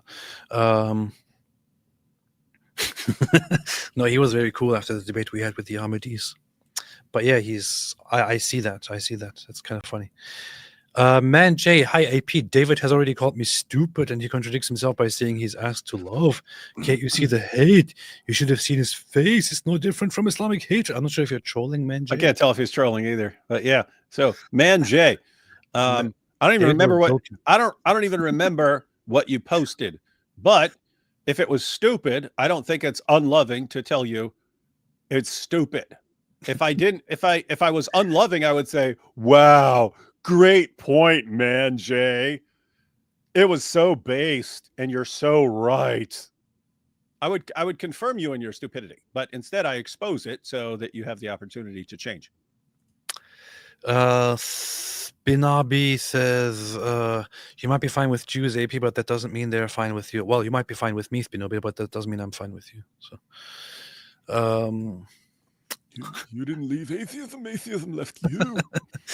Moshko, and don't worry, we're doing our best to show people real Islam. It's harder in the state of Tel Aviv with their hippie love BS, but using you guys help. I'm glad to hear that. Only Jax. Hey, AP, went through a time where I was questioning my faith 2 years ago, and your videos in an odd way helped me come back to Jesus. Thanks.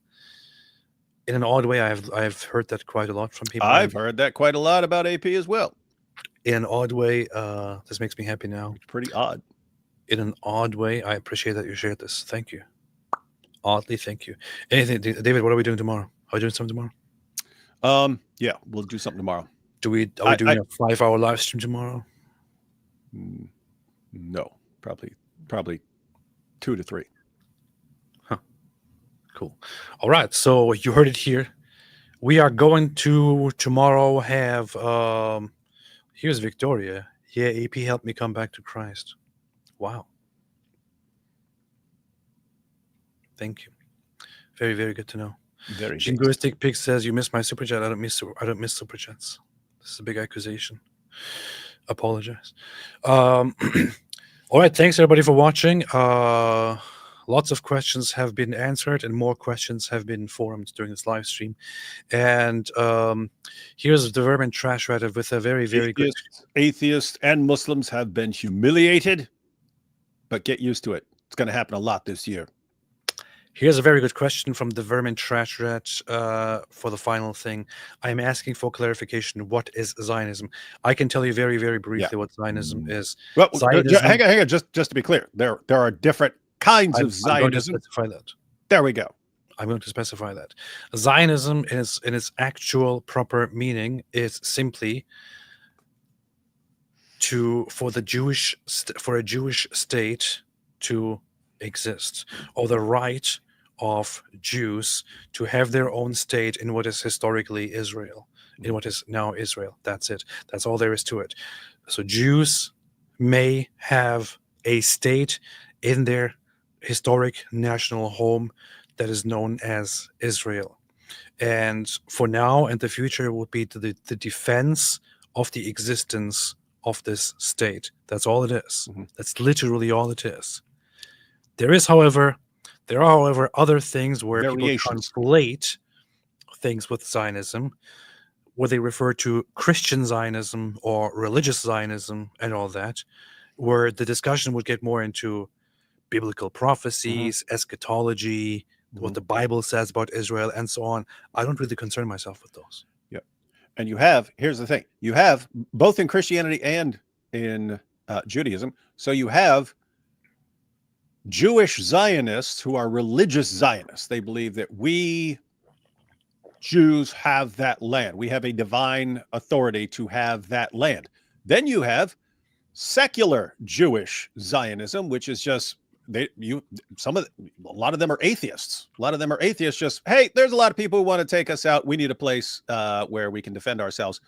And you have Christian Zionism, which is a position among some Christians who say Jews have a covenant that gives them a divine right to that land. And you have Christian Zionists in a different sense who are just, okay, Jews are there and they need to be able to defend themselves, especially when they're completely surrounded by people who want to exterminate them.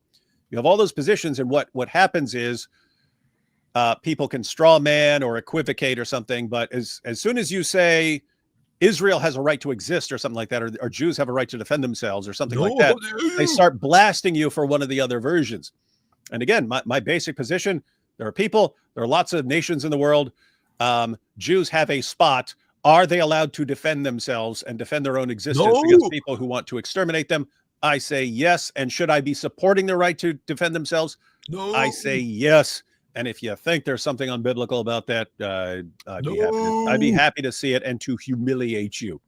Yeah, the idea that there would be something unbiblical or that this would be contrary to the Bible is unfounded nonsense. It's just you can't possibly base it on anything. If you want to argue the point that according to the teachings of the church, Israel further refers to Christians or to the body of Christ and all that. Okay, I get it. I get that. However, that has nothing to do with the secular concept or the modern concept of Zionism. These are completely different two things. You don't have to say, oh, Israel is believers, therefore I cannot support the state of Israel. Different things. Completely different things. You're conflating them. Prince Lapis, the fact that I saw your post today, I attended my first liturgy. Powerful. That was very, very powerful. That's very powerful. I'm happy. I'm happy you did. And also thanks for everything, Dawood and you, Ridwan. Thank you. Pretty much. Hi, AP. My question was addressed to you. Too late. I answered it, Man Jay. Yeah, I don't see any hate, Man Jay. And not sure what you're talking about. Yeah, little weak Man Jay. Well, man, you need to. People are taking this way too seriously. Yeah, there's no hate, Man Jay. I don't care. I don't care. Yeah, cry us a river, Man Jay. Powerful. Anyway, thanks everybody for watching, and as always, or for those who do not speak the language of goats, here it is once again. Here. Get a translator. Here's the goat saying it one more time. And thanks everyone for watching, by the way. And we'll see you tomorrow. But here's finally the translation of stay away from Islam. Powerful.